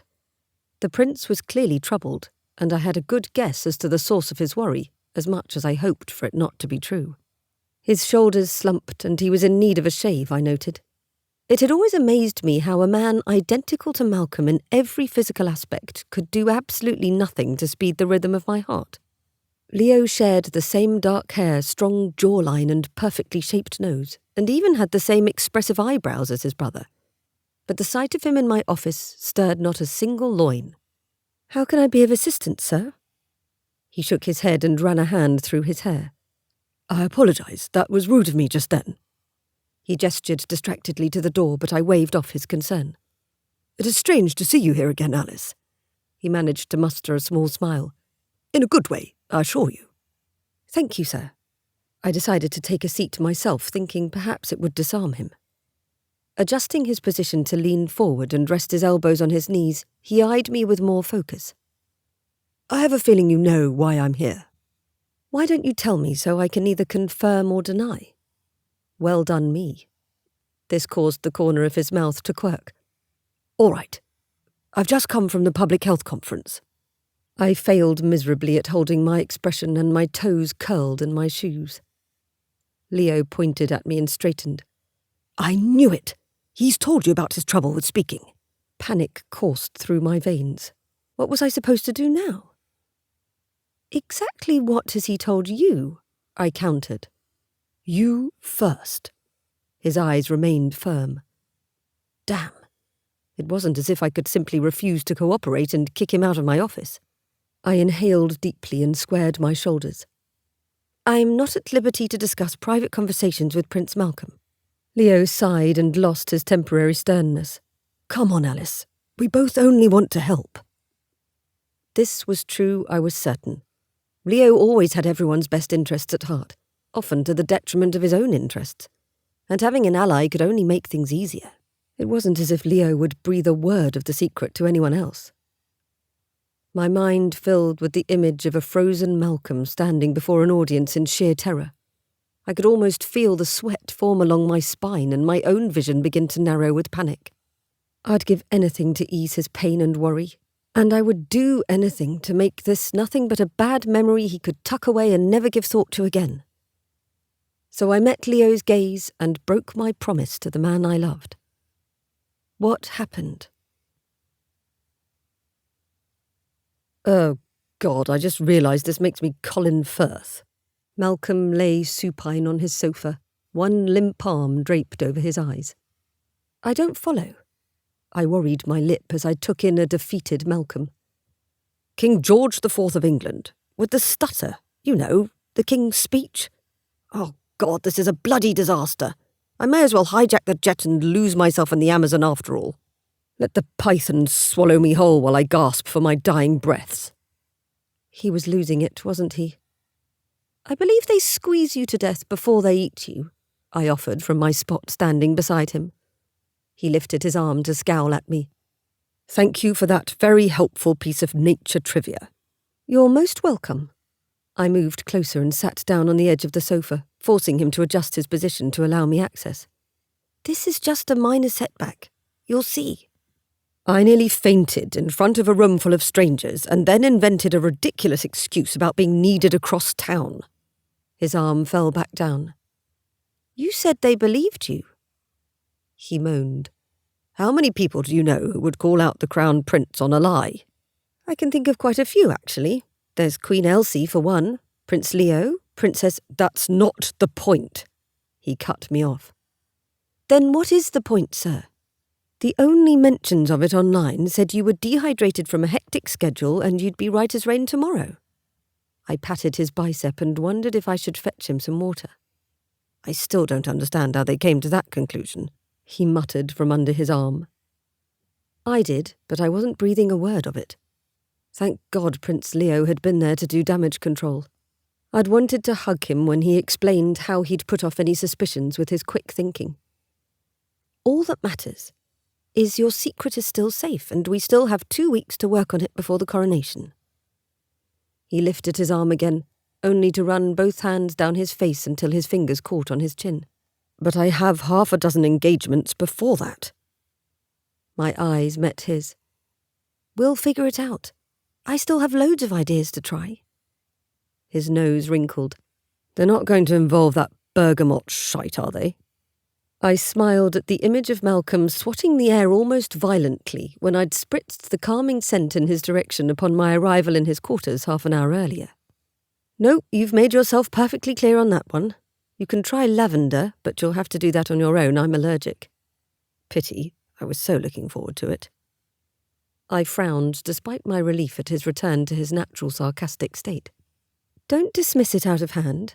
Lavender has been known for centuries to have a calming effect. I'd use it myself if I could. For some reason, this made him lift his head and frown at me. Wait, are you allergic to all flowers or just lavender? Most. Why? His eyes widened. Because I showed up to your flat with a bouquet of death, that's why. No wonder you slammed the door in my face. I cringed slightly at the memory. I didn't slam it, I closed it swiftly. I lied. But he didn't dispute me, instead asking, How did I not know this about you? There was no stopping the bit of warmth from spreading in my chest at his question. I'm sure there's a lot you don't know about me, sir. And it was true as well as perfectly appropriate.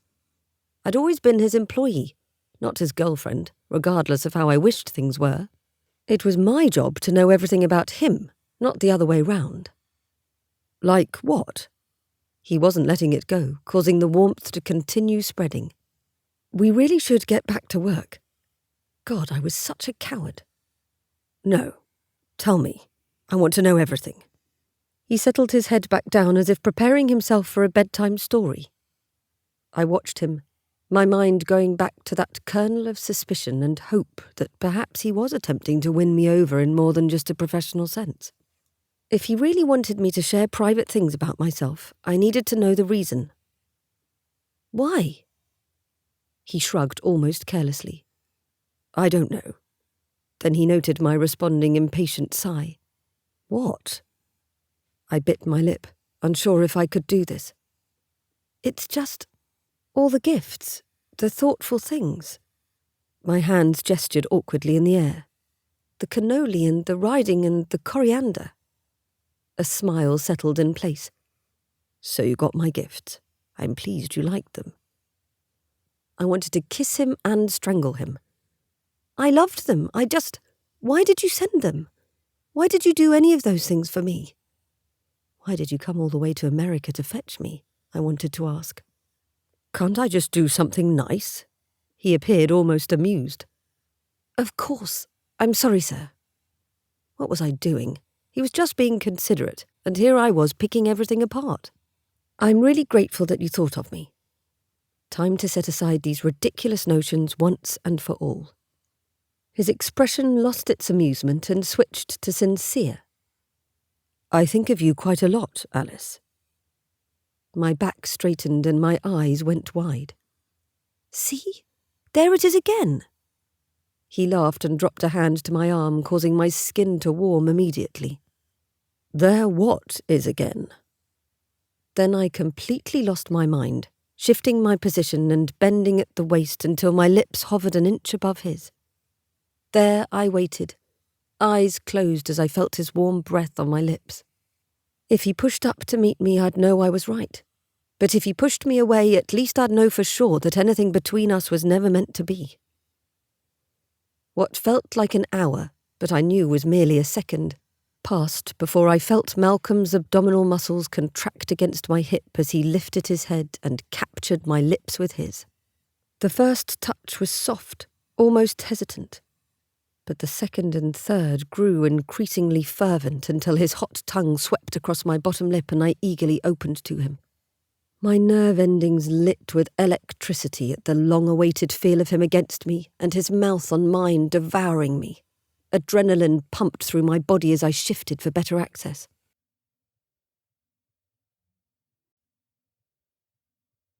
Malcolm retraced his lips' journey back to my mouth and placed a soft, lingering kiss there before lifting his head to look at me. I was certain my appearance was that of a well-shagged woman, my hair an untamed mess and my skin red from passion and need. My lips burned as if they'd been assaulted, but the feeling was anything but unpleasant. I blinked up at Malcolm, searching for some sign of his thoughts after such an unexpected encounter. Oh, God, what had I done? His eyes searched mine and then travelled every inch of my face before settling on my lips, where he gently pulled at my bottom lip with his thumb, causing everything in me to clench tight. Wow. The word was practically a croak, as if he'd just woken from a long sleep. And then his lips spread in a wide smile that had me heaving a pent-up sigh. I immediately followed this by pulling both hands up and covering my face as the realization of what I'd just done truly settled over me. I'd just taken everything past the point of no return. From now on, everything would be divided into two realms, BKSM, before kissing the shite out of Malcolm, and AKSM, after kissing the shite out of Malcolm. But what was Malcolm thinking? Or was he thinking anything at all? Was he intending this as the beginning of something, or as a one-off tryst of little consequence that served to amuse him for a few minutes? The man had never pursued a relationship in his life, so what on earth had made me think he'd want one now? And with his assistant, no less.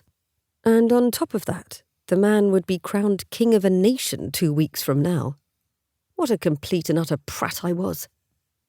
But he seemed in no hurry to separate his body from mine as he let his thumb drop from my mouth and skim my jawline while his eyes followed. "Your skin's like silk. I'm afraid I'll bruise you just by touching you."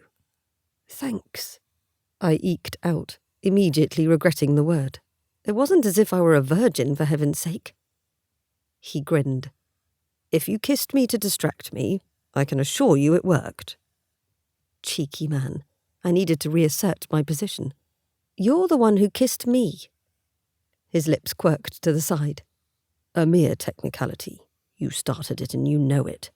He rather took me by surprise, I must admit." After all his flirting and gifts, he was surprised I'd gone for a kiss. I assumed an innocent expression and decided to meet cheek with cheek. "Was this your first kiss, Your Highness?"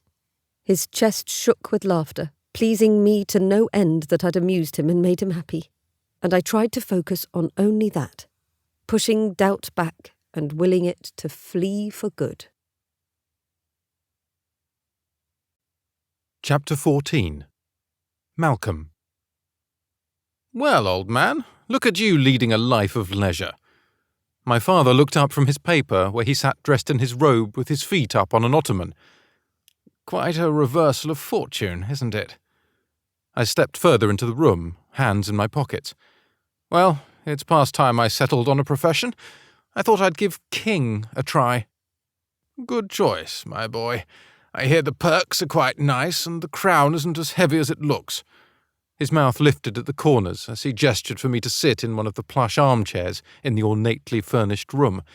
While I preferred to keep my own quarters more modern, my parents fully embraced the opulence and fussiness of royal tradition. I took my time settling in the chair while attempting a surreptitious survey of my father.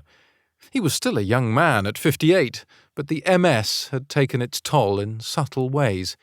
His leg muscles had deteriorated somewhat, leaving him to use a cane, while his thoughts didn't come quite as quickly as they used to, and his short-term memory sometimes failed him. But through it all, he maintained his regal air as if he'd been born with it. Even alone in his sitting room, his chin remained high, his shoulders back, and his eyes sharp. "So, to what do I owe this visit? Checking up on me or seeking counsel?" He folded the paper neatly and placed it on the small antique table beside him. I coughed out a laugh. "If people don't stop questioning my motives, I might develop a complex." "Is that so? Who's been questioning you?" "No one." I didn't want to discuss Alice with my father, or anyone for that matter. It was as if I'd discovered a treasure I wanted to hoard for myself. Not because I was afraid anyone would steal it, but they'd want to examine it from every angle and question it or qualify it. I hurried on. "I just came to say hello since I haven't seen you in a few days. Your mother has the physical and occupational therapists practically living with us. I'm beginning to consider adoption to make things official." "No, come on. You love the attention." He raised his brows at me. "You've obviously never had a 7-stone woman push your legs in directions they were never meant to go." "Sounds kinky." He shook his head, but couldn't hide the quirk of his lips. I'd almost forgotten to whom I was speaking. Lifting a teacup from the table, he watched me before taking a distracted sip. "How are things progressing?" I nodded and tapped on the chair's wooden arm. "It's complete chaos, so it's going fine." "And you?" he pressed, not allowing me to get away with being flip. "What about me?" He tilted his head and frowned at me, so I gave in a little and rested my hands flat on the chair arms. "I'm fine, really. No need to worry about me." After digesting my answer, he chuckled for some reason. "What's so funny?" I frowned at him. "Sometimes I forget you children aren't parents yet." I made the sign of the cross, making him laugh again before he replaced his cup on the table and nodded. "A parent never ceases to worry about his children. Parenting is fraught with challenges." He gestured with his hands as if they'd aid in his explanation. "There is much to navigate. Priorities, emotion, ingenuity, patience, strength of character, attention to detail, a grasp of the wider picture. It's everything at once with no guarantee that you'll do it right, but a certainty that you are 100% responsible for the outcome. Sounds fun. My tone achieved the desired dryness. Sounds like being a king. He raised a brow at me. I scoffed in return. In that case, I may as well abdicate to that woman who had 8 babies at once. On the contrary, it was almost as if he were enjoying my reaction, which only made me frown again. You already had the parent thing down when you were crowned. You don't need to be a parent, Malcolm. You only need 2 things. You need to truly love the people and want what's best for them, and you need the humility to know when to make the difficult decisions for the good of all. The rest will come. I inhaled deeply, letting this settle in my mind. The first part was easy. I'd always loved my nation and its people. I'd seen them in joy, in hardship, in pain, in selflessness, and there was nothing more admirable than the perseverance they demonstrated over and over. When it came down to it, I welcomed the opportunity to offer what I could to ensure their well-being, as long as I could also count on the wisdom and experience of others to accomplish it. The humility, on the other hand, that had never been one of my strong suits, as my father knew only too well. I exhaled and met his eye again. I hope you're right, Father. I usually am. It was my turn to chuckle. I am not a caveman! I shouted to the open sky. Excellent, Alice responded, flipping a page in her notebook. I really felt your conviction that time. It was all I could do not to smile at how seriously she was taking this one. I'd finally received an explanation of the old brain item on her list that involved understanding the fight, flight, or freeze instinct when one was faced with danger. Alice contended that these were merely carryovers from man's earliest years, when danger came in the form of a hungry lion, rather than a room full of people waiting to hear you speak. There was some merit to it, I supposed. But Alice, having me stand on a hilltop near the edge of our country estate shouting, "I am not a caveman," was going a bit overboard, if you ask me. Yet I did it regardless, and was rewarded with one of her satisfied smiles. Now, for some belly breathing, she instructed from her spot, seated on the grass beside me. Dressed in a green sweater over a collared shirt and a black pair of trousers, she was perched with her legs folded beside her and her back straight as she consulted her notes. The primness of her posture tempted me to lay her down on the grass and mess her up a little. She'd look quite fetching with her hair wild and peppered with blades of stray grass. Yet I resisted, knowing that we only had a short time before I was expected at a ribbon-cutting ceremony for a new women's shelter. Why do I always feel I'm in one of those birthing classes when we do this? She ignored me, as I'd known she would. In through the nose, let your diaphragm expand. She held a hand to her stomach and inhaled. I just watched her breasts rise like a common pervert. Out through the mouth. She exhaled slowly and flicked her gaze to me when she was done. Your turn. I acquiesced, even though I found it a bit silly. What was wrong with regular breathing? It had kept me alive this long, hadn't it? We ran through the exercise a few more times until she deemed me ready to embark on this newest challenge. I didn't have to tell her how nervous I was. I'm certain it was clear in the way I rubbed my palms over my suit trousers and tapped my foot on the floor of the BMW as Matthias drove us to the shelter 20 minutes later. Victoria had been dispatched with some errand to the Bernards, and she'd been surprisingly without complaint or question, as Alice and I had departed on yet another assignment without her. I only hoped she'd continue to cooperate until I convinced Alice to stay and found an alternative arrangement for her. We have some extra security meeting us there, sir, given the area, Andrew informed me from the front passenger seat. This was his way of saying he didn't approve of me making an appearance in the dodgy end of Dunwall's easternmost section. Alice placed a reassuring hand on my knee, something she'd never have dared to do before our miraculous kiss the other day. It worked to calm the heightened pace of my heartbeat, and I even employed her breathing technique, slowing the surge of adrenaline through my body. What do you know? It actually worked. It took another 40 minutes to arrive, most of that spent with Alice trying to distract me with reminders from my schedule and questions about additional tasks for Victoria. She even attempted engaging me in a conversation about cars. Bless her heart. But I was feeling relatively confident by the time we stood listening to the speech given by the shelter's director. Alice stood directly beside me as the director spoke about the need for vigilance, protection, and resources when it came to domestic violence, and how the money from donors and the government had made this shelter possible. Then she turned to me. "We are so pleased to welcome His Royal Highness Prince Malcolm of Dunwall to say a few words and cut the ribbon."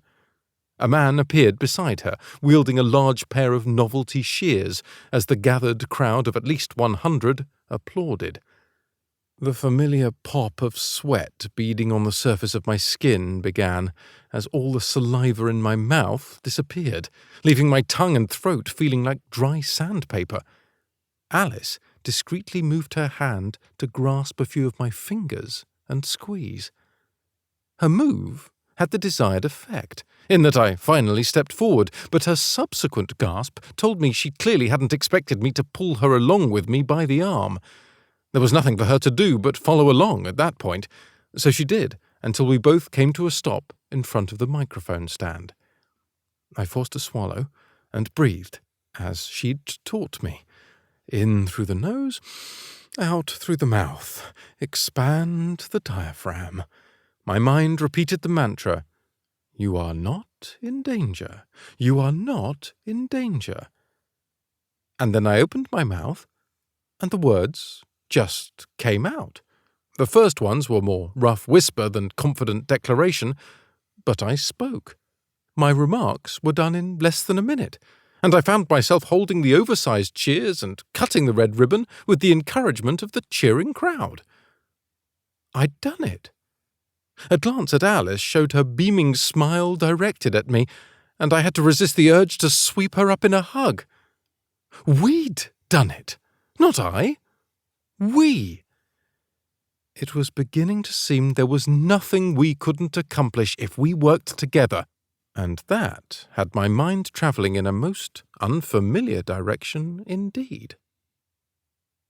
Neither of us talked about it, but it was clear we both understood the inevitability of it. The second the door to my rooms closed behind us, I had her against it, and my mouth descended on hers as her arms wrapped around my neck, pulling me down to her. "You're too short," I practically growled against her lips, and she pulled my hair in response. "Ow!" "I prefer petite," she panted. "Whatever it is, it will eventually cause me scoliosis. Come here." I bent my knees and wrapped both arms under her bottom before lifting her so our height was even. "That's better." I grinned at her, and she went in for another kiss.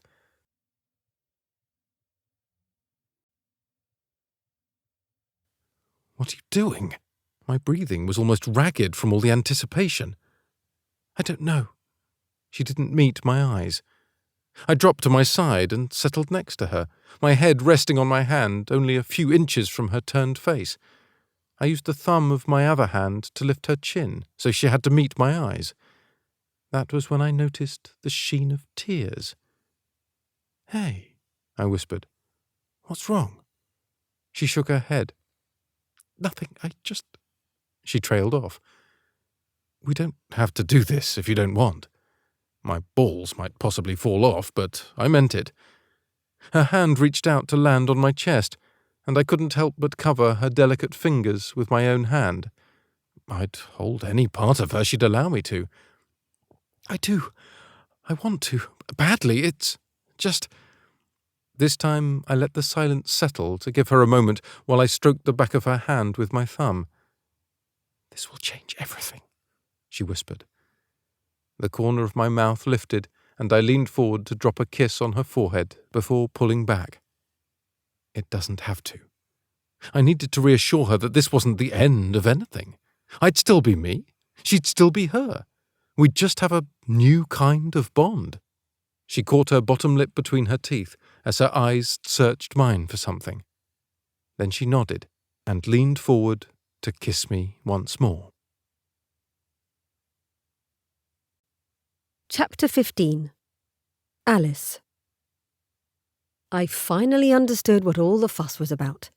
That's not to say I'd never had good sex before. Reggie and I had been proficient, if not overly passionate. But I'd never had great sex until now. Great was actually too timid a word. Phenomenal sex. Spectacular sex. The kind of sex where when I'd climaxed I couldn't catch my breath for several seconds, during which it crossed my mind I might actually die. But what a way to go. It had probably been a colossal mistake sleeping with Malcolm, but I hadn't really the headspace to fully understand the complications while his tongue had been in my mouth.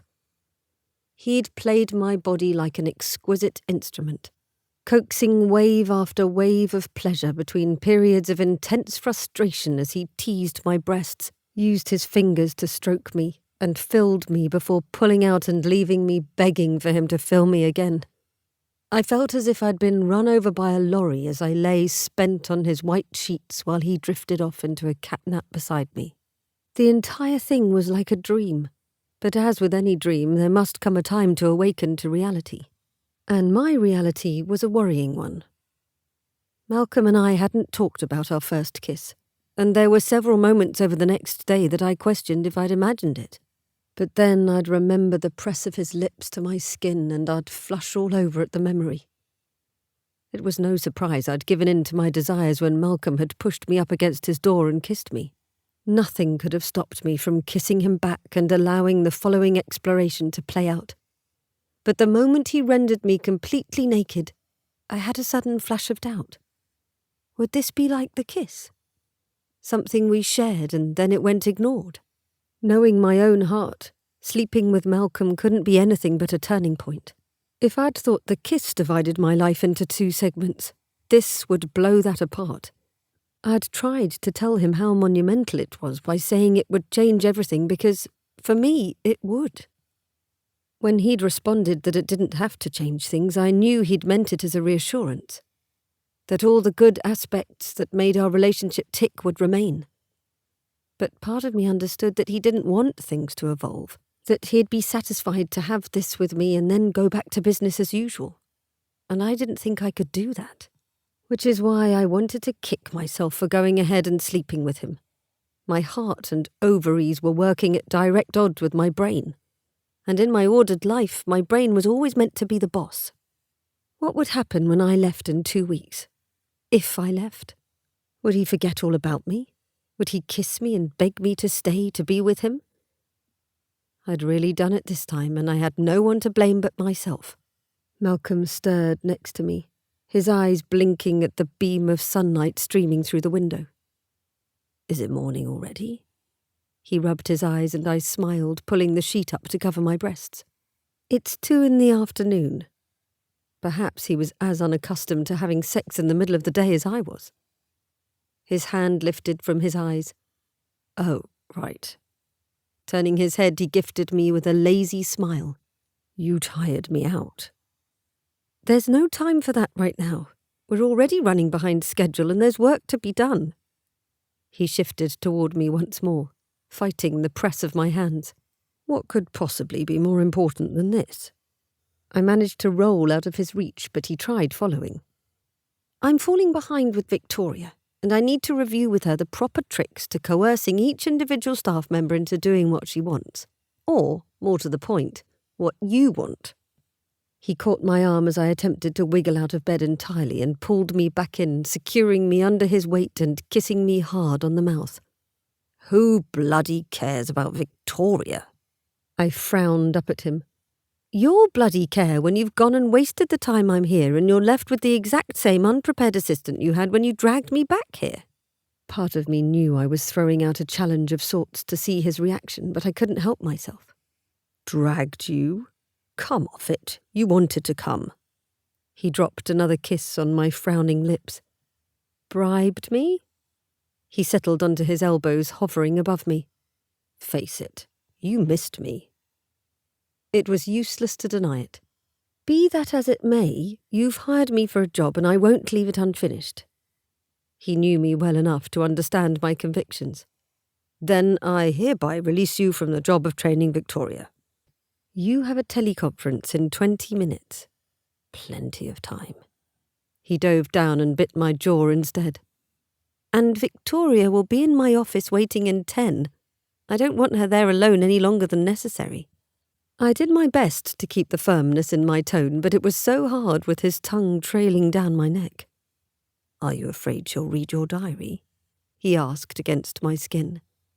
Something like that, I moaned as he went lower, reconsidering the importance of his teleconference with National Defence. I can just sack her now instead of waiting until after the coronation if you'd prefer. I grinned at the notion until the last part of his comment registered and my fingers froze in his hair. What is that supposed to mean?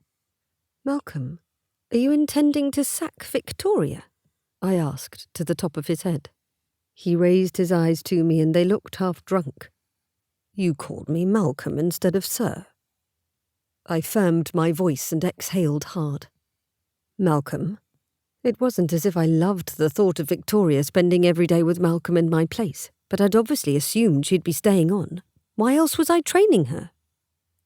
His nose wrinkled while his chin settled in the spot he'd just kissed. No, I'm not so sure I like it if you're going to say it like that. I squirmed out from under him, shoving him by the shoulders and sitting up, sheet pulled up to cover my body again. Malcolm collapsed back onto his pillow, the remaining bit of sheet barely covering him. Fine. Yes, I'm sacking Victoria. My head shook in confusion. Then why ask me to train her? I had to get you here on some pretence or other. His hands flung up in frustration. And being honest about your little issue was unfathomable? He turned his head and looked up at me from his pillow. I wasn't ready. I could admit it might have been hard to show up on my doorstep and lay this personal issue at my feet. So, what will you do about an assistant when you sack her? Has the Queen arranged something else? Is Alec leaving your father to assist you? Alec had been with the King for years. I couldn't imagine him agreeing to a switch now, especially with the King's condition so precarious. Malcolm sighed, still looking me in the eye. Then he smiled and said, I rather thought I'd convince you to stay on. Me? I couldn't help my surprise. You must admit we get on famously. He rolled to his side and reached out to caress my knee where it lay exposed by the sheet in my hands. But this touch didn't feel at all like the others. It didn't make my stomach swirl with butterflies or my skin buzz with attraction. Because I'd just understood what had been going on since my return. I swallowed hard and promised myself I wouldn't cry. Was that what the breakfast and the riding and the lovely coriander were all about? Appearing to comprehend a shift in the air, Malcolm sat up. Your happiness matters to me, Alice. My happiness mattered to him. What was that supposed to mean? Wait. If he'd been doing thoughtful things for me to ensure my contentment and coax me into staying on to work for him, had he? The blood drained from my face and I willed myself not to faint. Oh, God! Was that why you kissed me? Slept with me? I stood, yanking the sheet from the bed and wrapping it around me, leaving Malcolm naked on the rumpled sheets. I wanted to vomit. No! He got to his knees and moved toward me, but I backed up. You really think I'd do that? Manipulate me to make me stay? I nodded vigorously. I absolutely think you'd do that. Before he could reach me, I snatched up my clothes and ran to the bathroom suite, slamming the door behind me. Alice, wait! He pounded on the door. No, please leave me alone! I pulled on my trousers and blouse as quickly as possible, not even bothering with the underwear. Another fist to the door. Alice, you've got it all wrong. But I knew once and for all I had it right. I should have kept focused on the first time I'd reconciled myself with reality, when I'd resigned. There was no one to blame but myself. I finished straightening my appearance enough to appear in public and swiftly opened the door before running from his quarters as Malcolm pleaded for me to hear him out. But I was done letting him break my heart. "There you are!" Ruby's head of wavy hair appeared around the opening of my office door. I pushed back from my desk as she entered, doing my best to pretend nothing was wrong. "You're back. How is Carl?" Her hands hit her hips. "Refusing to follow his new diet and complaining that walking for exercise is boring. Sadie got a week off work to stay with him so she doesn't have to keep driving back and forth from Charlotte to crack the whip." "That's a relief, I'm sure." I managed to smile. She nodded. "So what's going on with you? I can't believe Malcolm convinced you to come back." Just the mention of his name had my nausea returning, but I swallowed it down. As if the whole sex bribery scenario hadn't been enough, I found Victoria in my office when I fled there immediately after. I'd stupidly left a few notepads on my desk, something I never did, and I realised to my horror that one of them held notes for addressing Malcolm's speech issue. But Victoria appeared entirely uninterested, and the notebooks didn't look as if they'd been disturbed. Still, I asked if she'd been looking for anything, but her responding expression told me she couldn't find me or anything in my office less interesting. Then she proceeded to tell me about how much she adored the Bernards and extolled all their wonderful qualities as I tried not to cry. At least one crisis had been averted today. "It's only temporary," I told Ruby. "In fact, I'm considering returning to America a week early." "Oh, did you finish whatever he needed you for?" When I didn't immediately respond, her voice turned sympathetic. "Or is he opening old wounds?" "A little bit of both, I'd say." My eyes welled with tears and I cursed them as I swiped them away. "Hey!" Ruby came forward and crouched in front of me, putting both hands on my knees. "Don't cry, he's not worth it." "My heart is unconvinced," I sniffled. "I've been told that legally I'm not allowed to threaten the life of a royal while on Feldish soil. So consider this an offer to cut off his balls instead." I let out a half snort, half sob. "Not that I don't appreciate it, but it's my own fault. I knew what I was risking with my return." She rubbed my knee and shook her head. "Damn, I know I just said he wasn't worth it, but I really hoped he'd clue in this time around." I thought he had. I shrugged. "Oh." Her eyes widened. "I'm really not comfortable discussing this here. There are too many ears, one set in particular." I glanced around as if expecting to see Victoria's head poking out from the heating vent. "Ooh, I can't wait to hear this. Come on, let's pop into town and get something to eat." I did have some extra time now that Victoria's training wasn't an issue, and if Malcolm needed something, he could bloody well get it on his own. "Let's go." 20 minutes later, we sat at a small iron table on an outdoor patio at an Italian bistro, with the late afternoon sun warming us and a pleasant autumn breeze making our menus flutter in our hands. "I'll have the fettuccine Alfredo with a Peroni." Ruby smiled at the waiter. Not sure I could stomach anything solid at the moment, I went for a heartbroken girl's best friend. "I'll just have a Chardonnay for now." "Good call," Ruby said after the waiter retreated. "Now tell me what's up so I can help." "I doubt there's anything you can do, but it's nice to have someone to talk to." I considered ringing my sister, but her advice would likely entail either violence or some manner of sadomasochism. "Wow." Ruby took a sip of her water. "When do I get to meet her?" I considered running away to hide out in her flat. "You're welcome to come along." She smiled and remained quiet, so I took that as my cue to begin sharing. "I slept with him." "What?" She nearly overturned her water glass, her voice louder than necessary. Several pairs of eyes turned in our direction, but she just smiled and sent apologetic waves. "Sorry," she grimaced. "It's quite all right, I still can't quite believe it myself." She leaned forward, dropping her voice to a whisper. "Was it good?" I felt my entire face flush as blood from all the way down in my toes rushed upward to give me away. Ruby's resulting smile was smug. "Those Baxter boys." She shook her head and appeared to lose herself in one memory or another for a few seconds before she returned to the conversation. "When did this happen?" The waiter chose that moment to arrive with our drinks, and Ruby's impatience was palpable as she practically shooed him away. "You're not usually one for all the personal questions, are you?" I knew it to be true, so I was a bit surprised she was so keen to discuss my private business. Not that I didn't appreciate having someone to listen. She waved a hand as she lifted her beer to pour it in a glass. I've been hanging out with Clara too much. The girl knows entirely too much and can really spin a story, I tell you. This actually made sense. So, anyway, are you going to tell me when this happened? She sipped at her beer. Earlier today. My reply was ill-timed as Ruby gasped, inhaling some of her beer into her lungs and coughing into her napkin while she tried to regain her composure. I sipped my wine and waited, politely smiling at anyone who looked over to see what all the fuss was about. Are you serious? She finally choked out. Utterly. This is going to take more than a beer. Ruby signalled the waiter and ordered 2 shots of tequila.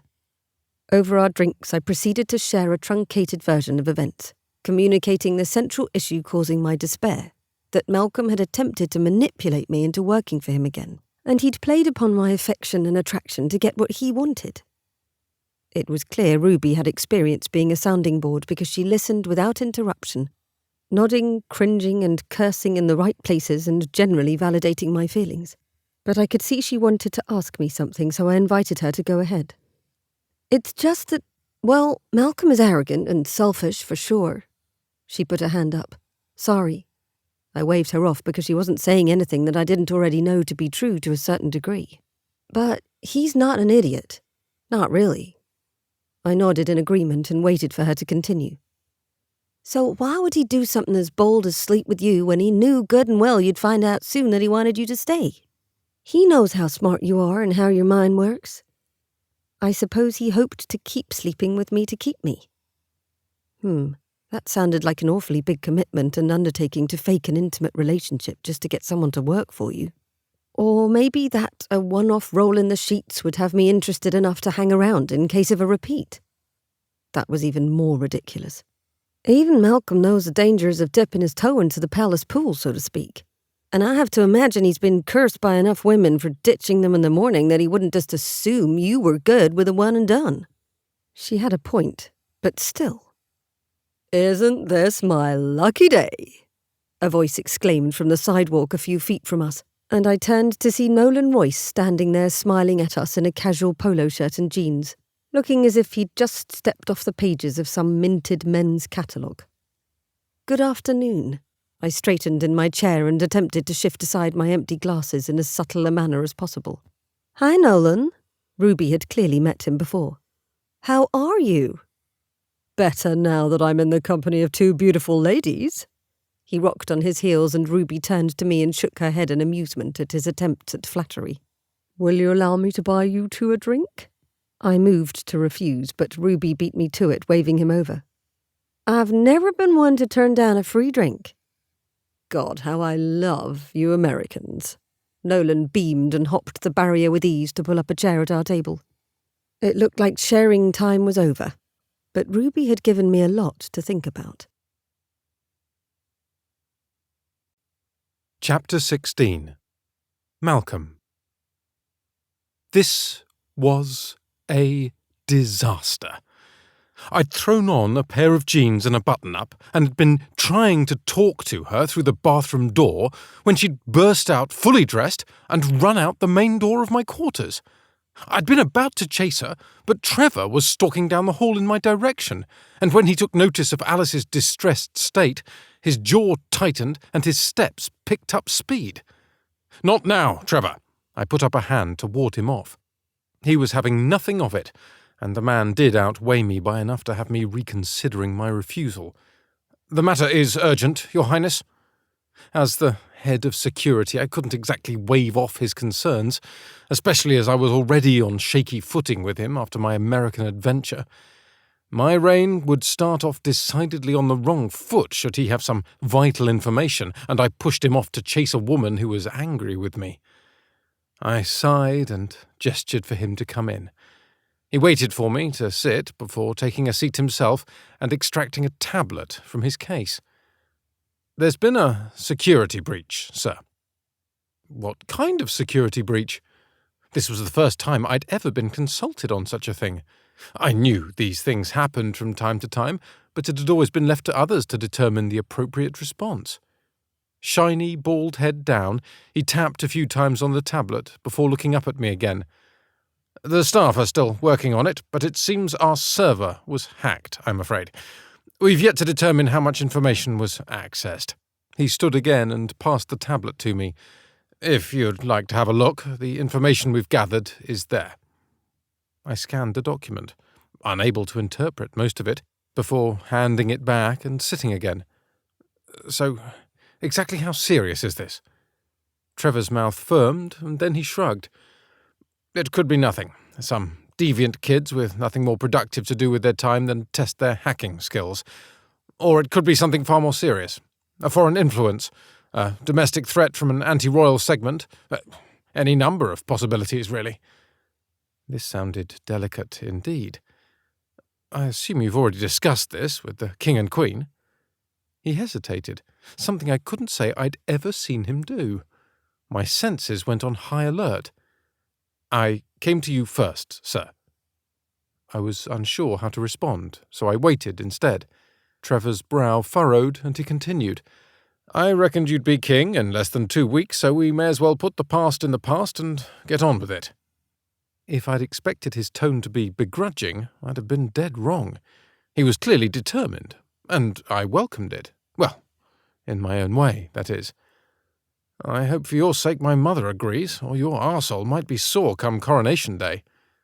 He squinted at me and shook his head. Too soon for friendly banter, it seemed. Ah well, baby steps. We've had to scrap much of the security plan for the coronation, as well as rearrange some of the day's schedule. It's not worth the risk. We're also limiting some of the audience capacities, instead allowing more portions to be televised. All right. That sounds sensible.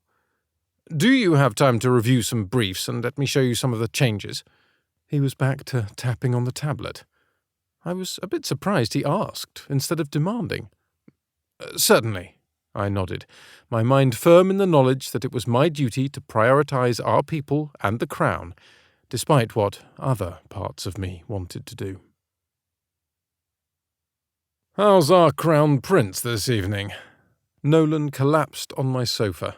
Security had rung to alert me of his arrival, and I'd been inclined to send him away, not in the mood for company. But Nolan was a good mate, and, if nothing else, he would offer a distraction from my Alice troubles. By the time I'd finished with Trevor and sought out Alice in every corner of the palace, as well as her flat, I'd had to admit she'd fled. All I could do was continue ringing and texting and hope she hadn't hopped on a plane to America. If I'd thought the other day's kiss was a revelation, it was nothing compared to the explosiveness of Alice and me in bed. Who would have thought tiny Alice, with her steel grip on control, could come apart so spectacularly? She gave every bit as good as she took, and I had a list a mile long of the things I wanted to do to her. But now I feared I'd never get to touch her again. I poured 2 glasses of Lafrague and passed one to Nolan before perching on the edge of my armchair, elbows to my knees. It's not been the best afternoon. That's a shame. He sipped his whiskey and swirled the amber liquid in its glass as he took time tasting and swallowing. I, on the other hand, have just had the best dinner in recent memory. Oh? Did your chef cook you your favourite chicken nuggets? He didn't scowl, as I'd expected him to, instead letting the dig roll right off his back. That stopped being funny when we were 13. Yet I still find it amusing. I took a small nip from my glass, happy for this distraction. Nolan draped his arms over the back of the sofa like he owned the place. No, my friend, I've just had drinks, and a bit of Italian cuisine, with 2 beautiful women. So your sisters are back in town, are they? This one gave me the reaction I'd been seeking as his jaw tightened. Need I remind you the details of your planned dismemberment should you lay even one finger on either of my sisters? Well, his sisters were certainly attractive. It was part of the unspoken bro code that they were strictly off-limits, just as Clara was to Nolan, although Clara was far too smart to even consider sharing so much as a dance with my mate. Enough said. Go on. Tell me about these fair maidens of yours.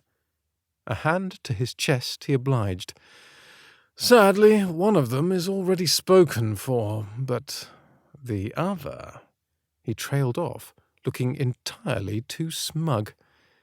I was no stranger to the expression he wore, and I closed my eyes, hoping for the best. Please say you didn't shag her in the loo at a public restaurant. You won't live long enough to dismember me if someone managed to snap a photo.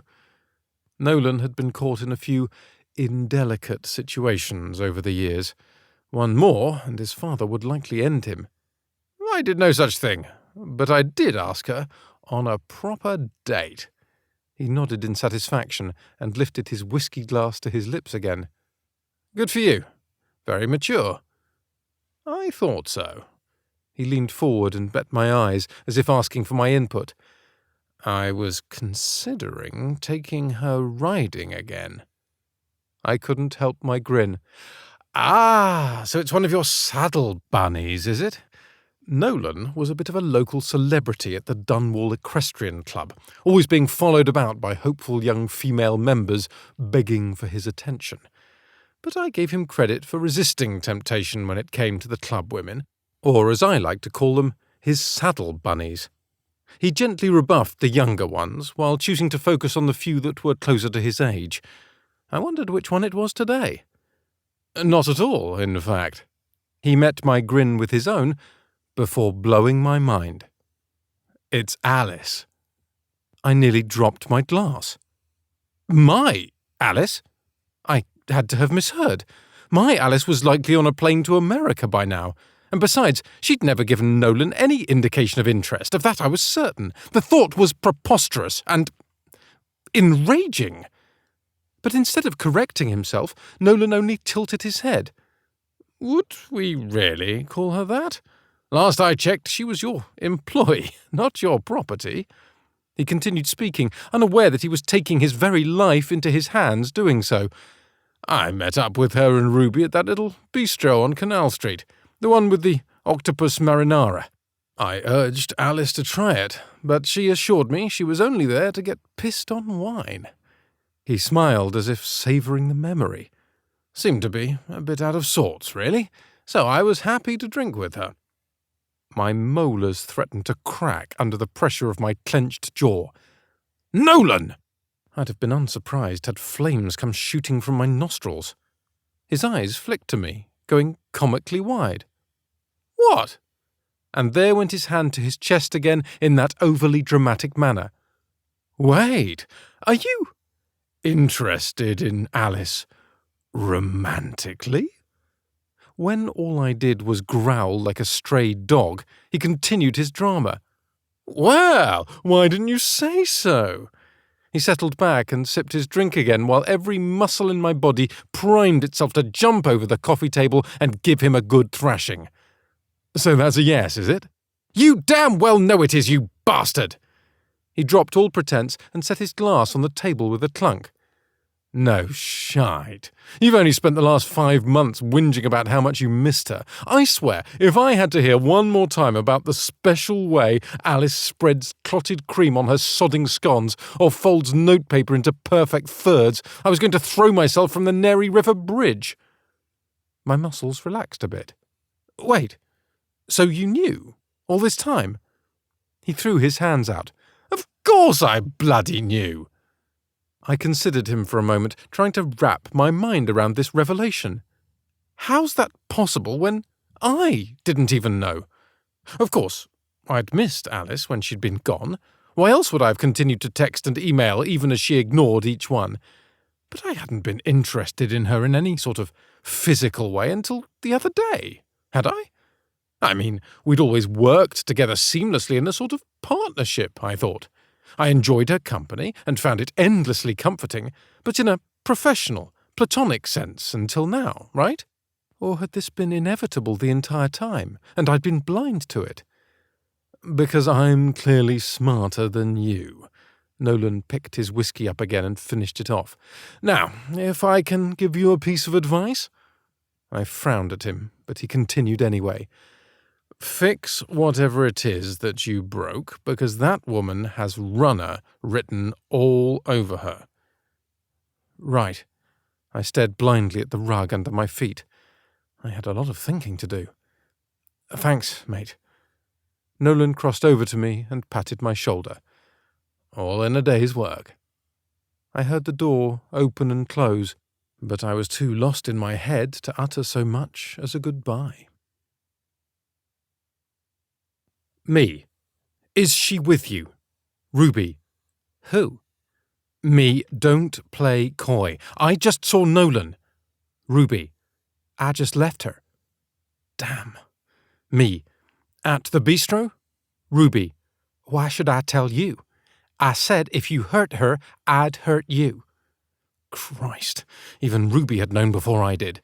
Clearly I was an idiot. Me. It was just a misunderstanding. Ruby. So you didn't lie to her? She had me there. Me. Only a little, but I can fix it. Ruby. I hope you're right. Me. So will you tell me where she is? Ruby. Nope. Sorry. Me. Very funny. Me. Ruby? Me. Ruby? What was it with women refusing to text me back? I shoved my phone back in my pocket and hurried to Alice's office again, but it was dark and there was no sign of her. Perhaps she'd gone to see Trevor. I'd forgotten how he'd taken notice of her distress earlier, so perhaps he'd followed up with her. I turned to head for the courtyard, but I was so distracted I almost ran right over Victoria. I apologise. I steadied her with a hand to her arm. That's quite all right, Your Highness. She readjusted the folios in her arms and smiled. Is there anything I can help you with? You seem in a hurry. My instinct was to continue on my way and apologise later for my rudeness, but I knew deep down that I'd been unfair to Victoria. Just a bit, but no, I don't believe I need anything right now. There, I'd been polite, and now I could go. All right, she nodded, her mouth pulling downward before she moved to step by me. But then she stopped. Sir? Patience, Malcolm. I turned to face her again. Yes?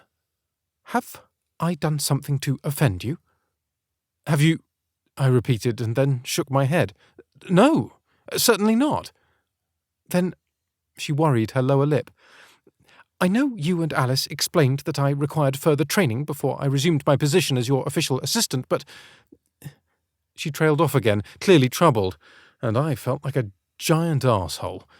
I put a hand on her upper arm. It's okay, you can say whatever it is you need to. I promise you won't offend me. It's just that I've hardly learned anything new at all, and I've been kept away from whatever it is you and Alice are working on most of the time. I wondered, is there something that you're not telling me that I should know? Is Alice back for good? Bugger. I couldn't exactly spill out the truth because I hadn't a clue if Alice would stay or not at this point. And Victoria hadn't really done anything wrong other than not being Alice. It was my responsibility to fix this. I apologise, Victoria. Things are just a bit hectic right now, but rest assured you didn't offend me. There's plenty of work to go around, and we'll all have a job here when this pomp and ceremony is through. I smiled in reassurance, hoping it was enough to tide her over until I fixed things with Alice. I'd find a suitable position for her. In fact, I could think of a few places in which she'd be a better fit, because honestly, if I couldn't have Alice with me, I wanted no one. I knocked for a second time on the door to Alice's flat. Alice, I know you're in there. I can hear your music. Some sappy folk song was playing inside, and I could hear Alice's footfalls as she ran across the floor to shut the music off. Turning it off doesn't help your case. I knocked again. Let me explain and apologise. Please? A good 30 seconds passed before the bolt lock released and the knob turned. The door opened only a few inches, so all I could see was a small section of lips, nose, and glasses. I can't talk to you until tomorrow. Why not? I'm here now, and I don't want to leave without seeing you. Because I'm... She hiccuped. Not in my right mind. Not in your right mind as in you've gone insane, or not in your right mind as in drunk as shite? She pushed 2 of her small fingers through the crack in the doorway. "The second one." My grin couldn't be stopped. "All right, I see. But I think I'll feel better if I come in and make sure you don't fall out your window." "I won't fall out my window." "Crack your head in the bath, then." "Did you just call me a crackhead? That's very rude." I pushed gently on the door, and when I felt no resistance, I opened it all the way. Alice leaned against the wall beside the door, looking up at me, her eyes a bit unfocused behind her glasses. "I don't like that you're so handsome." She frowned at me. "Would you prefer I cover my head with a bag?" I closed the door behind me and locked it. "No, because then I'd have to look at your stupid body." "Who's being rude now?" I pulled her from the wall and walked behind her to the kitchen, hands on her shoulders to steer the way. The flat I'd arranged for her was nice, if a bit small, but she hardly spent any time here. I was pleased to see the bolt lock on the door as well as the locks on the windows. "Let's get you some tea and a few ibuprofen, shall we?" We entered the grey and black kitchen, and I sat her down in one of the 4 chairs surrounding a matte grey table. "Ruby said I should drink coffee."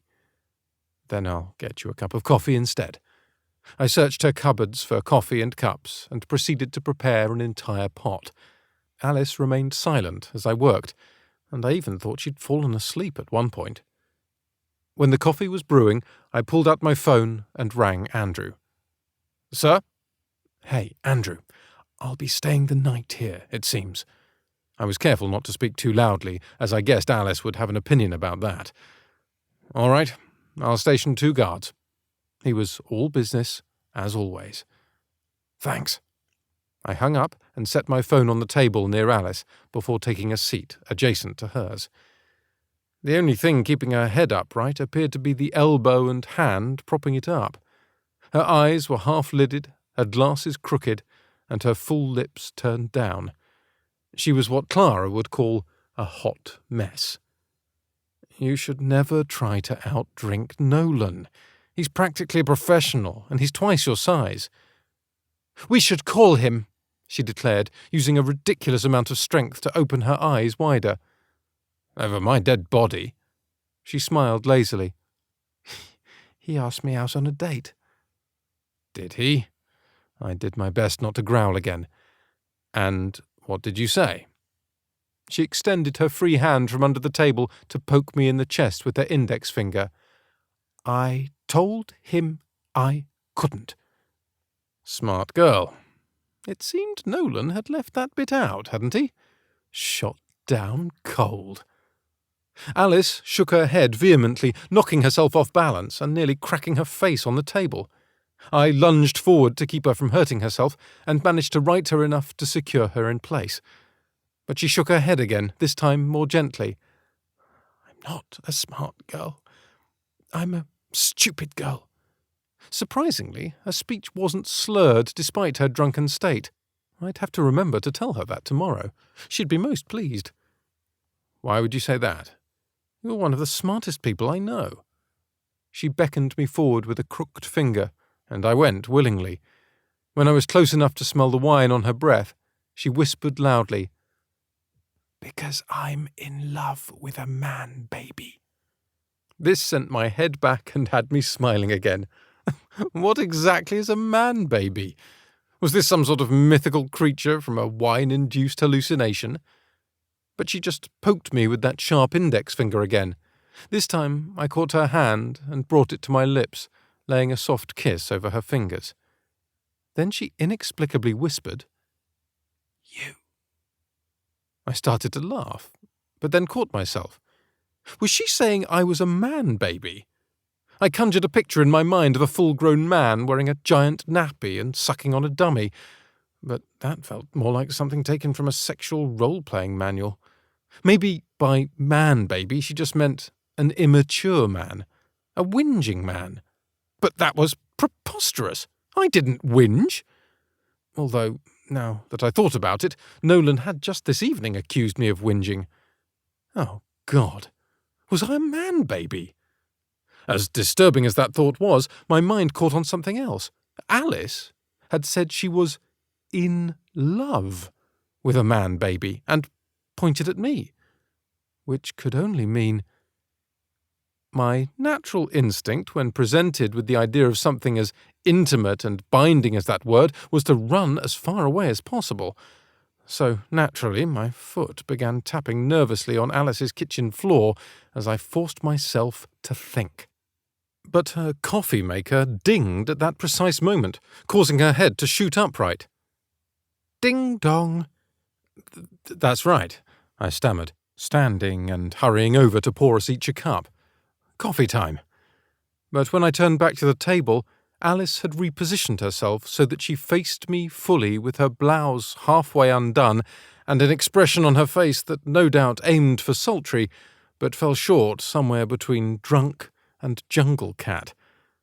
Unprepared, I stopped short, which prompted her to lick her finger and trail it down between her breasts before shaking her shoulders in an attempted titty shake and repeat the words, ding, dong, carefully pronouncing each as some strange declaration of intent.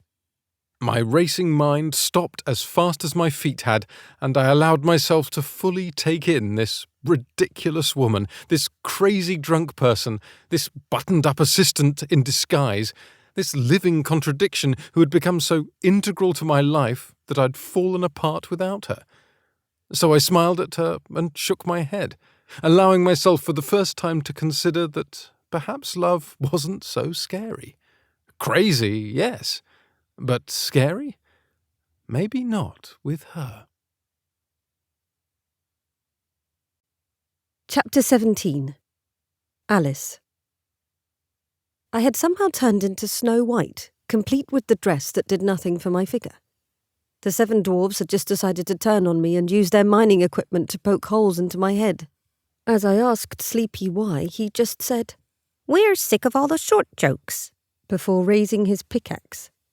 I tried to tell him I was on his side with the whole short thing, but he must not have heard because a bolt of pain seared through my skull a moment later, making me grab my head in an attempt to hold it together. Hey, stop thrashing. If they thought I'd go down without a fight, they had another thing coming. I was going to kick their collective arses. Alice. A warm hand covered the spot where Sleepy had brained me, but it still throbbed with pain. I managed to blink a few times until Malcolm's fuzzy but handsome face came into partial focus. I smiled stupidly. Hi. He dipped his chin and I swore I could feel him shake. Are you laughing at me? I swear I'm doing my best not to, but you're making it very hard. My face scrunched up into a proper scowl, but I couldn't hold it because it made my head pound even harder. What had I done to myself? Oh, that's right. I'd drunk an obscene quantity of Chardonnay and tequila on an empty stomach. Where's Ruby? I glanced around, not really expecting to find her in my bed with Malcolm and me, but who knew at this point? If I had to take a guess, I'd say she's probably shagging my brother. That sounded very plausible. I rubbed at my eyes, finding them to be the only part of my head that didn't hurt. What are you doing in my flat? The sheets rustled next to me. You mean you don't remember?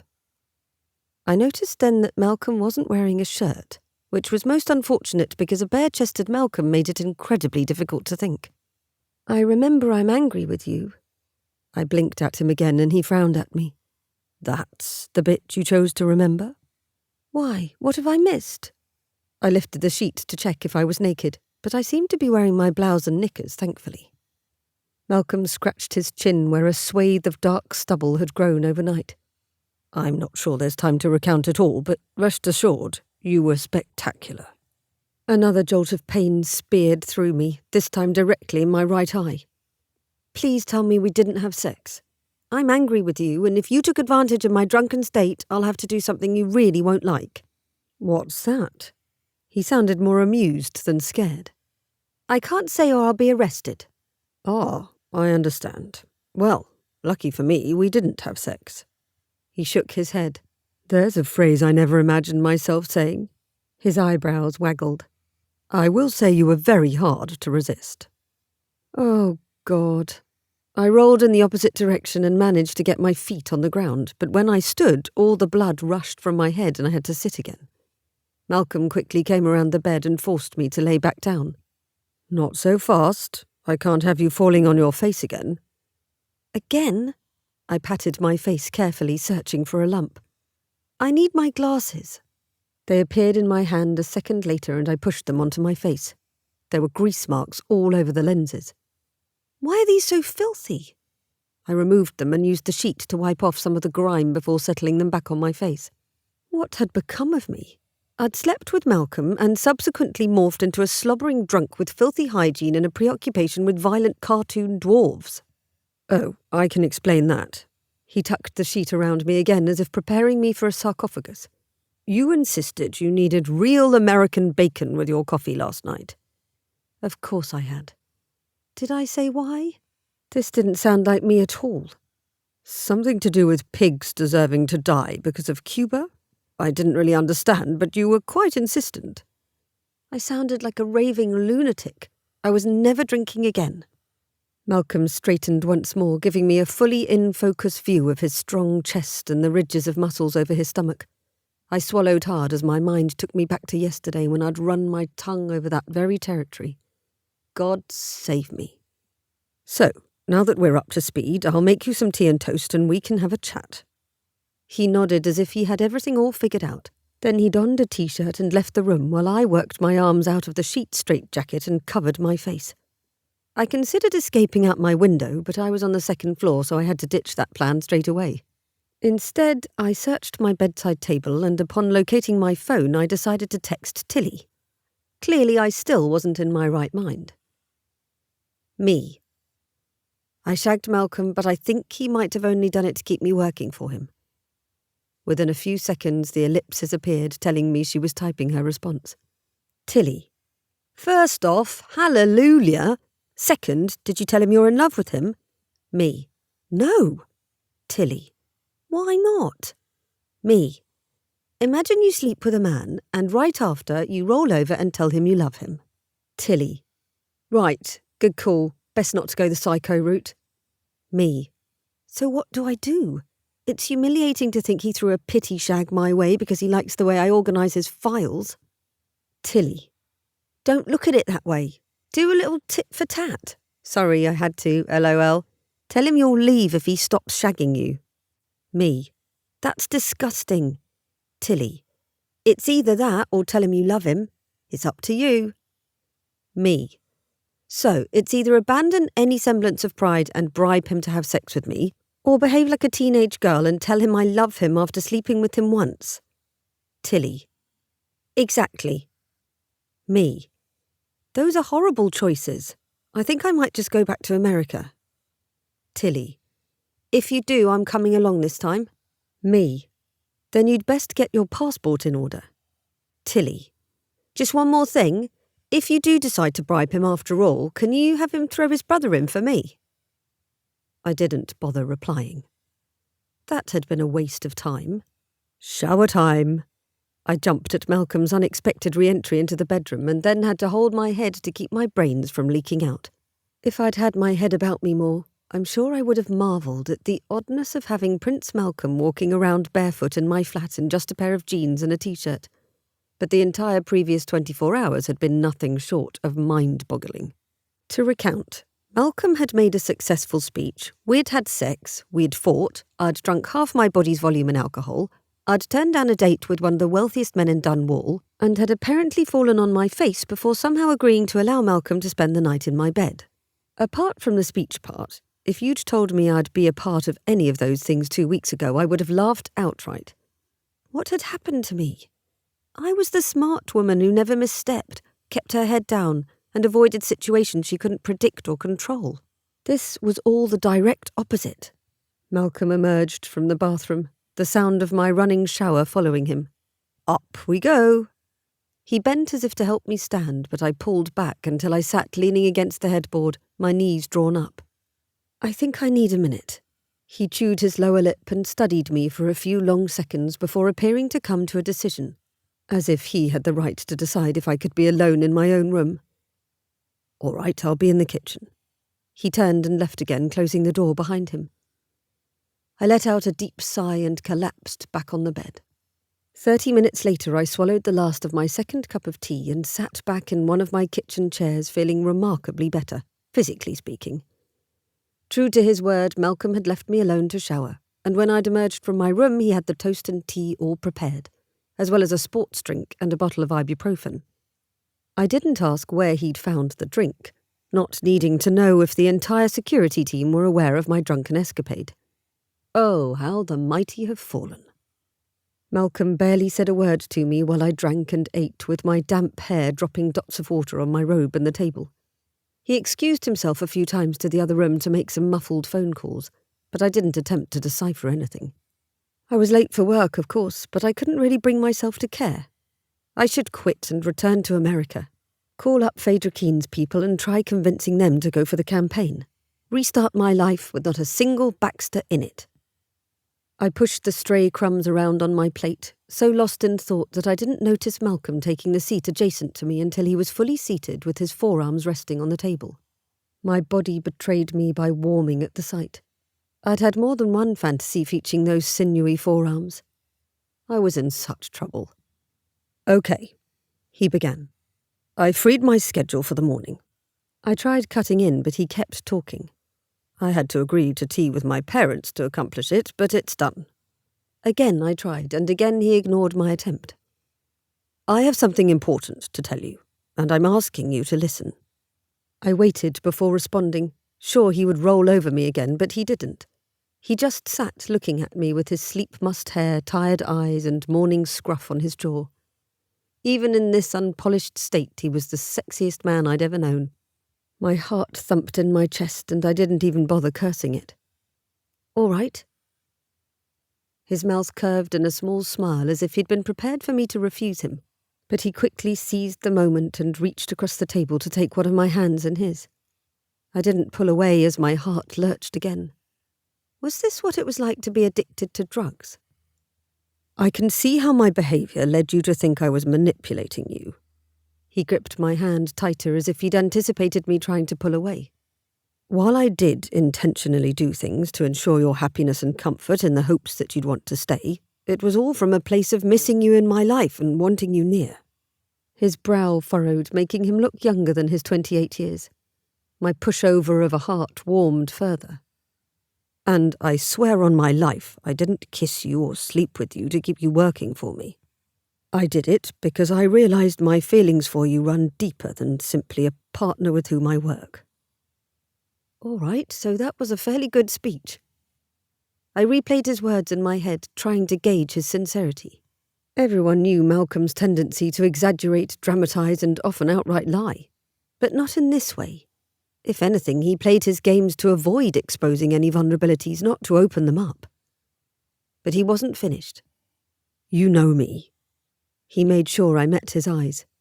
"When have I ever crossed the line and carried on with someone connected to the palace or the family? I've always kept that boundary in place for a reason. Sex complicates things, and I wasn't going to randomly sleep with someone I'd have to deal with professionally the next day." I couldn't help the sudden feeling of nausea at the thought that I was possibly one of 100 random girls to be tossed aside. He seemed to recognise my discomforted state because he scooted his chair closer and squeezed my hand once more. "What I mean is, I've never wanted to explore a relationship with anyone at the palace enough to put up with the hassle." Again I blanched, this time trying to extract my hand from his grip. The words random and hassle weren't often key parts of an apology or declaration of love. "Bloody hell, I'm fucking this up again." He released my hand and scrubbed at his hair in frustration as he leaned back in his seat. The thought suddenly occurred to me that I might be the only person in the world to have ever seen Prince Malcolm in such a state, both physically and mentally ruffled. Nothing like the image he was careful to portray of a confident, roguish, well-polished royal with the world at his feet. My nausea faded and my chest warmed. I loved this man, and seeing him struggle didn't make me feel vindicated or pleased in any way. I wanted him to be happy. And he'd just said that was what he wanted for me too. I opened my mouth to speak, but he beat me to it. "What I'm trying to say, Alice, is that I want a relationship with you. I bit my lip and tried not to smile. You do? He slumped in relief and reached for my hand again. Of course I do. It's you and me. That was awfully convincing, especially when accompanied by his warm smile and hand. But he needed to understand my reservations before I gave in and risked even more of my heart. What you're saying is lovely, but you have to understand. I trailed off, choosing my wording. I worked for you for 4 years and you never noticed me. Of course I did. We saw one another a dozen times a day. He leaned in again. You're the most constant person in my life. I rolled my eyes. Just what every girl wants to hear. He frowned at me. Alice, I spent more time with you than anyone. All the more reason for you to take notice. I knew I was being a bit unfair, but the logician in me said this sudden desire for a relationship was too good to be true. I can't change the past. I may have certain powers, but that one still eludes me. I'm sorry if it's not so easy for me to throw caution to the wind, but I've seen you parade around with half of the country's women. This brought out a proper scowl. I don't parade. You absolutely parade. We'll have to agree to disagree on that one, but I promise none of those women meant anything to me. I coughed out an incredulous laugh. That's not always a selling point, Malcolm. Habitual disregard for women's feelings and seeing them only as objects for your gratification isn't very attractive. I knew I'd put him in an impossible position with that, but he'd obviously never had a woman make it hard for him. Well, what about Reggie and his feelings? He straightened, willing to fight fire with fire. You're upset that I didn't try it on with you before now, yet you had a boyfriend, fiancé for half that time. He had me there, and I'd sound insane if I told him I'd loved him while still accepting Reggie's proposal. Forget Snow White, I was the evil stepmother. I sighed and straightened my glasses. I suppose. His brows spiked. You suppose you were engaged? He was going to make me say it. I suppose... You're right. It was more difficult than I'd thought to force those words out. I'm sorry, I'm not sure I heard you. He cupped his ear with a hand barely containing his enjoyment of the moment. I said even a blind squirrel eventually finds a nut. I stood and carried my empty plate and mug to the sink. I could have sworn you said I was right. I couldn't decide if his smile was more handsome or smug. Either way, I was powerless against it. I turned and leaned against the counter, crossing my arms over my robe. So, what are we going to do? Malcolm stood and walked over before taking the lapels of my robe in his hands. Well, I figured we'd start out with a morning shag and then move on to a late morning shag. When I rolled my eyes at him, he amended his statement with a shrug. I don't know, really.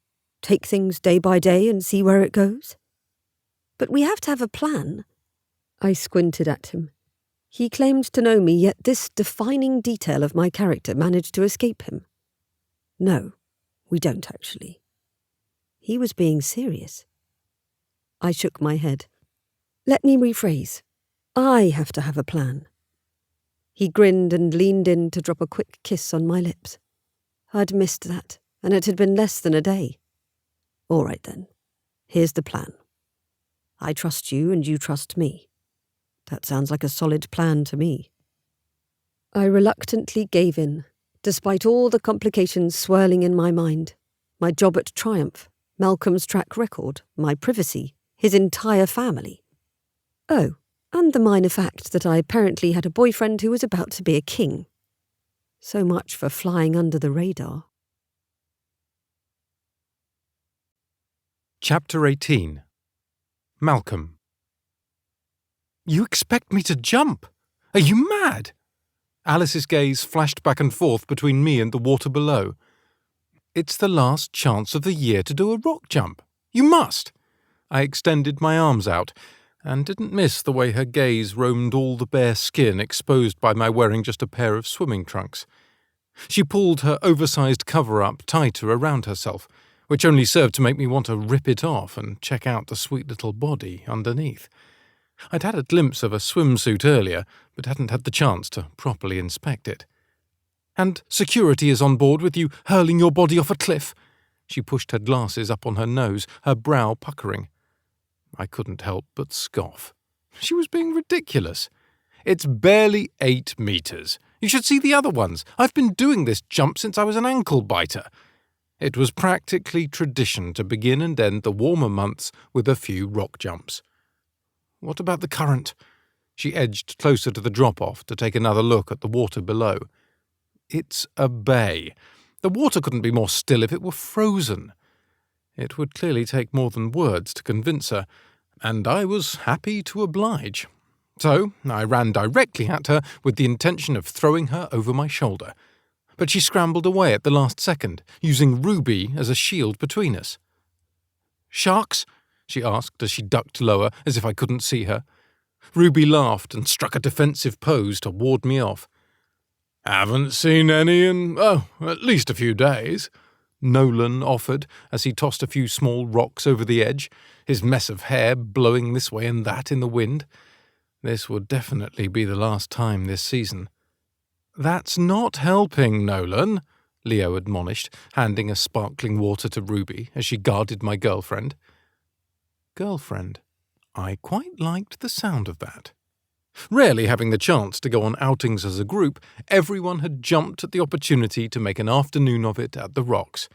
I'd had to reschedule a fitting with my tailor Mitchell, but he'd been agreeable, seeing as he was at the palace just about every day recently. As soon as Ruby had agreed, I'd quickly gathered the troops. This last week with Alice had been better than I could have imagined. The way we meshed our lives was effortless, and so far I'd been able to assuage each of her concerns. Luckily, I'd tackled the biggest obstacle first, when I'd met my parents for tea the very afternoon Alice and I had worked out our differences in her kitchen. It shouldn't have surprised me that Queen Elsie had somehow become aware of a shift in our relationship, so it was a good thing I'd come prepared, defences up. Her opening question had me immediately on alert. "So, how is Alice?" Her expression was indiscernible, as it often was as she sat in a hand-carved armchair in their drawing-room. She wore one of her pastel suits, sitting with her legs crossed at the ankles and an heirloom teacup perched gracefully in her hand. I was careful to appear utterly calm and collected. "She's fine. I'll be sure to tell her you asked after her." I'd even brought my manners with me to tea.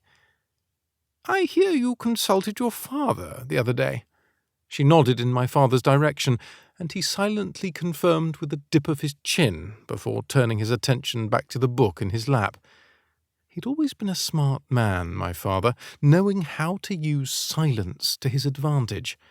I'd have to study his technique more closely. "He's always available to you, as am I," my mother finished. I gave a polite nod and lowered my teacup to its saucer on the table. "Thank you. I appreciate that. I'm sure I'll need plenty of help to get my footing." The Queen shook her head, disagreeing with me for some reason. Everyone knew I had a steep learning curve ahead. "You'll be fine, especially with Alice." Not that Alice's skills weren't indispensable, but that was quite the assessment coming from Queen Elsie. Perhaps now was the right time to divulge the change in our relationship. "Well, I'm not sure I've convinced her to stay past the coronation just yet." I began easing into it. "She'll stay if you simply ask her," my mother stated with certainty. My father chose to weigh in as well. "Women don't care for it when you assume. Remember that." Mother nodded in agreement and allowed her lips to curve in a display of pleasure. "So I've discovered." I watched them both, suddenly feeling warier, but my mother carried on. "We'll have to work out some sort of statement, of course. Have Alice confer with the communications team. If it can wait until after the coronation, that would be best, but it's ultimately up to you." I was clearly missing something. "I'm sorry. I'm afraid I'm not following completely. What kind of statement are you referring to?" This time, when my mother shook her head, it read as if she were amused by a witless child. That child being me. "A statement about your relationship with Alice. It's always best to get ahead of the press on these things. Gobsmacked would be an appropriate word for how I felt. You know about Alice and me. All signs of cool and collected had fled the room. Again with the tolerant headshake. Of course. Oh, she's been in love with you for years. It was about time you noticed. She took another sip of tea, clearly pleased with herself. But... Close your mouth before a gnat flies in, Malcolm. That from my father, who didn't even bother looking up from his sodding book. So you have no issues with me pursuing a relationship with Alice? My assistant, Alice? Alice Williams? I needed to make certain we were not only on the same page, but the same sentence. Well, this was too easy to be real. Mother set down her teacup and held my eyes. She's quite suitable. She's smart, well-mannered, she has a level head to balance yours, a proven loyalty to the crown, she's dedicated to whatever task she undertakes, and she has a wonderful habit of avoiding undesirable attention. My nose wrinkled. You make her sound boring. And not at all. I'm merely pointing out the ways in which she's a suitable partner for a king. For you. Did you want me to disapprove? I scratched at my jaw. No, not really, but I will say I'm a bit disappointed I didn't get to deliver my speech. I was so looking forward to pounding my fist on the table and taking on the classic children's anthem of "You're not the boss of me!" Oh well, it was probably better this way. My parents wisely refrained from inquiring further about the speech. I'll extend an invitation to her for tea after the coronation is over and things settle down, Queen Elsie informed me. And that had been it. No battle royale, no dramatic oaths to abdicate the throne in the name of love, no tense silence or even the barest tone of strife. If I weren't so relieved, I'd have been most unhappy. I'll go first, Ruby volunteered, shoving Alice behind Leo instead and stripping off her t-shirt to reveal a bright red bikini underneath. When Leo noticed Nolan looking a bit too long at his girlfriend, he decided for all of us who'd go first, by throwing Nolan over himself, a satisfied smile settling over his face as Nolan's scream faded and we heard a loud splash. It was followed quickly by some very creative cursing. See, he's fine, I shrugged at Alice, who was trying and failing to hide her amusement. I'll take the towels down to the bottom, Clara volunteered. She was home from uni until after the coronation, and we still had a lot of catching up to do. But, just like everyone else, she'd been right on board the Malcolm and Alice train. Had my nature been more glass half empty, I would have been waiting for the other shoe to drop. Instead, I was basking in the rightness of it all. Leo chose to be a slobbering romantic and insisted he and Ruby jump together while holding hands. And then it was just Alice and me. I'm still scared. She bit her lip. Of what? I asked, as she allowed me to strip her of her cover-up. The swimsuit beneath was modest, to be sure, as it was a classic Alice suit, but I found it sexy nonetheless. Of dying? I bent to kiss her collarbone and noticed her nipples pucker under the tight fabric of her suit. Would I ever endanger your life? She dipped her chin and pulled me up by my ears. You do every time we ride in a car together. I laughed. Yeah, very funny. I'm an excellent driver. Now, what have we learned? She squinted. That rocks are hard and water drowns people. No, I can't believe I have to tell you this. I straightened again and grabbed her by the hands. Belly breathing, understanding where your fear comes from, imagining each step in your mind from start to finish. Need I go on? We'd run through the gamut of anxiety-easing techniques, racking up an impressive 5 successful public addresses thus far, and my confidence grew by the day. I was convinced Alice was the magic ingredient. Right. Okay. She closed her eyes and did a few rounds of breathing. If I can get up in front of the nation and deliver a speech, you can jump off a rock. Her eyes opened and searched my face, a gorgeous smile settling on her lips. Fair enough. She removed her glasses and handed them to me before shocking me by bolting forward and hurling her tiny body off the rock. Her scream was the loudest of everyone's, and I followed immediately after, howling as I descended until I landed with a splash and surfaced again. Alice's smile was the first thing I saw. I did it! That was amazing! She swiped at her eyes to clear the water. I pulled her to me, treading water as I leaned in to kiss her. Clara, Nolan, Ruby and Leo hooted from the low rocks where they stood. Let's do it again! Alice yelled. She didn't have to ask me twice. Sir, I think you should see this. Matthias strode forward from where he'd been leaning against the BMW, holding out a phone. Alice grabbed my towel as I took the phone, turning it so I could see the display. I had to tilt it away from the brightness of the sun's reflection, but I was finally able to make out a photo of myself. It was from the public health conference where I'd stood at the podium and then fled without speaking. Adrenaline kicked in, jolting near my kidneys, as I read the headline. Prince Malcolm caught speechless. I scrolled down to read more. Has the Crown Prince developed a fear of public speaking? A private source close to the Prince says it's true, and it's only getting worse. Fuck. There's more, I'm afraid. Matthias gestured hesitantly for me to swipe to the next story.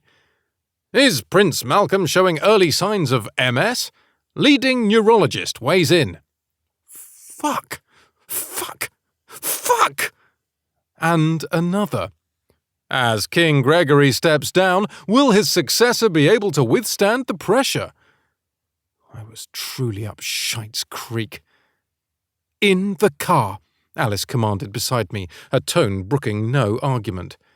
I let her guide me to the back seat of the BMW, my mind flying in a million directions at once. How had this happened? Who was this private source? Would it even be possible to fix this before the coronation? And worst, were they right? Would I crumble under the pressure of my father's crown? Alice compensated for my silent stagnation by setting herself to several tasks at once. Her tablet lay open to an article on her lap while she spoke into the phone, presumably to one of my siblings, asking them to bring my Shelby back with them to the palace. I knew my state was well and truly dire when I was unable to even argue that Ruby would be the only one I'd ever allow behind the wheel. Alice didn't offer any explanation to what I was certain was a barrage of questions, instead prioritising and getting Trevor on the phone next. I watched out my window as the rocky terrain gave way to rolling fields and then residential areas on the outskirts of Dunwall.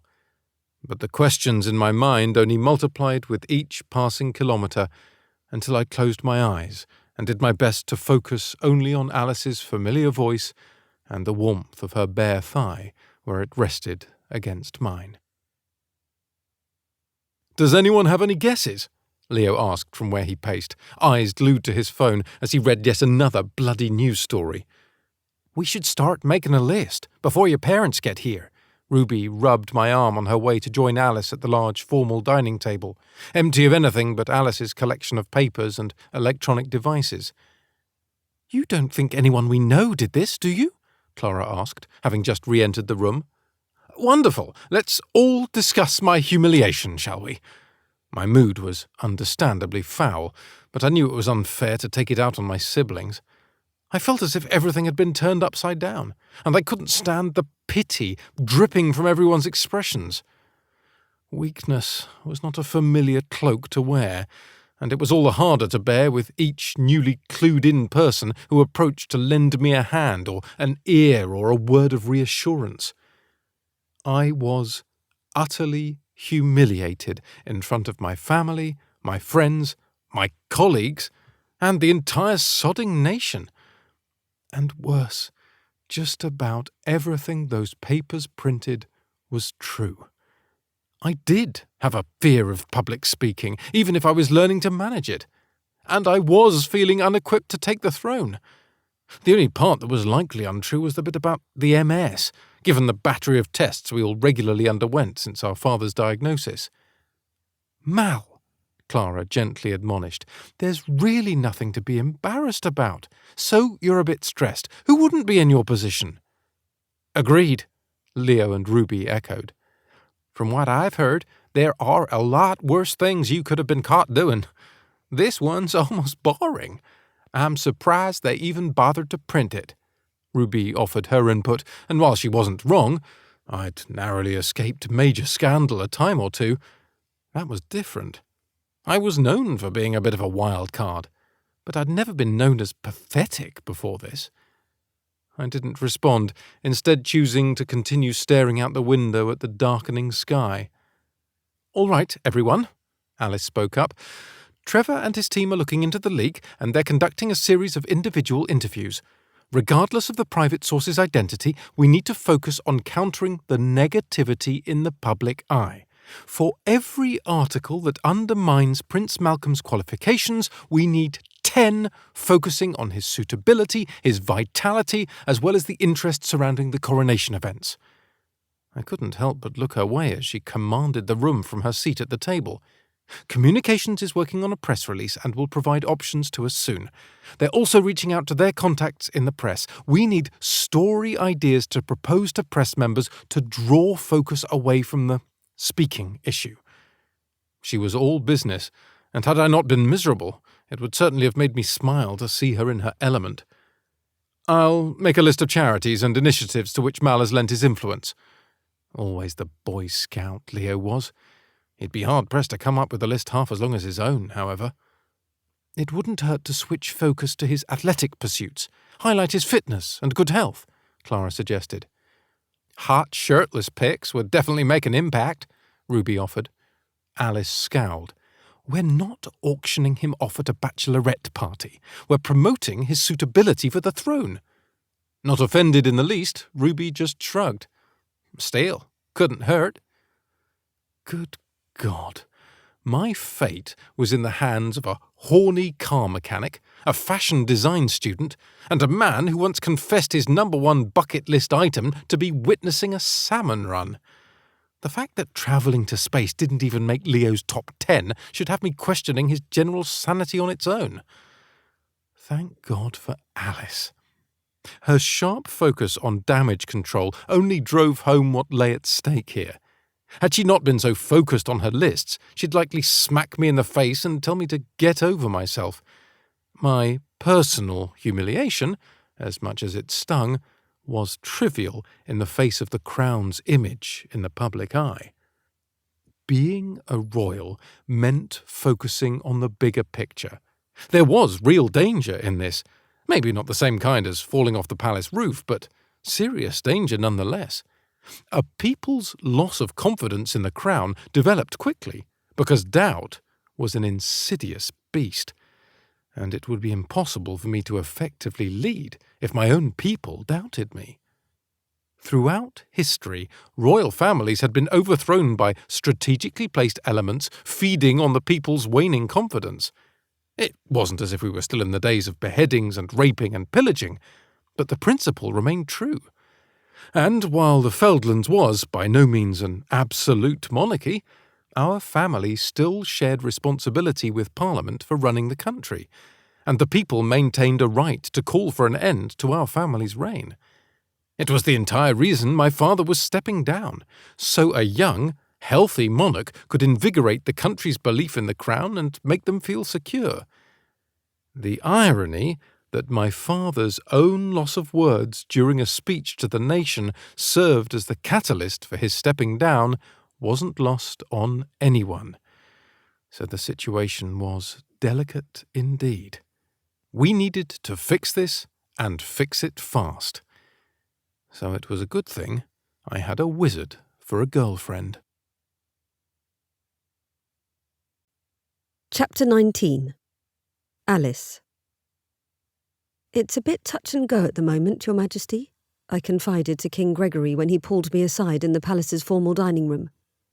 I'd often found amusement in the notion that I didn't even know enough people to fill the endless seats in this room. But I'd never been particularly outgoing, not to mention my lack of royal title to recommend me. He nodded, watching his son where he stood across the room, hands in his pockets and shoulders tired. I admit he appears more distressed than I'd anticipated. He'll need a thicker skin. True, but it's good he understands the gravity of the situation, even if he's taking it hard.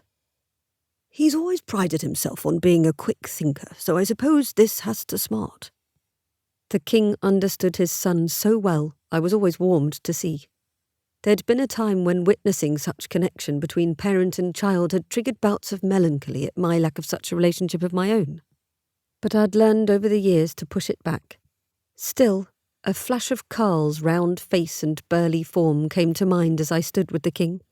You should have heard the excuses that boy would invent to save his skin. I smiled.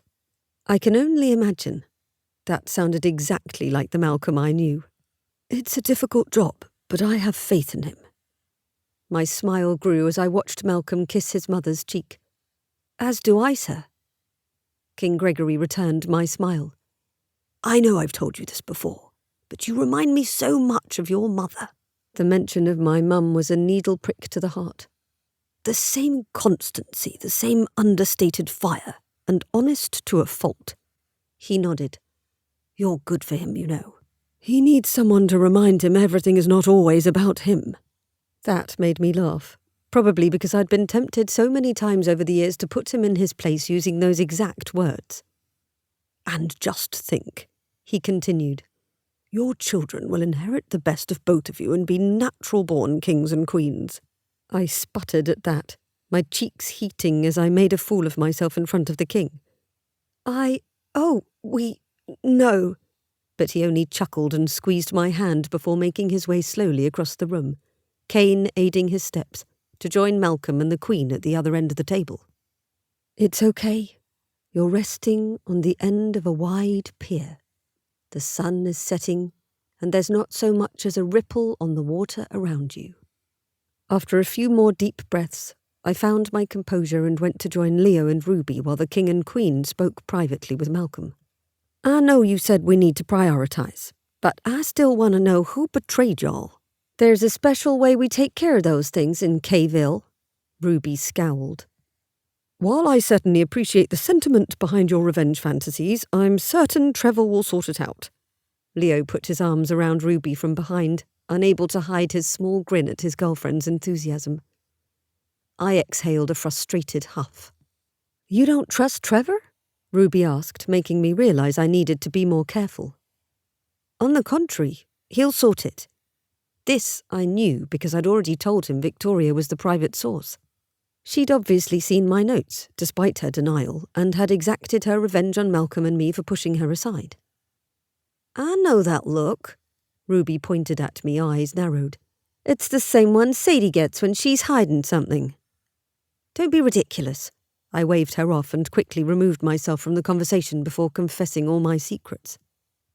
When the King and Queen left, Malcolm went back to staring out the window, so I joined him there. Should we have a word in private? I wanted to take his pulse, so to speak, and make sure we were on the same page. I also had some confessions to make. He looked my way, and although his mouth was turned down, his eyes lost their flatness as he examined my face. It made it impossible not to smile at him. Come on, then. In silent agreement, we walked all the way back to his quarters, neither of us speaking a word until we collapsed on his sofa and he pulled me under his arm. Let's just stay here for the next few years. I'm sure everyone will have forgotten by then. His joke fell flat. We'll fix it. Don't worry. How are you not panicking? I shrugged. It doesn't do any good. And it's as easy as that? I was reminded of my almost identical conversation with Greer only 2 weeks ago. We hadn't spoken in several days, apart from a few hurried texts, because her son had been in an accident of some kind. But Malcolm had assured me that, although a variety of adjustments had been made, the contract was in order and all was settled, which was a good thing considering we now had more than enough to worry about. It didn't used to be, but I've had a lot of practice. I didn't admit that I still had to use my various coping strategies, but they had been with me so long and worked so well, I hardly thought it worth mentioning. All the more reason to take a break and hibernate in here. But wouldn't you miss the ocean? Your cars? Your adoring groupies? I tilted my head up to look at him. He managed a small smile for my benefit. I'm fairly certain all the sex would make up for it. I didn't take the bait. What would we do for food? I'd just eat you, of course. This had my cheeks flushing again and Malcolm chuckling. Why do you always get that adorable flush when the subject of sex comes around? You know I've seen you naked numerous times now. I scowled at him, willing my cheeks to cool. You sound like Tilly. Oh, so you walk around naked in front of her too? That's most unexpected. Don't be ridiculous. I meant she was crass like you.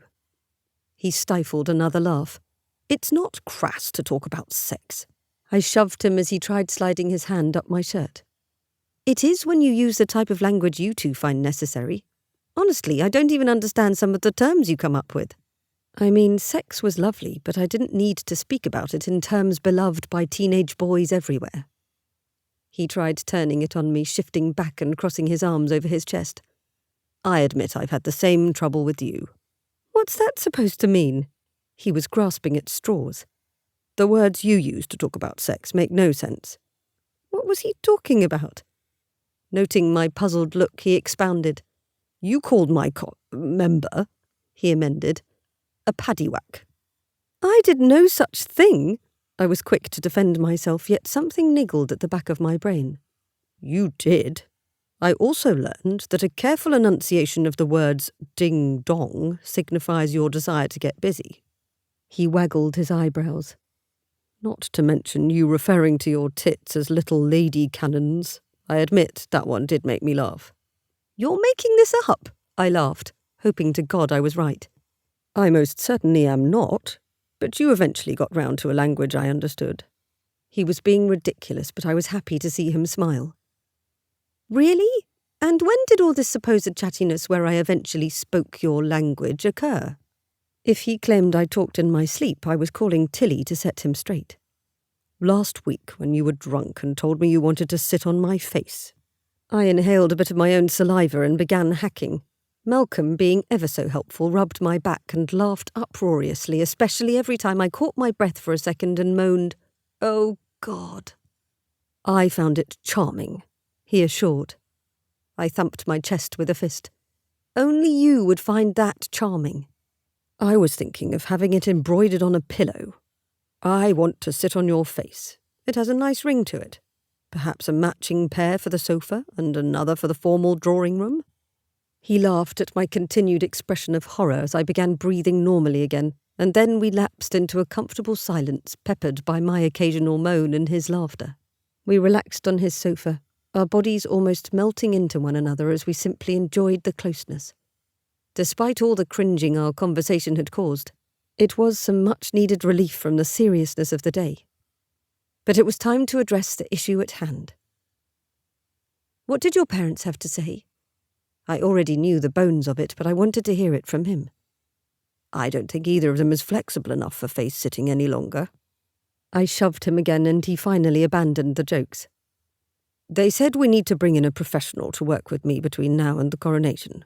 And tomorrow I'll accept one of the interview requests, probably Channel 7, and downplay the matter while shifting the focus of the interview to initiatives and projects on the docket for the coming year. We just need to hope to hell I don't freeze up with the reporter and cock the entire thing up. This time his smile was anything but genuine. I'd give it a 50-50 chance. What do you say? No chance about it. You'll be brilliant. I kissed his cheek. It was a sound plan, and should Malcolm sail through the interview and continue doing well with his speaking, we should be all right. The tricky part would be finding a fluid middle area between confirming the stories and denying them outright. I sighed, finally giving voice to a thought that had been with me all evening. We should have hired professional help from the beginning. I'm not a therapist, and perhaps I was too confident. He pulled me in closer. No, you were only doing what I asked, keeping it strictly between the two of us. Speaking of which, I still don't understand who the leak could possibly have come from. My mouth went dry. I instructed myself to speak up and tell him everything I'd kept from him, but I couldn't do it. He'd be so angry, and it wouldn't change what had already happened. Malcolm either didn't notice my silence or was unconcerned by it. Not that my acting skills were that stellar the 2 times I fled the scene, but those would only have spurred vague speculation at worst. Someone here betrayed the family, and that's a serious concern indeed. He glanced down at me, coming to a decision. I'm ringing Trevor to check on the progress of their investigation. When he leaned forward to allow access to the phone in his back pocket, I forced myself to speak. Malcolm, wait. Did you think of something? He disregarded my staying hand on his arm, unlocking his phone and scrolling to Trevor's contact, so I moved my hand to cover the screen instead. I need to tell you something. It was only then he noticed my grimace. From the look on your face, I won't like it much, will I? Despite his words, he didn't appear very worried about what I might say. I shook my head and began with the easier part. I discussed the issue with Prince Leo. When? Today? His question was casual. Well, yes, today, but also last week. His eyes widened. Last week? But why? I gripped his arm. I only did it in your best interest, so he could help. Malcolm stood, turning to face me, phone still gripped in his extended hand but forgotten. You promised me you wouldn't tell a soul. I know, but I had to make a judgment call. He approached me already suspecting it. Of course he did. He's always been nosy. When he starts asking questions, it's time to batten down the hatches, not let the bloody sea in. Now he was being unreasonable, so I stood as well, not liking the increased disadvantage of my position down on the sofa. Not that standing made me that much taller, but still. For your information, your nosy brother was the one who intercepted at the public health conference and told everyone you were dehydrated. That did the trick and shut him up, but not for long, of course. You should have told me. His tone had softened somewhat. Since he was right, I could only nod. Yes, I should have. I apologise. He shoved his phone back in his pocket and propped his hands on his hips as we squared off on the rug and watched one another. His head finally tilted and he asked, Why didn't you? That wasn't so easy to explain, yet I owed it to him to try. I suppose I was trying to do it all on my own and keep you away from all the noise, I shrugged. It's what I do. He considered this for a moment and then nodded slowly. I should have known Leo wouldn't leave it alone. While he didn't actually say he accepted my apology, his comment made me smile nonetheless because Malcolm had his entire family at his back and I was glad of it. But my smile died on my lips when I remembered I wasn't done sharing. Damn, what I wouldn't have given for a warm beach or a cannoli. But Malcolm didn't notice my change in mood because he had his phone out again, no doubt preparing to ring Trevor. What's done is done, unless you have anything else to share. He almost looked amused at the notion. Until he saw my face, that was. My grimace was getting quite the workout today. Malcolm's brow furrowed and his mouth turned down. You do, don't you? There was nothing for it. I'd just have to dive in and get it over with. Yes. I swallowed hard. I mistakenly left my notebook with the coping strategies on my desk when I left my office the other day. When I returned, Victoria was sitting across from my desk waiting for me. The notebook appeared undisturbed, and I asked if she'd been in my things, but she maintained she'd only arrived a few seconds before me. Of course, now I know that to be false. I've already told Trevor, so don't worry. He'll take care of it. But I'm really sorry. His expression had gone from wary to incredulous. And you didn't think to tell me this before now? His thumbs worked over the phone screen and he brought it to his ear, only saying, I need you in my quarters, before dropping the device to his side. I didn't want you to worry about something I was sure was inconsequential. We couldn't have done anything about it anyway. I shook my head at him. Yes, we could. His free hand pulled at his hair as he began to pace. Had we been able to release the information first, we would have controlled the narrative. Not the gossip mongers in the press. We could have invented some trivial reason for my failing to speak. All I could do was continue to shake my head as my palms became clammy with dread. I never in a million years imagined Victoria would go to the press. If anything, I thought the worst she might do was go to the Queen. My head began to ache as I pleaded with him. He halted his pacing and stared at me like he'd never seen me before. When he spoke, his tone was low and careful. I've been sending her to the Bernards every bloody day for a week to get her out of your hair. The Bernards, Alice. My stomach dropped to my feet. I'd known this. Why hadn't I made the connection? The group of secretaries Malcolm liked to call the Bernards were notorious for spreading gossip around the palace. Their usual fare included which cook was having an affair with which housekeeper or who'd gained a stone over the holidays, so it was never anything that might interest the press. But any information they happened upon was guaranteed to make the palace rounds in no time, and such a highly sensitive tidbit such as this might have proven irresistible to someone wanting attention. Or perhaps retribution. If it hadn't been Victoria herself, she'd certainly been the catalyst. Malcolm, I'm so sorry. I didn't think. I was unused to making mistakes, and I didn't like the feeling at all. But the only thing I could do was apologise and do my best to fix things. He didn't respond, instead chewing on the inside of his cheek and studying the rug for longer than I liked. The feeling of being on the wrong side in a breakdown of poor judgment was not only unfamiliar, it was exhausting. It was doing my nerves in. When he finally spoke, his voice was flat. I wish you'd told me. I trusted you to keep this absolutely confidential. Panic knotted in my chest. I didn't tell her anything. She violated my privacy. Malcolm's voice assumed more of an edge this time. Even so, you didn't say anything and now we're working from a deficit. This was so unfair. It's not my fault she's petty, Malcolm. I didn't say it was. But your job was to be my partner in this. Yet I keep finding out you kept things from me. You have to understand how that makes me feel. I swallowed, hating that he was right. So you're saying you don't trust me anymore? We can talk about this later. He dismissed me like a disobedient child, waving his hand and crossing to the kitchen. It seemed the tables had truly turned. But it couldn't wait. I want to talk about it now. Surely we could sort this argument and get back to the task of making him king. He gripped the counter, and I could see his jaw tighten as he grappled with his control and finally lost. You just have to have everything under your control. Alice decides who does what and when, who needs to know and who doesn't.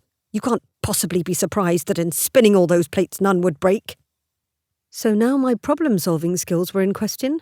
Not so fast, Prince Chaos. I advanced his way, index finger at the ready. You're the one who came all the way to America to blackmail me and drag me on a plane to fix your problems. I quit because I was afraid my personal feelings would cloud my judgment, but you dragged me back in. I dug my finger into the counter between us. You know what I think? I think I'm the only person who's ever left you, and you couldn't stand the thought of our relationship ending on anyone's terms but yours. He shifted back, his mouth dropping open. That's not true. I needed you because you were the only person who knew me well enough. My responding laugh was bordering on the hysterical. I was losing it. God, it's always about what you need. Again with the shocked reaction. You're calling me selfish? And that's a surprise. You are selfish. I couldn't possibly be the first person to point this out. This time he leaned in over the counter. If I'm so bloody awful, then why in the world would you want to be with me? His face twisted in a sneer. You like how I am. You get off on being the reasonable one, the leash that keeps Prince Malcolm in line. Of all the... If I'm a dog walker, you know what that makes you? I was truly sinking to new levels. Before Malcolm could respond, there was a quick knock on the door, followed by Trevor striding into the room. Your Highness, Miss Williams, everything all right? It would have been impossible for him to miss the tension in the room, and a glance at Malcolm's mussed hair and wrinkled shirt told me I probably looked a mess as well. It was time to excuse myself. Trevor already knew what I had to share. Malcolm would fill him in on the rest. I'll go and find Samantha and do some more brainstorming on story ideas. Trevor nodded, but Malcolm ignored me. I slipped my feet back into my flats and quietly gathered my things. Then I made my way out the door, closing it behind me with a vague feeling of finality in my gut. Back in the dining room, which we'd dubbed Command Central, everyone had their thumbs or ears to their phones. They were all working tirelessly to secure Malcolm's future and that of Crown and Country. "How's it going?" I asked Lara, a member of the legal team who was helping mitigate the damage. She assured me things were chugging along, and we talked about a few possibilities regarding lawsuits we could file against the members of the press. Just as I was walking away to speak with Ruby and perhaps lighten my spirits, Lara stopped me.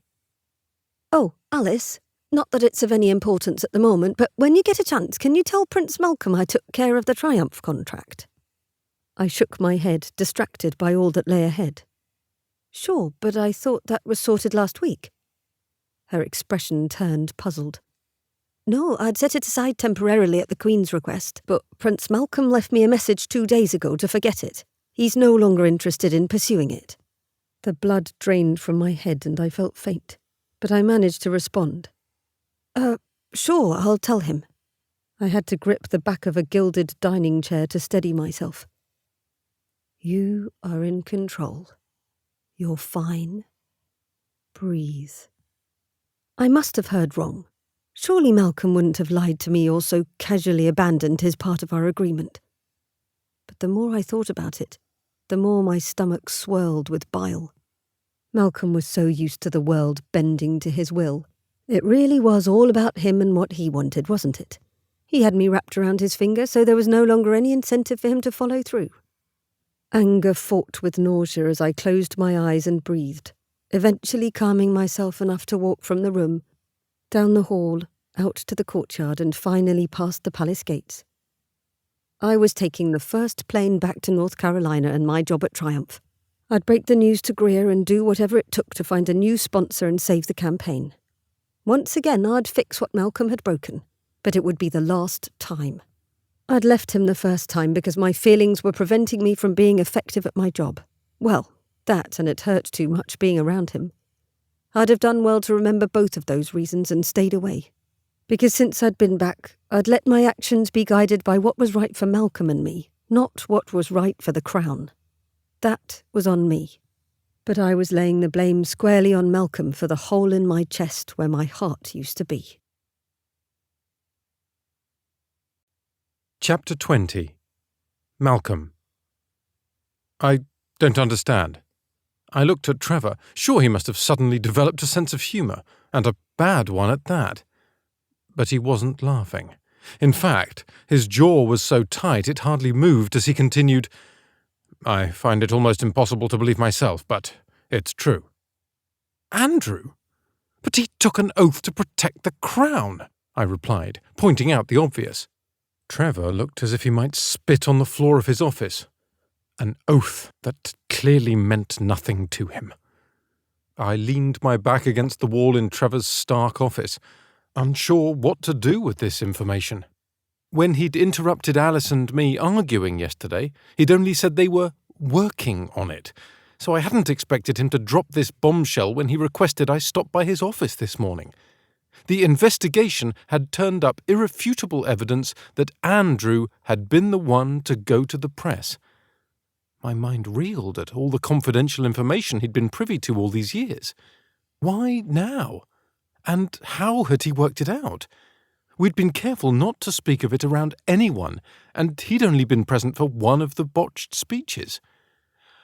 Oh, right, Victoria. Of course. Alice and I still weren't speaking, but her head would likely explode upon hearing this news about Andrew. "And what about Victoria?" I asked. When I'd inquired about her yesterday, he'd put me off. But I hadn't seen her since before we'd all gone rock jumping yesterday, so that was telling. Had it really only been yesterday I watched Alice leap into nothingness like a determined little flightless bird? Trevor's tone caught my attention as it turned cagey again. "Still working on that, sir." It seemed I'd have to settle for what he'd given me for now. Why would Andrew choose now? Why would he pick this particular bit of information to share?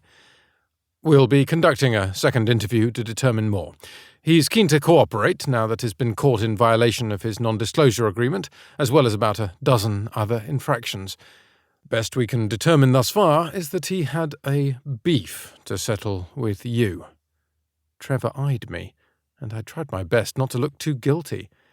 "And this close to coronation, he could make you properly sweat. It was one thing when you were a prince, but now you're about to be king." He needs to learn how to take a joke. I went for a bit of levity. Trevor only frowned at that. Right. Too early. "So, what happens now?" I asked. Mother would be absolutely livid when she heard the news. I hoped I wouldn't be the one responsible for telling her. "You lot will continue working on your end of things while we continue to investigate. Then we'll be cleaning house here at security." Trevor's tone reminded me of Sylvester Stallone vowing retribution in pretty much every movie he's ever been in. It sounded decidedly unpleasant for everyone. "Rest assured, steps will be taken to punish anyone who may have played a part, and we'll be doing a new round of precautionary measures to prevent this from ever happening again." I would have thought one look at Trevor's mug would be enough to scare anyone straight, but I was sure he wouldn't appreciate my opinion on the matter. "Thank you, Trevor." I extended my hand, and he took it, nearly crushing my fingers with his overly firm shake. "Of course, sir." I turned to leave, but paused in the doorway to look back. "Have you informed anyone else yet?" He understood my meaning perfectly, because a hint of a smile crossed his lips. "I thought I'd leave that up to you, sir." "Ah." I could only nod and take my leave. I suppose this was a form of payment for my transgressions. I sighed and made my way to the entrance of the building, managing to muster a wink for Adelaide, but not exactly feeling it, with the task ahead of me looming. It was best to rip it off like a bandage.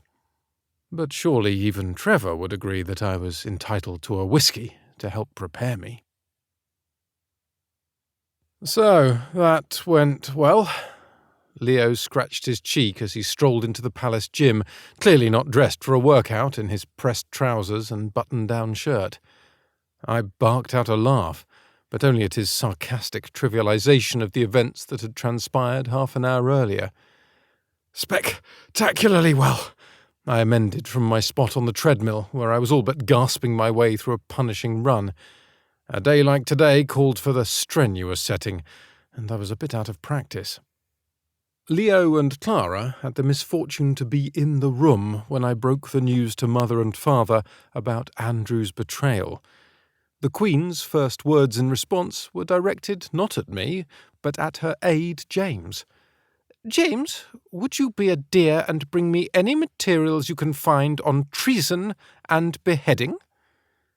It had all descended from there, and I was certain Trevor would be spending the rest of the day listening to all of Mother's opinions on the subject. I felt almost sorry for him. At least I'd been spared more than a frown of disapproval at any role I might have played in antagonizing Andrew, so I felt a sense of relief to have it over and done with. Now I just had to pull off an interview, get a few more flawless public addresses under my belt, and stand up and speak to the nation at my coronation. No sweat. "Have you met with the therapist yet?" Leo rested an arm on the support of a nearby weight bench. I pressed the down button on the treadmill speed control, since Leo was clearly geared up for a conversation, and I'd be unable to participate if I died of a heart attack. "We met for an hour this morning, and we're scheduled for 2 more before the interview this evening." Wiping a white towel over my face, I heaved in another deep breath. Dr. Levinson, the behavioural modification specialist, had been pleasant, if not a bit unimpressed, and I was sure he'd be fine. Leo nodded. "Do you think it will help?" I shook my head, not so much answering in the negative as acknowledging the uncertainty of everything at present. "Who knows? I'd been doing quite well with Alice's help, but she's not speaking to me right now. The interview should go all right, though. I haven't had trouble speaking one-on-one to anyone. It's only when it's a crowd I freeze up. It's the damnedest thing. It felt almost like a relief to discuss it so openly now. You'll figure it out. You've been under a massive amount of stress these past weeks. I regret not pushing you more on the issue. I showed off my multitasking skills by jogging and flipping him the bird at the same time. Since when have you been able to talk me around to anything I didn't want to do? Excellent point. He returned the gesture. Still, I share some of the blame in not treating it with the urgency it clearly required. Alice told me you and she had discussed it. I owe you one for covering me at the public health conference. Leo just nodded his acknowledgement. Ah, so the proverbial cat is out of the bag. I hope you weren't cross with Alice over it. Going into detail would only provoke him. I was, but I've moved past it. So, dare I ask why she's not speaking to you? Did you call her by the wrong name, or make any idiotic comments on her appearance? Pathetic. Nothing like that. She did something which threw me. I tossed the towel over the handrail as I kept my speed steady, pounding out the day's stress, or at least attempting to. It couldn't be anything compared to what Andrew just did. Leo scratched absently at a label on the support with a fingernail. You know, I should have known it was him for the very first moment it appeared in the press, but I suppose I couldn't allow myself to fathom it. He shrugged and looked back at me. Andrew's always been loyal, despite his obvious frustrations with you. It's all part of the job, after all. I slowed my steps, forgetting to adjust the machine, and nearly fell arse over tits before catching myself and shutting the machine down. What do you mean? You should have known it was Andrew. None of us would ever have guessed. The treadmill belt came to a stop, and I hopped off, grabbing the towel again and wiping the sweat from my face and head. Leo's expression grew contemplative. It was the public health conference. I didn't want you to know I was there, or you would have accused me of being your nanny, so I just stayed inside one of the doors where I could easily slip in and out. He gestured as he recounted. Andrew was posted several feet in front of me, and I didn't give it much thought at the time, but he appeared to be recording you on his phone. Leo shook his head and shrugged. He must have examined the recording enough to suspect something, and then kept his eye out for further evidence. I thought back to the subsequent appearances, where I'd hardly faltered at all under Alice's tutelage. Andrew was at each of those, and if he'd been on the lookout for anything strange, I was certain my clinging to Alice or our quiet preparations in the back seat of the car would have raised a red flag. That does sound logical, especially if he were exercising some ridiculous vendetta. I mean, really, I thought all security members had to undergo psychological evaluation before they were hired. They'd clearly missed the sociopath vibe on that one. I allowed myself a small smile. Leo didn't share it. Are you being serious? What was he on about? What's that supposed to mean? Malcolm, you slipped the man an overdose of prescription medication and humiliated him in front of his boss and peers. And that's not even counting all the times you used him as the butt of your jokes, or the hassling you gave him over just about everything he did. Why was everyone so bloody sensitive all of a sudden? So you're saying this is my fault? Leo took a calming breath before answering. I'm saying you at least share some of the responsibility. Andrew was hired to do a critical job, and he not only abused his position, but betrayed all of us and the Crown as well. He's certainly to blame for his own actions. But had you not behaved so thoughtlessly, he'd have had little reason to seek any sort of retribution. You must be able to see that, can't you, Mel? Well, when he put it like that. Fine, I can see your point. But what about Victoria? I was quite tolerant of her. Sure, I brought Alice back, but that was no reason to get into bed with Andrew. Leo's face was the picture of bewilderment. What are you talking about? Victoria is sleeping with Andrew. I looped the towel around my neck and held both ends while I furrowed my brow at Leo. No, you git, it's called an idiom. I meant she aided Andrew in his scheme. He appeared no closer to comprehending. No, she didn't. Yes, she did. It's part of the reason Alice and I aren't speaking. Alice left some sensitive information out, which Victoria found and clearly took to Andrew. Did I have to spell it out for him? Are you saying this is Alice's fault? Of course he chose to go there. I'm saying Alice kept this information from me, and meanwhile Victoria was skipping around with the Bernards and apparently Andrew. I was getting frustrated. It was time to quit this conversation. I tossed my towel in the laundry bin in the corner before turning to fetch a cold water from the fridge. I'm afraid you've got it wrong, Mal. Alice admitted it to me. Not that part, the part about Victoria. He followed me and got in front of me again. And by the way, if we all told you everything that ever transpired involving you as the subject, you'd kill us all before lunchtime. Very funny. I elbowed him as I passed him again to leave the gym. And you can ask Trevor about Victoria. He's investigating her part in this. Leo's voice came from behind me and stopped me in my tracks. I highly doubt that, considering Victoria is this minute in your office searching through your files for documentation on your charitable pursuits. I turned yet again, eyes narrowed. Wait, what? Trevor finished with the interviews and she was released back to her position. She's actually been a big help today. Victoria? Leo and I must have crossed signals somehow. Yes, he leaned in, eyes widening. Say it with me now. Victoria. I ignored him. And she and Alice are working peacefully together? Actually, I haven't seen Alice yet today, but she did mention something yesterday about going around to visit reporters in person. That's probably what she's up to, especially given that her idiot boyfriend hasn't figured out he owes her an apology. You can start minding your own business any time now. It shouldn't have surprised me that he just couldn't let it go. I believe there's an idiom for that as well. Something about a pot and a kettle. He rubbed his chin in jest. Leo thought he knew enough about Alice and me to make a judgment call, but it was more complicated than that. One thing was certain, though. Alice and I needed to talk and work out our differences, preferably before I was expected to appear on national television to respond to all the swirling rumours. Even if we argued, she was my touchstone, and I needed her. But perhaps she, and my brother, had a point. It was time I took a good, hard look at what she needed. Chapter 21. Alice.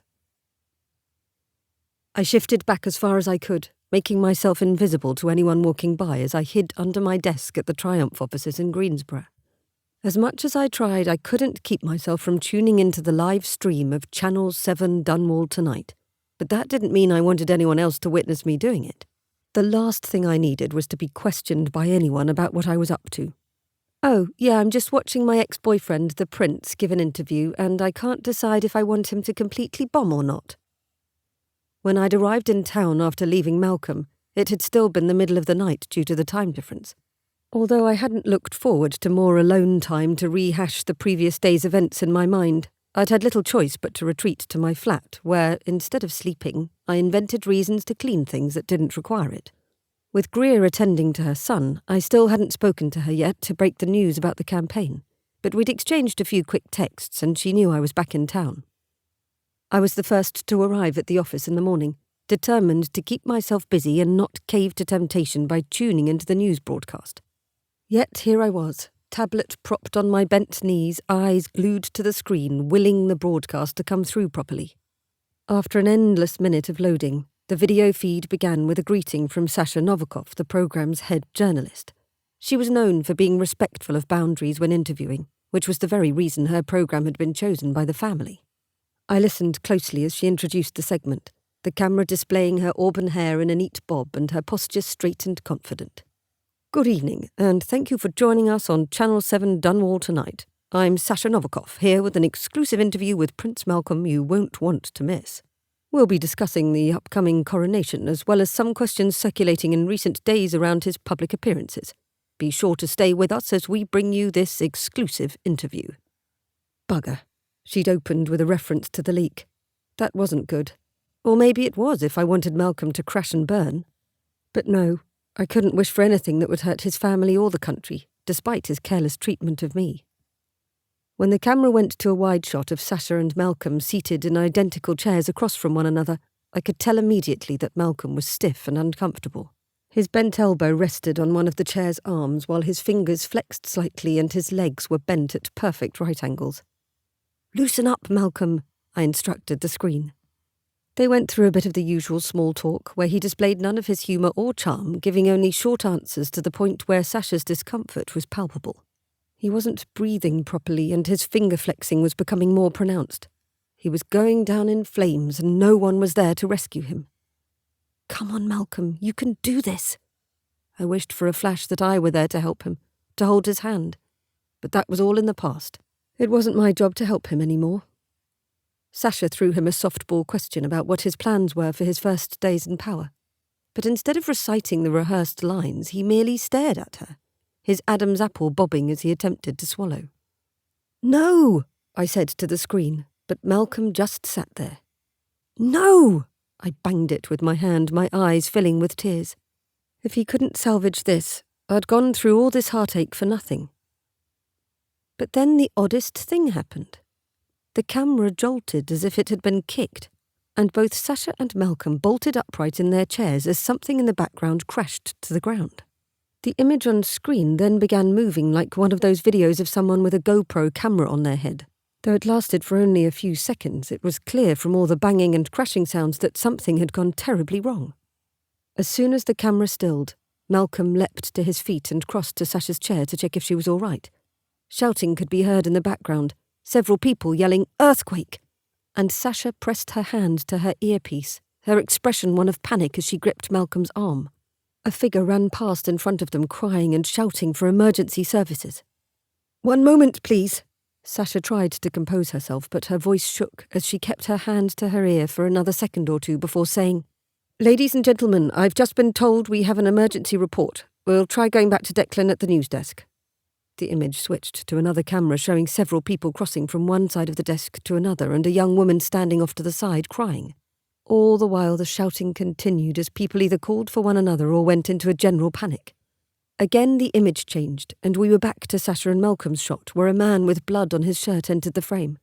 Malcolm turned his attention to the man helping him to a seat and inspecting his injury. Through all the chaos, though, Malcolm's steady voice called for calm and instructed people to find shelter under a sturdy desk and hold tight. He was the calm in a sea of panic as he raised his voice in a clear and confident tone. "Step away from the windows and any heavy objects that might fall. If you can't find a desk or table, find a sturdy doorway and hold on. There are likely to be aftershocks. Check one another for injuries once you find shelter." A second later the screen went black, until it was replaced with an emergency alert banner and a notice that instructions would follow. By this point, I was gripping my tablet so hard I was surprised I hadn't cracked it in two. Everything in me hoped I'd just imagined it all, but all hopes were dashed as the sound of shouts and loud gasps from some of my co-workers echoed outside my office. My country, my family, my friends, and Malcolm were all in danger and I couldn't do a single thing to help. It was ages before I was able to reach anyone back home to check on their safety, and I felt as if I'd gone straight from being 29 to 89 in the time it took. All the Feldish employees either huddled together at the Triumph office switching from one news report to the next or went to their homes to be with family.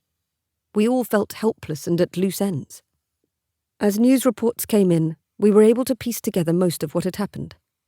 An earthquake measuring 7.2 on the Richter scale had hit Lebec, the northernmost region of the Feldlands, around 7 o'clock in the evening. The quake could be felt throughout the entirety of our small country as well as a few bordering neighbours.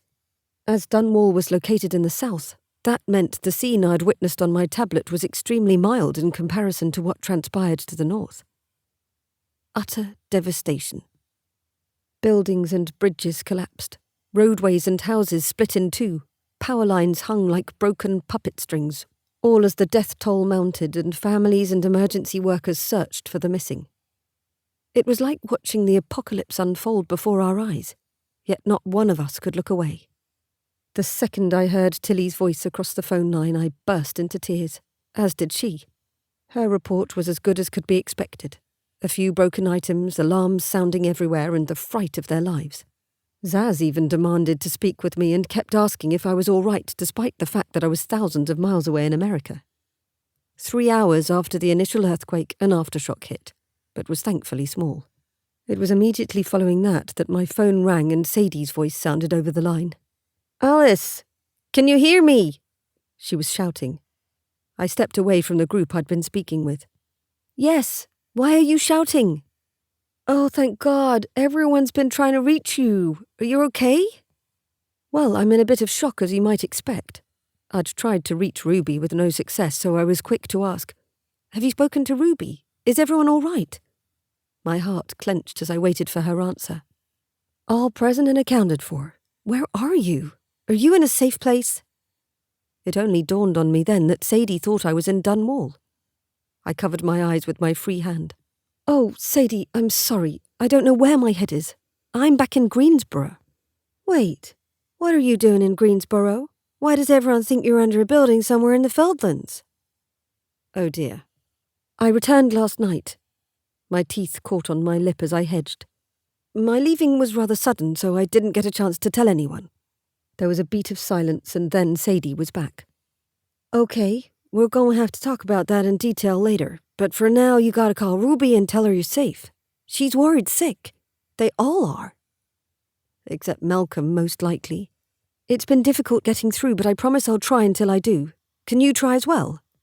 "Yeah, I will. I already asked Ruby, but is there anything I can do? I feel like I should be doing something, but I can't think what." I stared out the window at the cloudless blue sky, wondering how everything here could be so picture-perfect while my home was falling apart. "No, there's nothing to be done at the moment from this far away. I'm feeling the same. I guess I'll hug my cat and call my dad to tell him I love him." "That sounds perfect. Thanks, Sadie. Text me if you get through to Ruby, all right?" "Same to you. Talk later." The reports continued to bring sad news peppered with a few uplifting anecdotes here and there, and I was finally able to exchange a few texts with Ruby. She confirmed what Sadie had told me, but it was good to hear it just the same.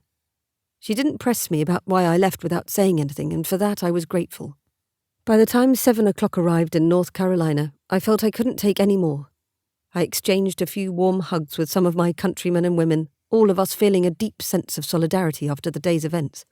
And then I went to my car and let it lead me where it wanted. "Tiny girl." Carl smiled as he opened the steel storm door to his little house in Kernersville. It was impossible not to smile back. "You're looking well." I surveyed him from top to bottom. He wore an oversized t-shirt and some cargo pants that had seen better days, and I didn't miss the barbecue stain on his shirt. Something told me barbecued pork was not on his list of approved foods after his surgery. He straightened a bit and pretended to adjust an imaginary bow tie. "I'll take that compliment coming from you." He stepped aside and gestured for me to come in. The door closed with a hiss and a bang behind him, and I took a glance around the small living area. The furnishings were comfortable if not outdated, and the TV was tuned into a baseball game. "I'd offer you a beer, but Ruby tells me you fancy rich folks prefer wine." After my last encounter with wine, beer sounded immensely better. "Well, it's a good thing I'm neither fancy nor rich, then." Carl nodded as if impressed and took a detour to the attached kitchen where he extracted 2 cans of light beer from the refrigerator before returning and handing one to me. "Please take note of the word light for when Ruby or Sadie quizzes you on what I'm up to." "Consider it noted." I followed him into the room and helped myself to a seat on his burgundy and green sofa while he chose to sit in a padded reclining chair. It took him a few seconds of straining and groaning to achieve a comfortable position before he popped the tab open on his beer and raised it to me. "What do you Feldish people say for a toast?" "Any number of things, really." I wrestled with the tab on my can for a moment before it popped open with a small spray of cold droplets that startled me. This made Carl laugh. "Let's see. Cheers? Prost? Luxi?" He lowered his beer. "Now that's a new one." I smiled at his reaction. I believe it originated as a plea for luck to keep an eye on the drinkers so they'd avoid a nasty hangover come morning. "I think I just found myself a new toast." He raised his can again and I did as well. "Luxi." "Luxi," I responded before taking a very small sip of my beer. Carl appeared to finish half of his can in one go before lowering it to the collapsible tray at his side with a deep exhale. "So, I heard from Sadie there's been some trouble back home. Have you been able to reach your people?" I nodded and held the beer between both hands in my lap. "I spoke with my sister and brother, and they've escaped with very little damage, thankfully." "That's good. And what about your dad?" Carl knew my mother had passed, but I never spoke of my father, so I suppose it made sense he asked. Feeling raw and not having the energy to edit myself, I answered honestly. "I don't care much, to be honest." Instead of expressing surprise or censure, Carl simply nodded and said, "Fair enough." And then, for reasons I didn't understand, I began to talk about the one thing I always tried my best to never think about. "You know how they say the opposite of love isn't hate, but indifference?" "Can't say I've ever heard that, but I guess that makes sense." He nodded. "I've tried all my life to be indifferent when it comes to my father, but I've never quite achieved it. Since my mother died, I've kept my head down and the bigger picture always in focus. I learned how to take care of myself and my siblings. I taught myself computer applications and worked my way through school so I could provide for my family. I went to teacher meetings and doctor appointments. I cooked, I cleaned, I never took a day off. There was no time for anger or loneliness or panic. So you'd think I'd have indifference down to a science, wouldn't you?" I looked straight at him as if expecting an answer, even though the question was rhetorical. Carl's expression was almost apologetic, and I immediately wished I hadn't spoken. I shook my head and mustered a dismissive smile. "I'm sorry, just ignore me, it's been an emotional day." But he wasn't having it. "Not a chance. You can talk all you want. You do remember I live with Sadie and Ruby, right?" My smile was more genuine this time. "Point taken. I retract my apology." That pleased him, but I didn't really feel like talking anymore. "You like baseball?" he asked, gesturing to the TV before taking another swallow of his beer. I glanced at the screen where the crowd was cheering over some successful play. "I can't say that I've ever really sat and watched a game before. Who are we supporting?" It took him a second to get my meaning, and then he proceeded to explain why the Asheville Arrows were the team to watch this season. I let most of it go over my head, just happy to sit and have a little company. It wasn't until what they called a seventh inning stretch that Carl started talking as if picking up in the middle of a conversation. "I know I told you my wife died a few years back. Beth was her name. Prettiest girl at Kernersville High." He waggled his eyebrows and I couldn't help my grin. "I didn't know what I'd do when she died. Part of me just wanted to join her." Carl didn't ever hide his pain or his temper, which was one of the reasons I was drawn to him. He'd suffered loss just as I had. But Sadie and Ruby, they've pulled me through, even when they've been missing Beth too. All of us have been dealing with the grief in our own way, and we give each other the space to do that. I swallowed down a lump in my throat. "That's actually quite lovely, Carl." "I don't know about lovely, but it works fine." He shook his head, giving himself a minute to get over what he liked to refer to as my flowery language. "Sounds to me like you've been working so hard at not feeling that you kind of forgot you have a right to feel however you damn well please. Your daddy seems like he's the one feeling indifferent, and if that's what he likes, that's fine. But it sounds awfully lonely to me." He shrugged as he sat in his green recliner like my own personal Dear Abby. "If you're pissed at your dad, be pissed until you don't feel like being pissed anymore. I don't know, maybe people say shit like, he don't deserve your tears. But they're your tears, and you don't need to be feeling bad about feeling bad. Feel whatever you want, and don't apologize. You know what I mean?" Tears pricked my eyes, and the nearly full beer can crinkled in my grip. "I think so." "Good. 'Cause watching and working hard are fine, as long as you're also doing some living." It took a couple of attempts, but Carl heaved himself forward and stood, breathing a bit harder than I imagined ideal. "And speaking of living, I'm gonna grab myself another beer. You want one?" I declined, but when he returned we finished watching the game, and then I made him some tea and fixed a salad for him to eat the next day. By the time I returned to my flat, exhaustion from my sleepless night and the day's emotion finally caught up with me. Instead of getting on with my work, I quickly checked for the 100th time for any updates on the earthquake's aftermath, and then fell asleep watching a ridiculous reality show about furries taking part in a singing competition. I thought Carl would be rather proud. Chapter 22. Malcolm. Right, let's see if we can get hold of a dozen more and send them to West Pelnar. The director said they're especially short on generators in that area. Sound good? Not a problem, sir, Victoria responded, just before a crashing sound echoed over the phone line. I stilled. What was that? Are you all right? Fine, they're just demolishing a complex nearby. I'm headed back south, and I'll let you know when I have word on the generators. Excellent. Thank you, and stay safe. All right? I will. You too, sir. No sooner had I hung up with Victoria when Leo strode into the makeshift office we'd constructed outside one of the hardest-hit areas in Lebec. They've finally cleared the bridge, he announced, excitement lighting his face. I smiled for one of the first times in days. It's about damn time. Have you called the lorry company? Just got off the phone with them. The water delivery should be on its way through within the hour. He crossed to a stack of cardboard boxes, doubling as a desk, and began rifling through a stack of slips and invoices. Have you heard from Ruby? I asked, regretting it the moment the words were out of my mouth. It had taken my brother approximately 3 seconds following the earthquake to book a flight for Ruby back to North Carolina. Not that I could really blame him. While Dunwall and other areas to the south hadn't suffered much from the earthquake and its aftershocks, the entire northern third of the Feldlands looked and felt like a war zone. When I'd felt the initial jolt of the quake, I thought maybe a plane had crashed nearby, but the rolling of the ground under our feet that followed told the real story. The TV station was in chaos, with lighting fixtures, framed pictures, and electronic signs crashing around us and staff people running around in utter panic. A few people were injured, but everyone was safe for the most part.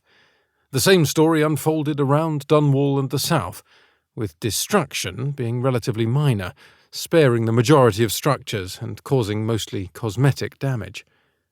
In the moments before the quake struck, I'd been caught up in my head, cursing myself for fucking up the interview and being unable to gather myself.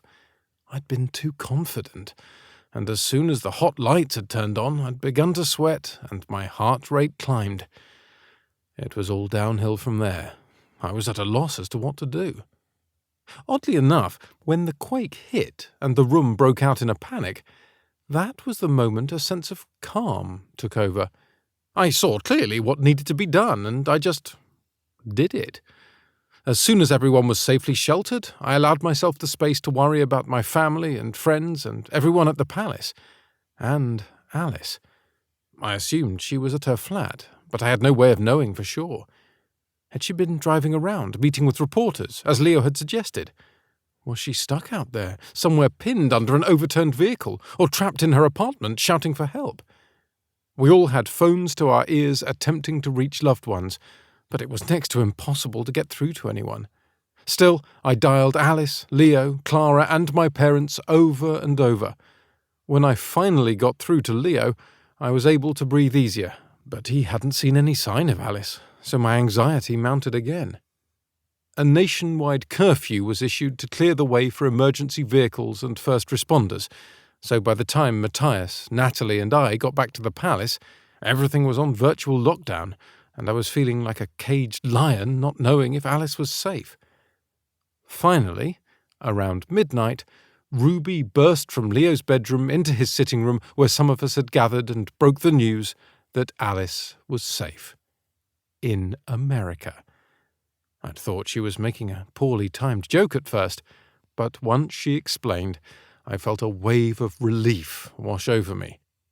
I allowed myself to revel in that for a few moments, before despair worked its way in that Alice hadn't been off licking her wounds following our fight.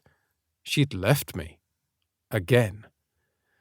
But now my siblings and I were doing whatever we could to help piece our country back together. Leo glanced over from the stack of boxes. She arrived last night and said it was eerie being surrounded by such calm. I suppose it would be. I wanted to ask if Ruby had seen Alice yet, but managed to remain silent. My brother folded a slip of paper and put it in the back pocket of his jeans. Well, I'm off again. Natalie and I are delivering the new load of blankets. Have you sorted any more generators? Victoria is on it, I assured, causing Leo to nod and chuckle before leaving again. The one positive thing to transpire from our national tragedy was the discovery of Victoria's true area of brilliance. Of course, she was a skilled assistant who would no doubt have excelled under anyone but a man who had his heart set on someone else. But in the hours and days immediately following the earthquake, Victoria proved herself to be an excellent barterer. And by that, I mean the woman could flirt her way to a donated lorry of spring water with barely the flutter of an eyelash. Which was extraordinarily advantageous, as Leo, Clara and I had designated ourselves as our own individual team of disaster relief workers. Of course, we worked with the government relief programme put in place, but none of us fancied sitting in the palace while other people did the work to help our citizens. We set ourselves to the task of locating and delivering the more difficult-to-procure items sought by those running the relief efforts. They determined and carried out the plan, and we filled in the leftover holes the best we could. I was finally beginning to understand what drove Leo to pursue all of his drinking water initiatives in underdeveloped nations.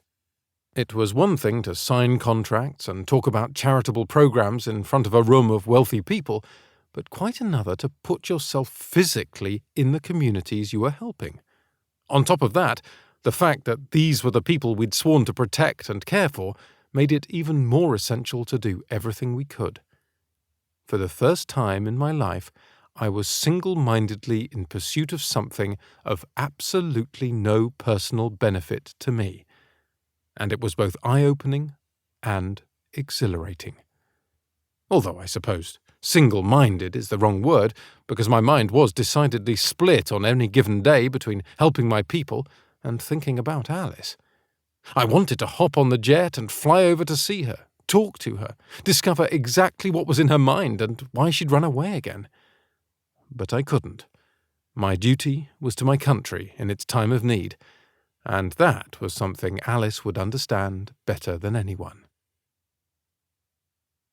It was the third day following the earthquake that the fatigue set in, making me long for one night of rest with Alice tucked under the crook of my arm and her cold toes nestled between my calves, seeking warmth.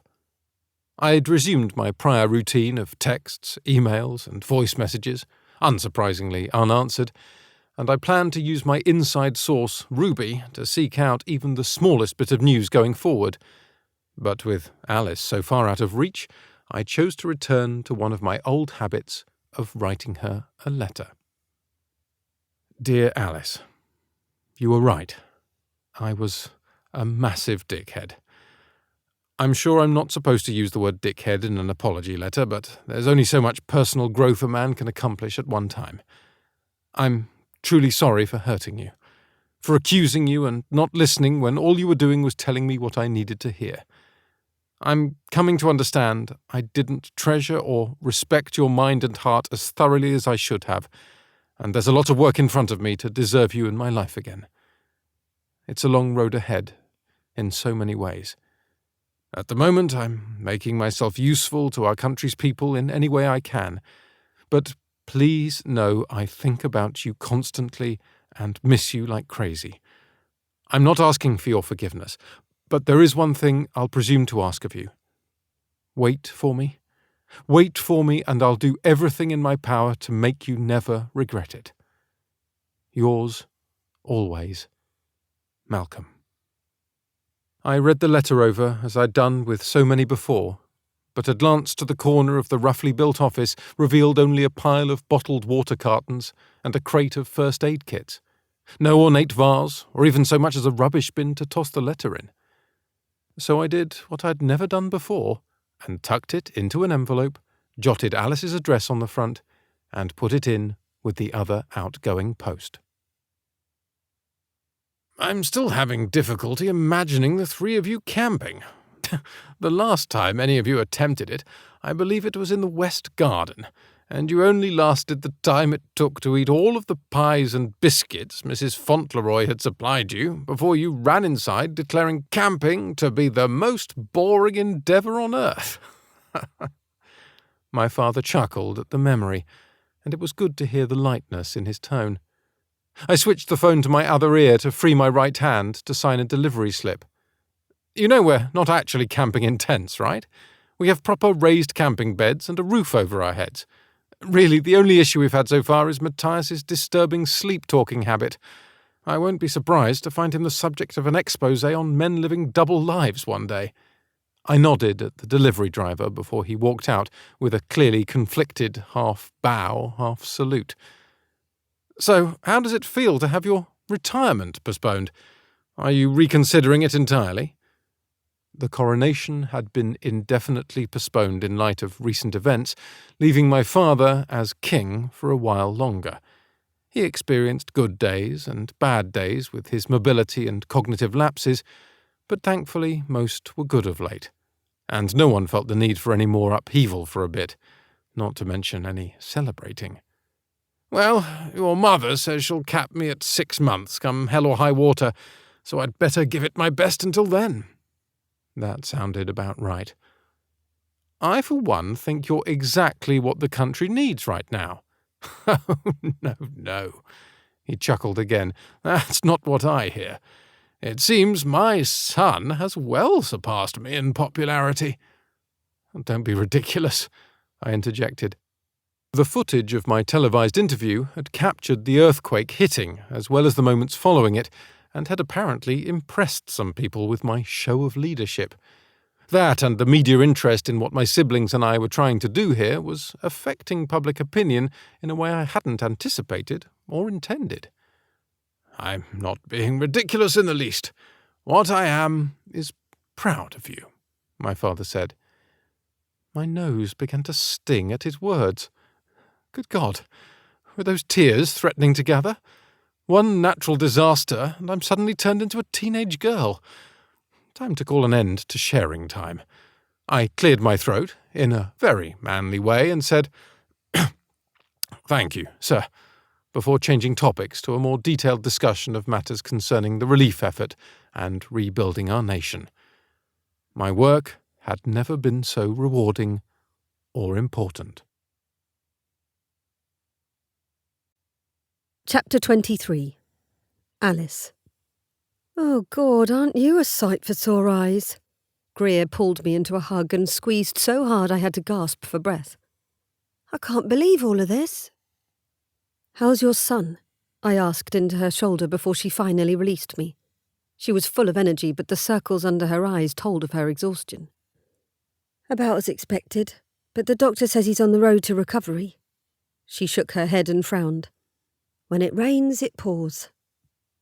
Greer was finally back in the office, having spent the better part of the week at her son's bedside after his car accident, but it sounded like he was finally on the mend. Well, we're glad to have you back, I nodded. Everyone has been running around like mad, but we're doing our best to get a handle on it all.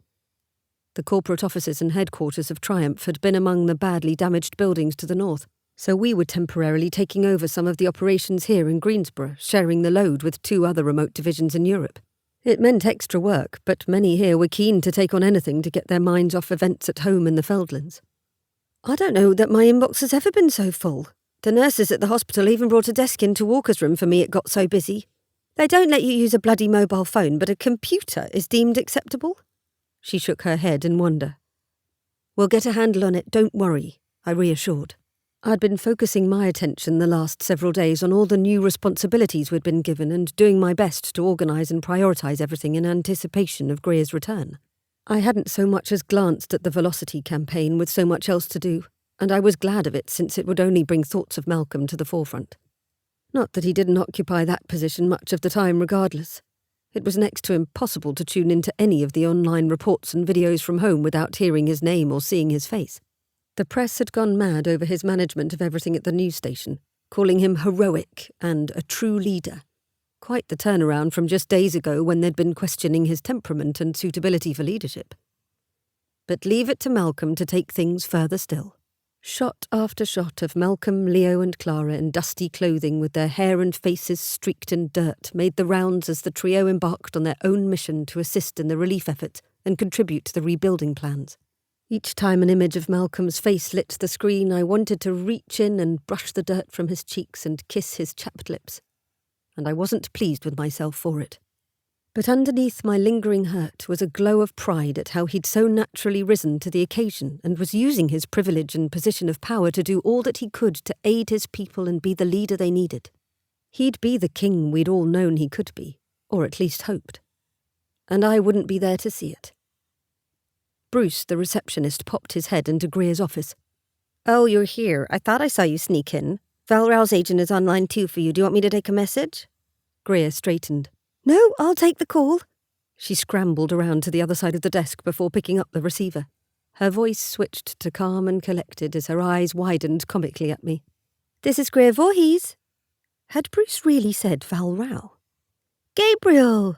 It's lovely to hear from you again. How are you all holding up over there?" She listened for a few moments longer, her expression settling into one of concern. "Of course, I'd naturally assumed we'd be postponing for at least a few weeks." Another pause. "Yes, I've already been in touch with Phaedra's people as well." Phaedra? That could only be Phaedra Keane. What exactly had I missed? "All right, we'll talk next week. Take care." She set the phone back in its cradle and raised her eyebrows at me. "He sounds even sexier than he did back when he was 25. I was at a complete loss. Who? And what's all this about Phaedra and Val?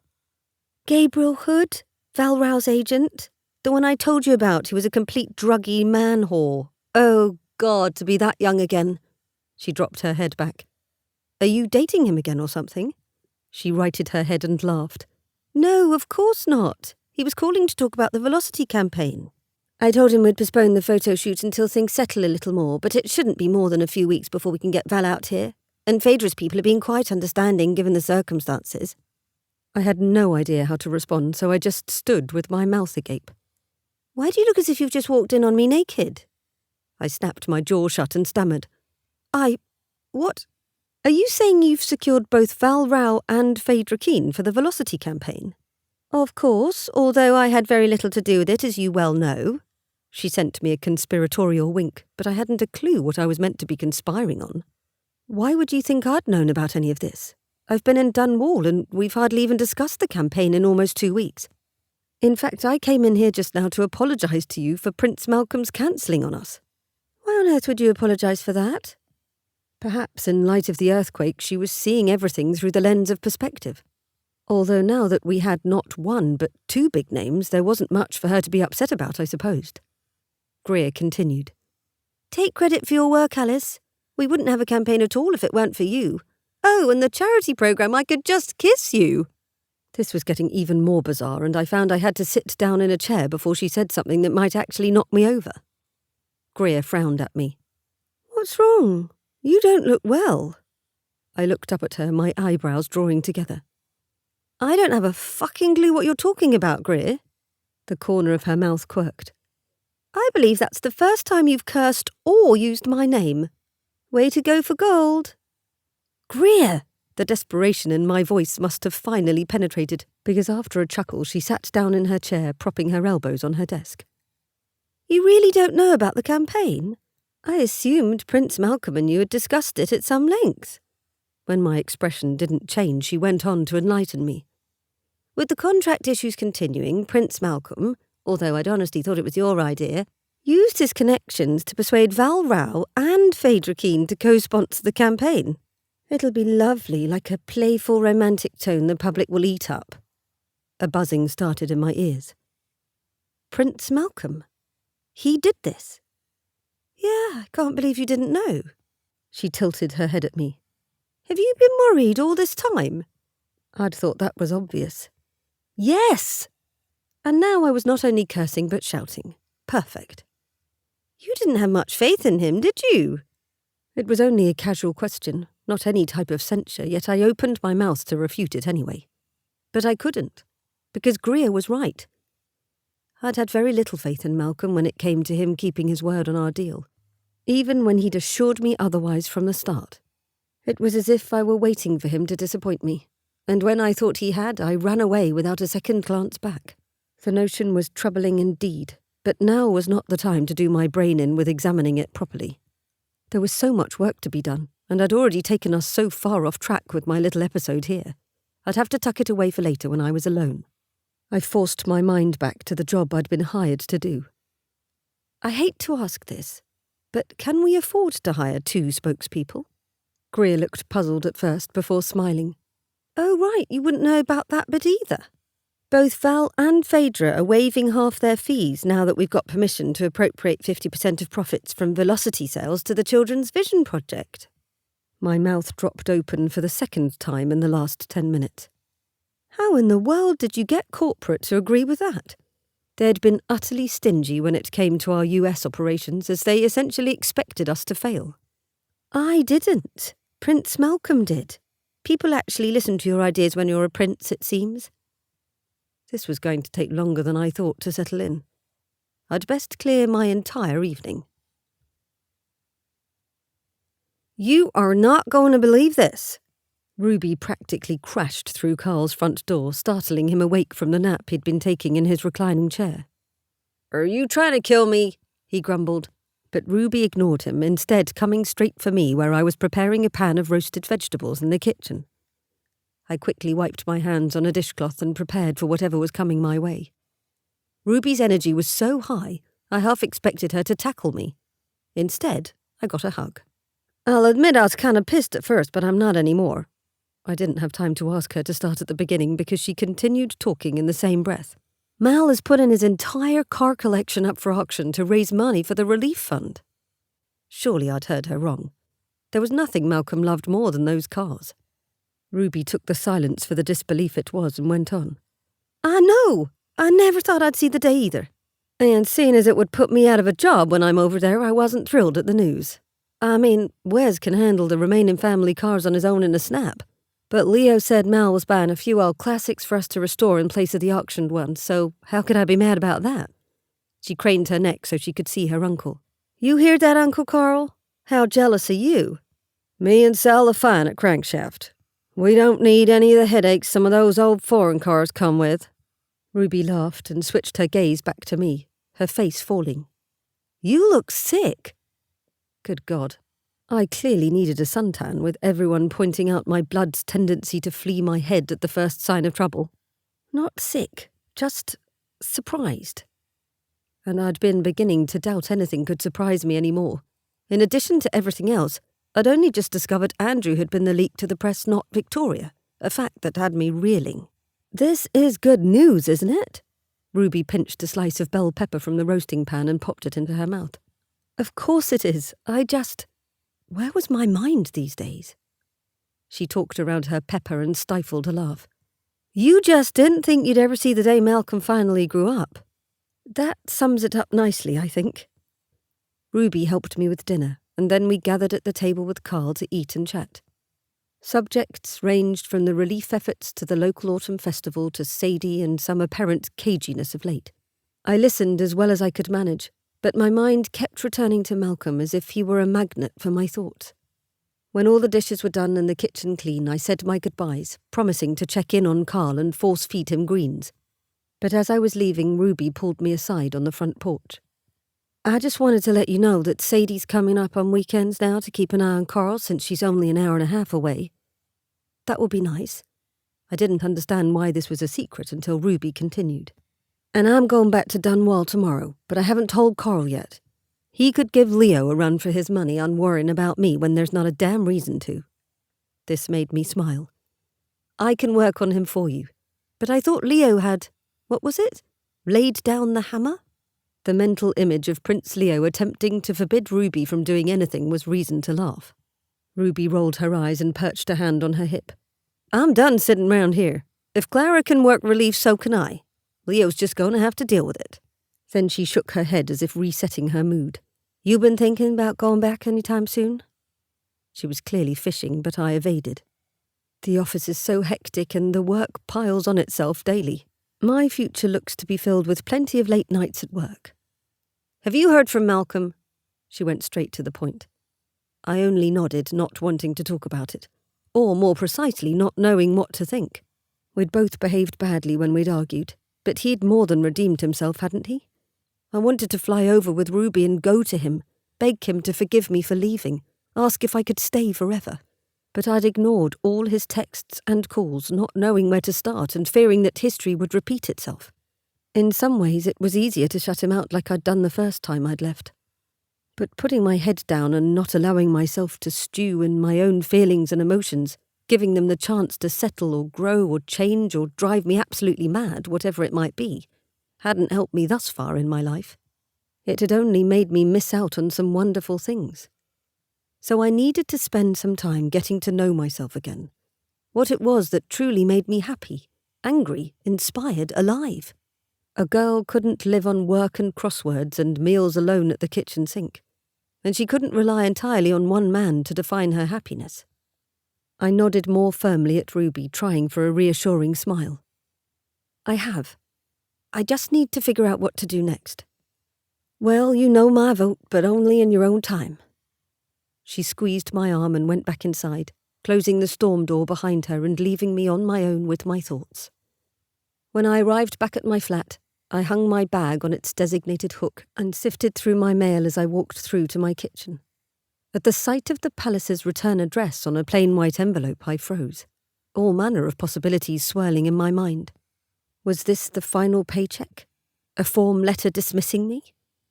The finality of it all settled like a stone in the pit of my stomach.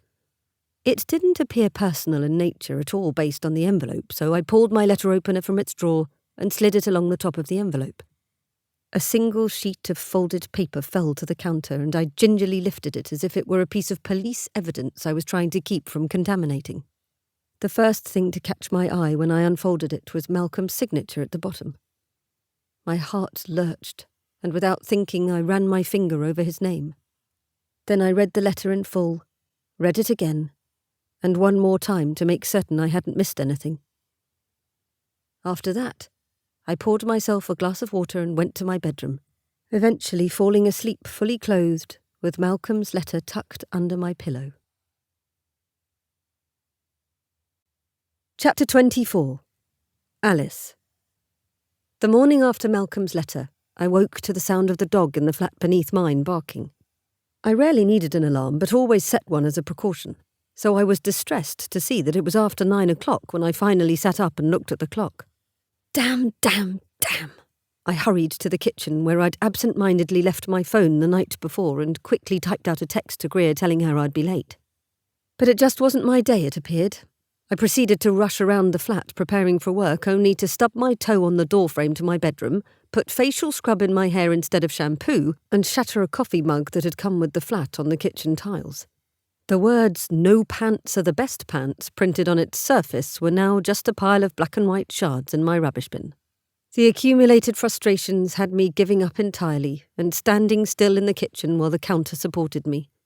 I looked around at the granite surface with its neatly arranged bowl of plastic oranges and the measuring cups and spoons lined up perfectly on their decorative stand. Not a single crumb or speck of dust marring the shiny surface.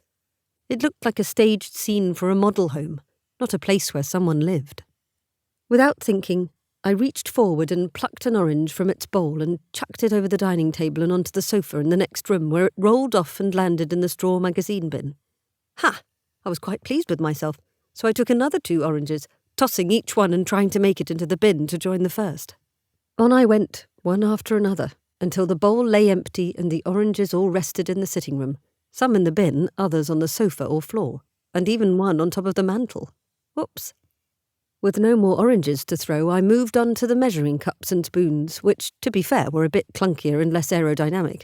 I only managed to get one of them in the bin, losing a few to the half wall between the dining table and the sitting room, and 1 or 2 more that ricocheted off the wall and bounced down the tiled hall to the front door.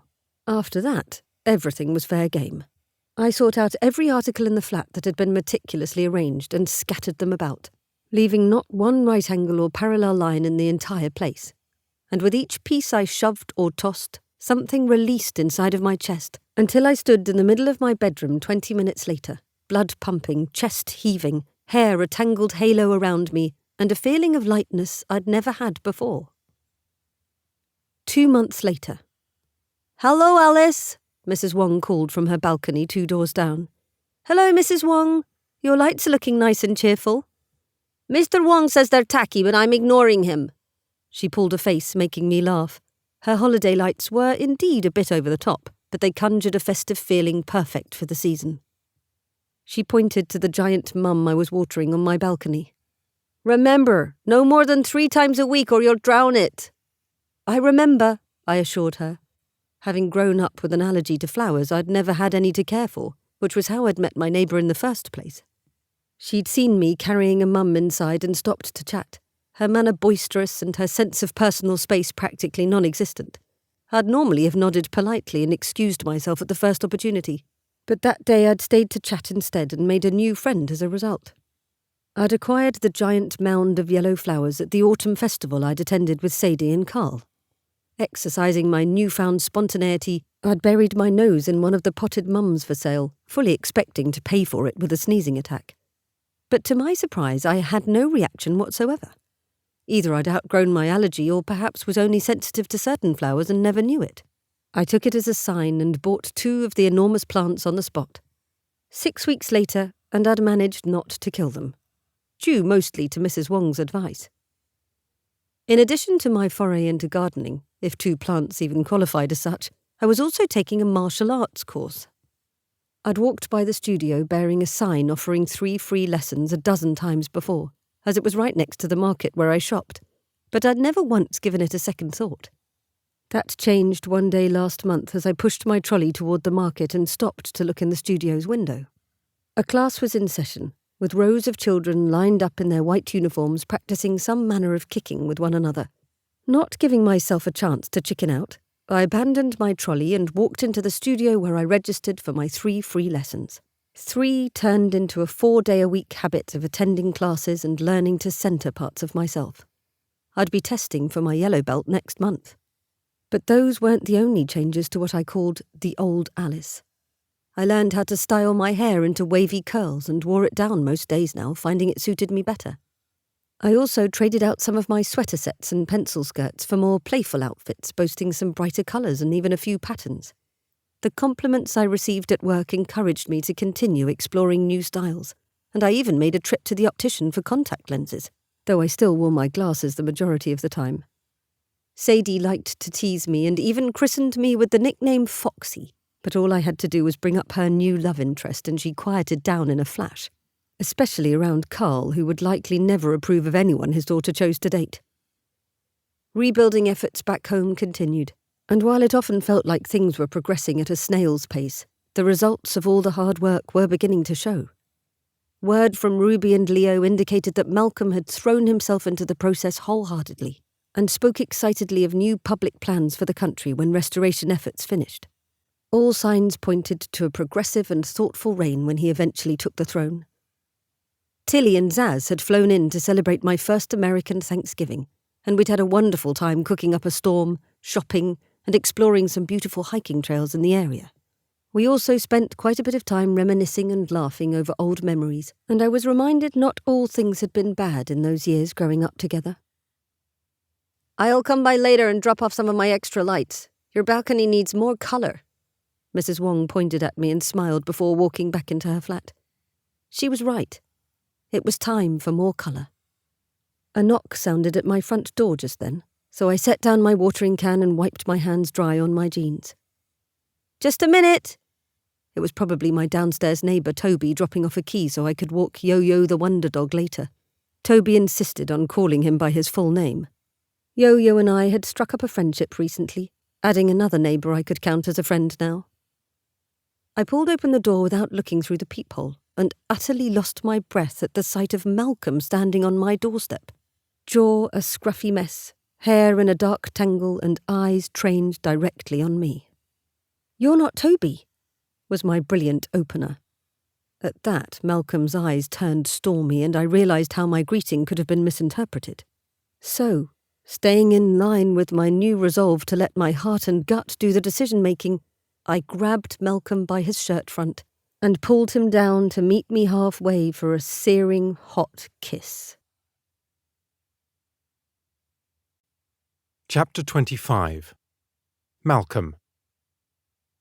I'd spent the entire flight here second-guessing myself for waiting so long to see Alice, but I could only hope I'd made the right move.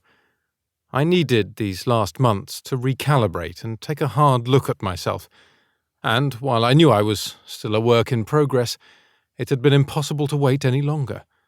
I missed Alice with every fibre of my being, and now that I knew I could face challenges without her, I just wanted her near, and it didn't matter if she never lifted a finger for me again.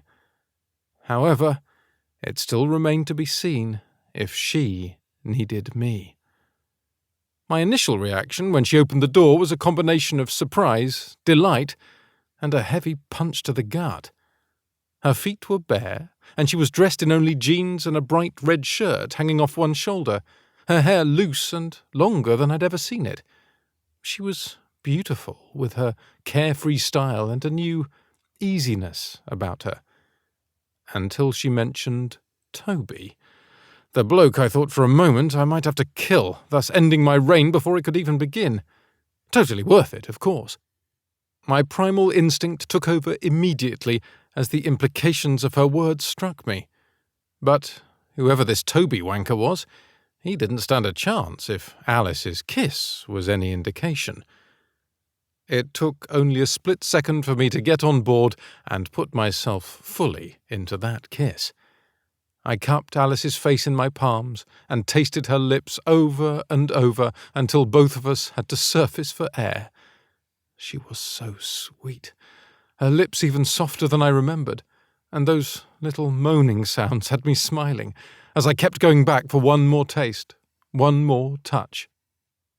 Alice finally stepped back, but she pulled me with her through her doorway and into her flat before I took over and pressed her against her entry wall, caging her in with my body and stroking her heated cheeks with my thumbs.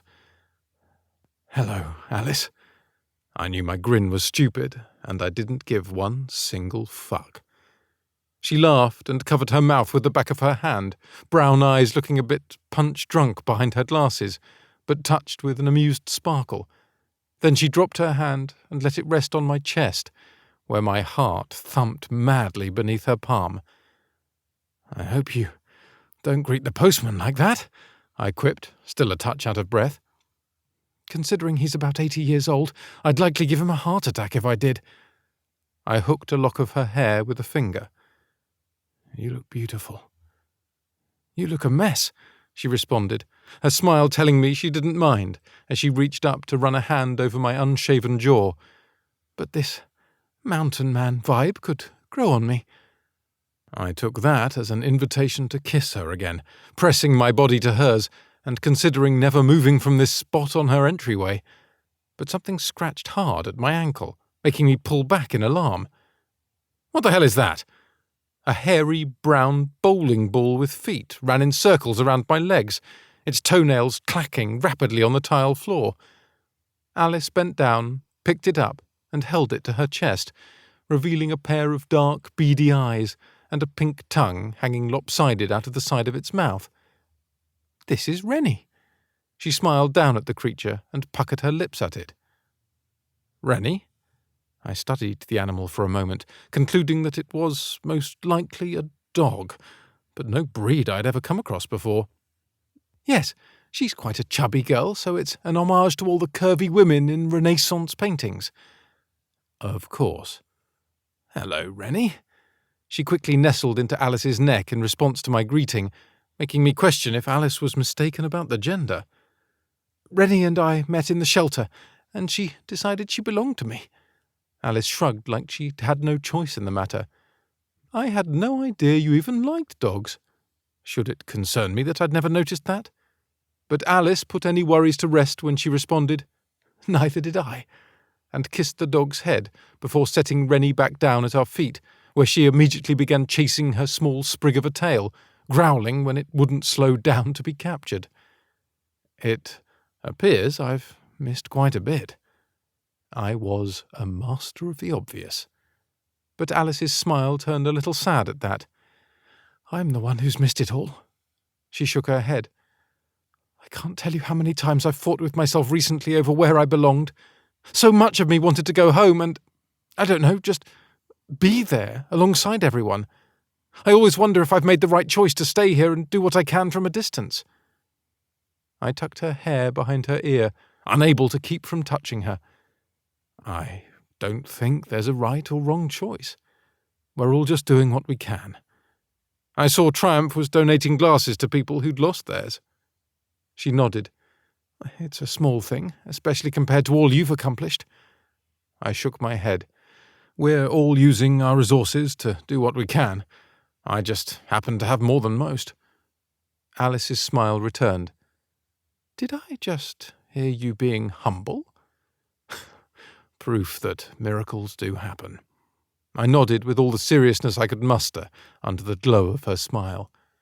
I followed her into her kitchen, where she made us both tea, and then we sat opposite one another at her table, teacups in our hands, and so many unsaid things between us. Although our greeting boded well, her state of mind and heart were still very much a mystery. It was time to dive in and see if I'd made the right move or lost my chance. So, I take it you got my letter? I swallowed hard, my palms suddenly damp.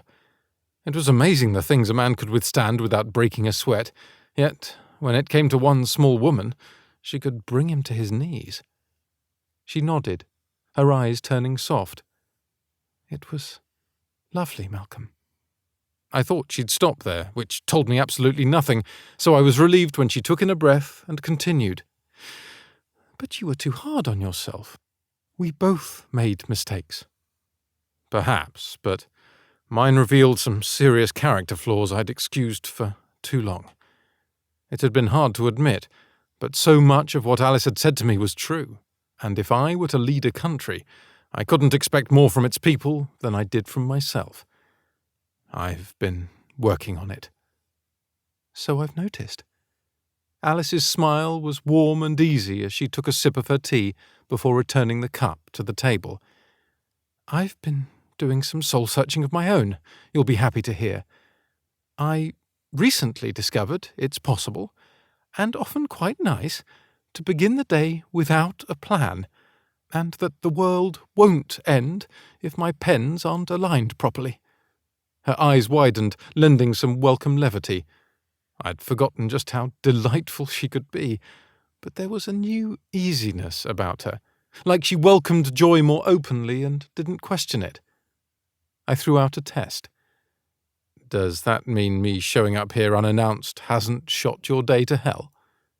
On the contrary, you're much more handsome than Toby. She laughed when my mouth turned down at her comment. Although I suppose that's a bit unfair, since affection has been known to colour how people perceive one another physically. And this Toby hasn't won your affections? I was becoming more confident in the answer at this point. But Alice wasn't making this easy. Well, I find Toby to be good company, and quite interesting, in fact. But she works too much. She? Oh, yes. Did I not mention Toby's a woman? Her grin was cheeky as hell. It's true, I've made a few changes, but I haven't changed that much. I can't tell you how pleased I am to hear that, I said as I pushed my tea aside and stood before stalking around the table. If Alice wanted to play games, I was all for it. What are you doing? She pushed her chair back and held her hands up in defence, but it didn't slow me at all. I bent down and got so close I could see every freckle on her nose and the gold and green flecks in her eyes behind her glasses. She bit her lip, and it drew my eye immediately, making it harder to keep from capturing her lips in another kiss. Miss Williams? I could hear the gravel in my own voice. Your Highness? She replied, fresh nerves making her voice wobble a bit. Tell me, do you still love me? Her mouth popped open, and her brow wrinkled in that way it always did when she was annoyed with me. It made it difficult not to smile. That's awfully cheeky of you. Who ever said anything about love? You did. Her brow puckered even more. No, I didn't. Oh, but you did. The night you got drunk, you said you were in love with a man-baby. I could only assume I was the man-baby in question. Her mouth snapped shut, and her eyes went wide again, before she finally managed to say, Did I really call you a man-baby? I nodded. You did, but I prefer to focus on the other part. Yes, that. Her eyes darted everywhere but straight at mine. Alice? Yes? I love you, and I want to be with you. But is that what you want? Her eyes went soft again, and her chin began to wobble. Then she finally put me out of my misery when she nodded. The split lip she gave me when she came in too fast for a kiss was just a bonus. Leave it to Alice to keep me on my toes. Epilogue. Alice. 4 months later. Beautiful speech, Your Majesty. Yet another of Malcolm's many admirers simpered as they came through the official receiving line. He's going to get an even bigger head if these women don't stop. Do they really think he'll ditch you if they just wear the right hat? Clara whispered in my ear, causing me to stifle a laugh. A glance over at Malcolm had me admitting I didn't much blame any of these women for trying to win him over. He was remarkably handsome in his smart suit and my favourite teal tie, and although I quite liked all the scruff on his jaw for every day, he'd had it trimmed into a short, neat beard for the special occasion. Although I'd been part of all the pomp and ceremony surrounding the royal lifestyle for years, I was still finding it strange that I now occupied a place on the other side of it. As Malcolm's girlfriend, I was expected to follow certain guidelines, and I even had a security detail of my own. But I was trying to take everything in my stride, and besides, being with the man I loved made any inconvenience or difficulty easy to overlook. As if he sensed me thinking of him, Malcolm turned and sent me a wink from his spot next to Prince Leo. I hoped the receiving line didn't take much more time because my shoes were starting to give me a blister and my toes were pinched. I leaned over to Clara. I'm going to kill Ruby for making me wear these shoes. We both glanced down at our feet, where we wore similar but not identical ivory heels. Why? I love your shoes.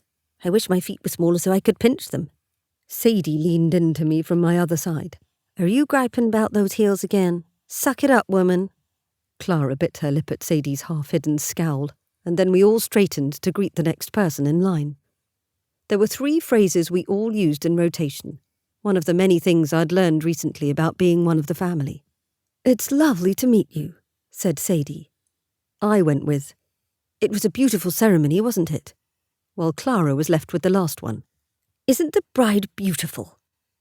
Which she was. Ruby dazzled in a demure lace-beaded gown with a short train and a tiara for some added dramatic flair that suited her perfectly. I'd thought for a moment that Malcolm would need to hold Leo upright when Ruby appeared through the doors of the church and her groom caught his first look at her. The entire ceremony had been smiles from beginning to end when Leo delivered a kiss that made the bishop blush. Now we were at the formal reception where Malcolm had made a welcome speech paying tribute to the bride and groom.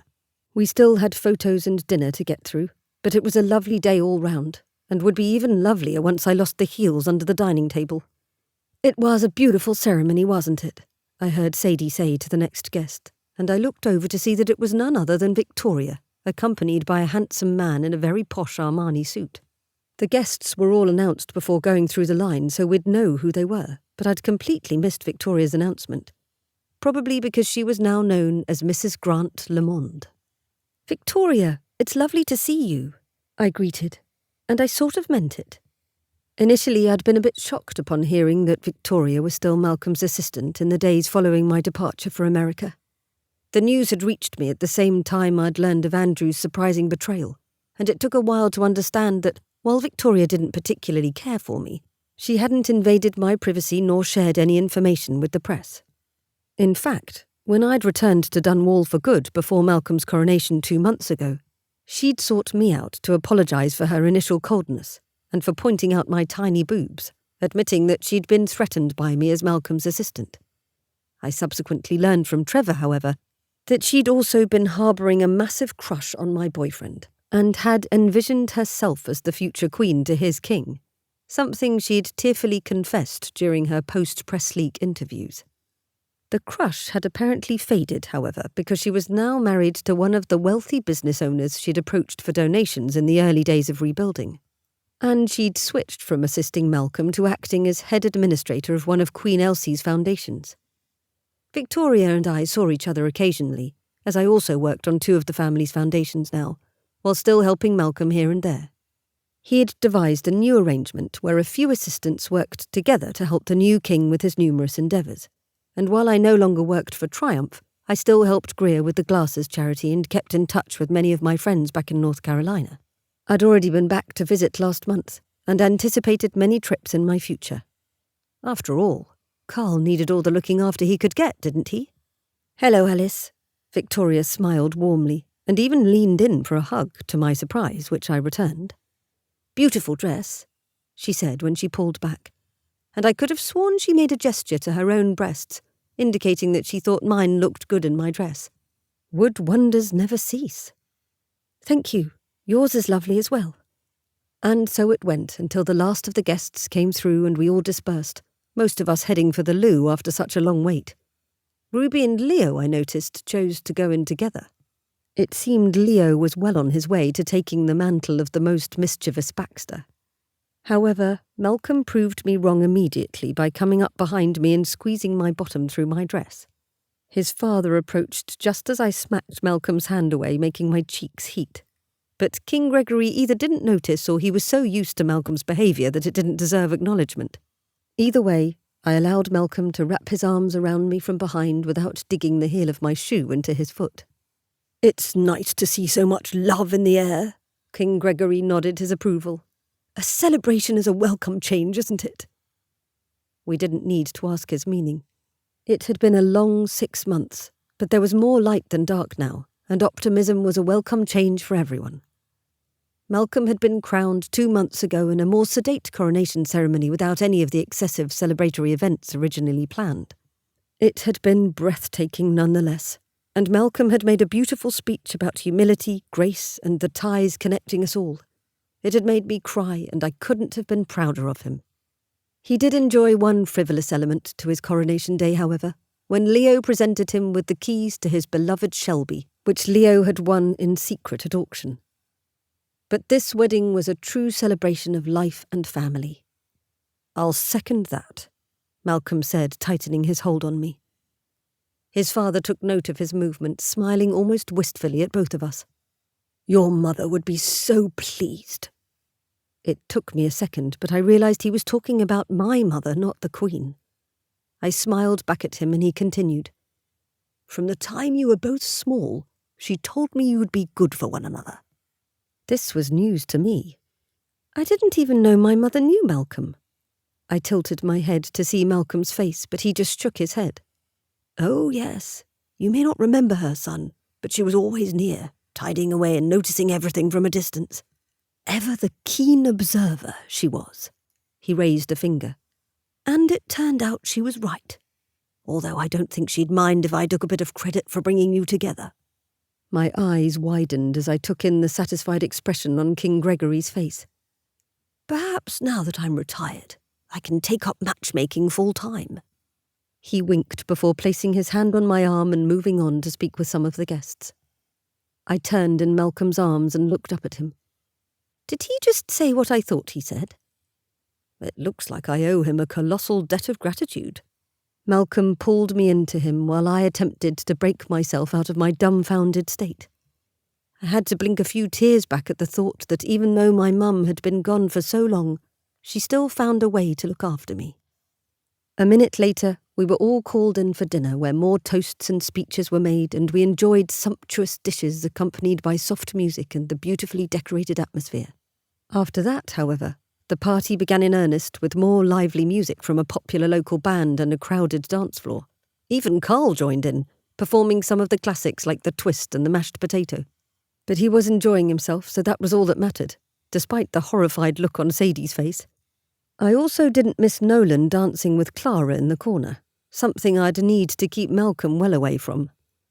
"Have I told you you're looking particularly tasty this evening?" Malcolm came up behind me again, refraining from groping me this time. I'd taken a break from the dance floor and was just watching for the moment.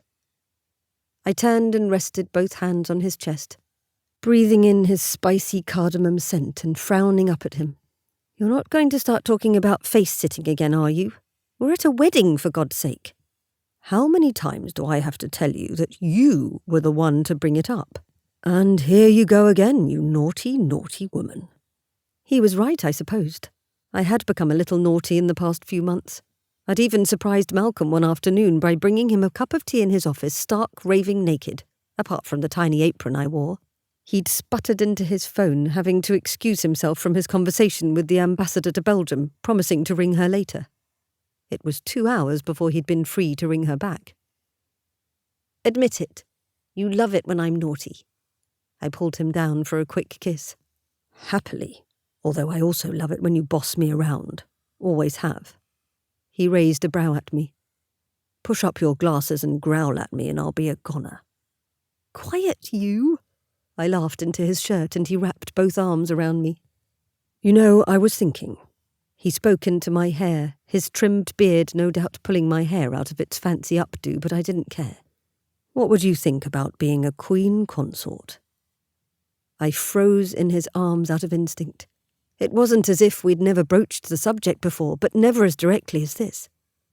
If Malcolm and I married, I'd be queen consort, taking over the title from Queen Elsie as a woman not of royal blood marrying the king.